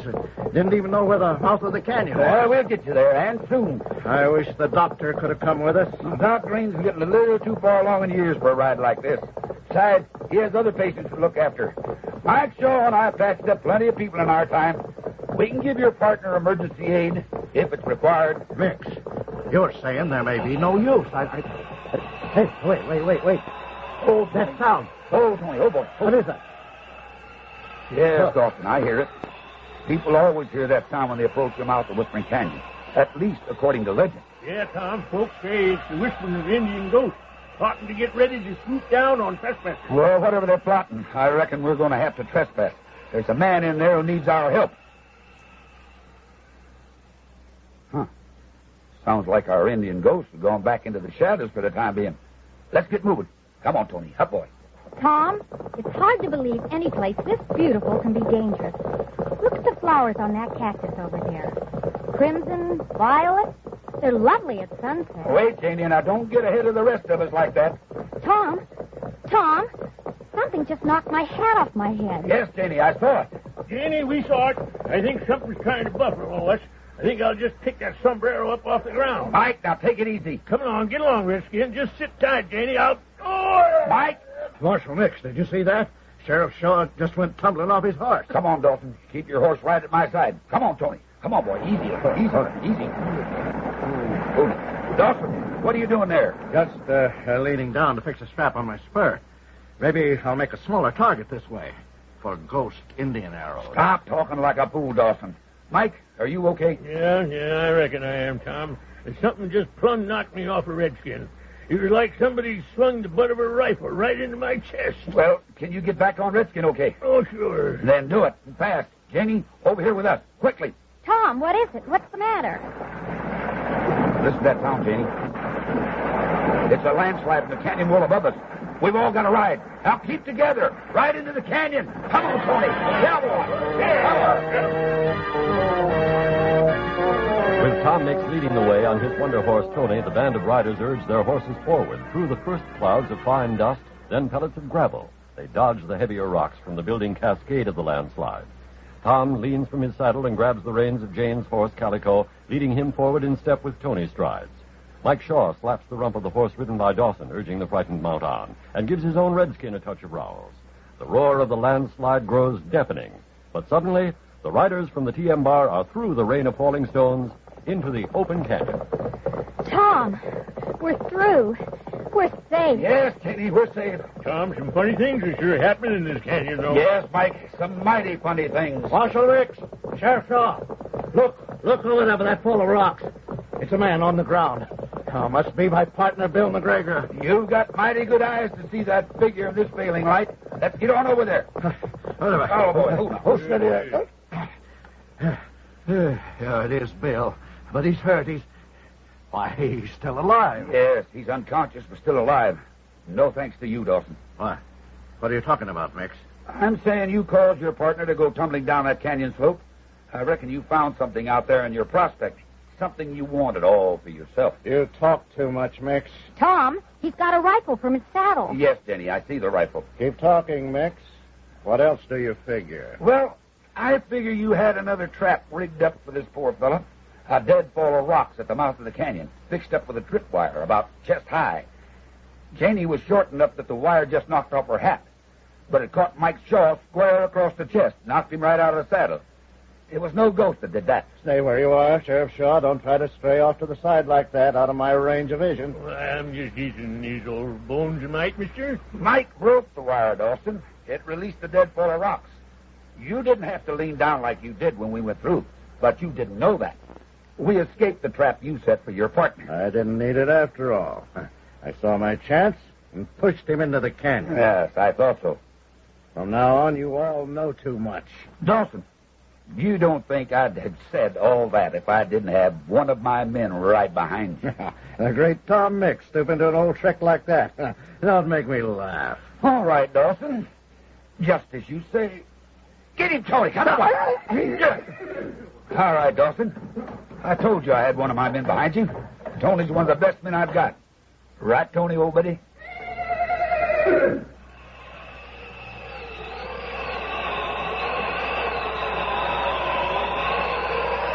Tom, that sound starting up again. Like those Indians are plotting together again. Tom, what is that sound? Well, both of you ought to know what it is. That's just the wind blowing through a strange formation of rocks up there on the ridge. I found the spot years ago. But we can sort of imagine it's the Indians celebrating one intruder into their canyon getting what's coming to them. Tom, do you think Sheriff Mike can take care of that wounded man and the prisoner Dawson all by himself? Oh, I reckon that Mike has held down a lot harder jobs than that, Janie. And now that we know exactly where they are, we can take Doc Green back. There's a helicopter from the Dobie flying field. Tom, you were suspicious of Dawson almost from the first. Well, I caught on to his game pretty quick, Janie. Remember how he said the cinch belt of his partner's saddle had slipped, sending him into the canyon? It just doesn't happen. A cinch belt never slips. Oh, it might break, but it never slips. Well, Tom, sometimes a tenderfoot will let a horse suck wind, so the belt will get loose when the horse lets out his breath. Yes, Jenny, you're right. But Dawson's partner, McGregor, wasn't a tenderfoot like Dawson himself. McGregor would never have made a mistake like that. It's just that I've always told you, Jamie. Lawbreakers always lose. Straight shooters always win. It pays to shoot straight. Up, Tony. Come on, boy. Yeah! Yep, there, Calico. Yep, boy. And so, once again, Tom Mix wins out and brings to a successful conclusion the mystery of Whispering Canyon. Tom Mix was played by Curley Bradley. Others in the cast were Hal Perry, Art Hearn, Jack Lester, and Nancy Waddell. The program was written by Jim Harmon and directed by Howard Ryder. Art Hanna speaking.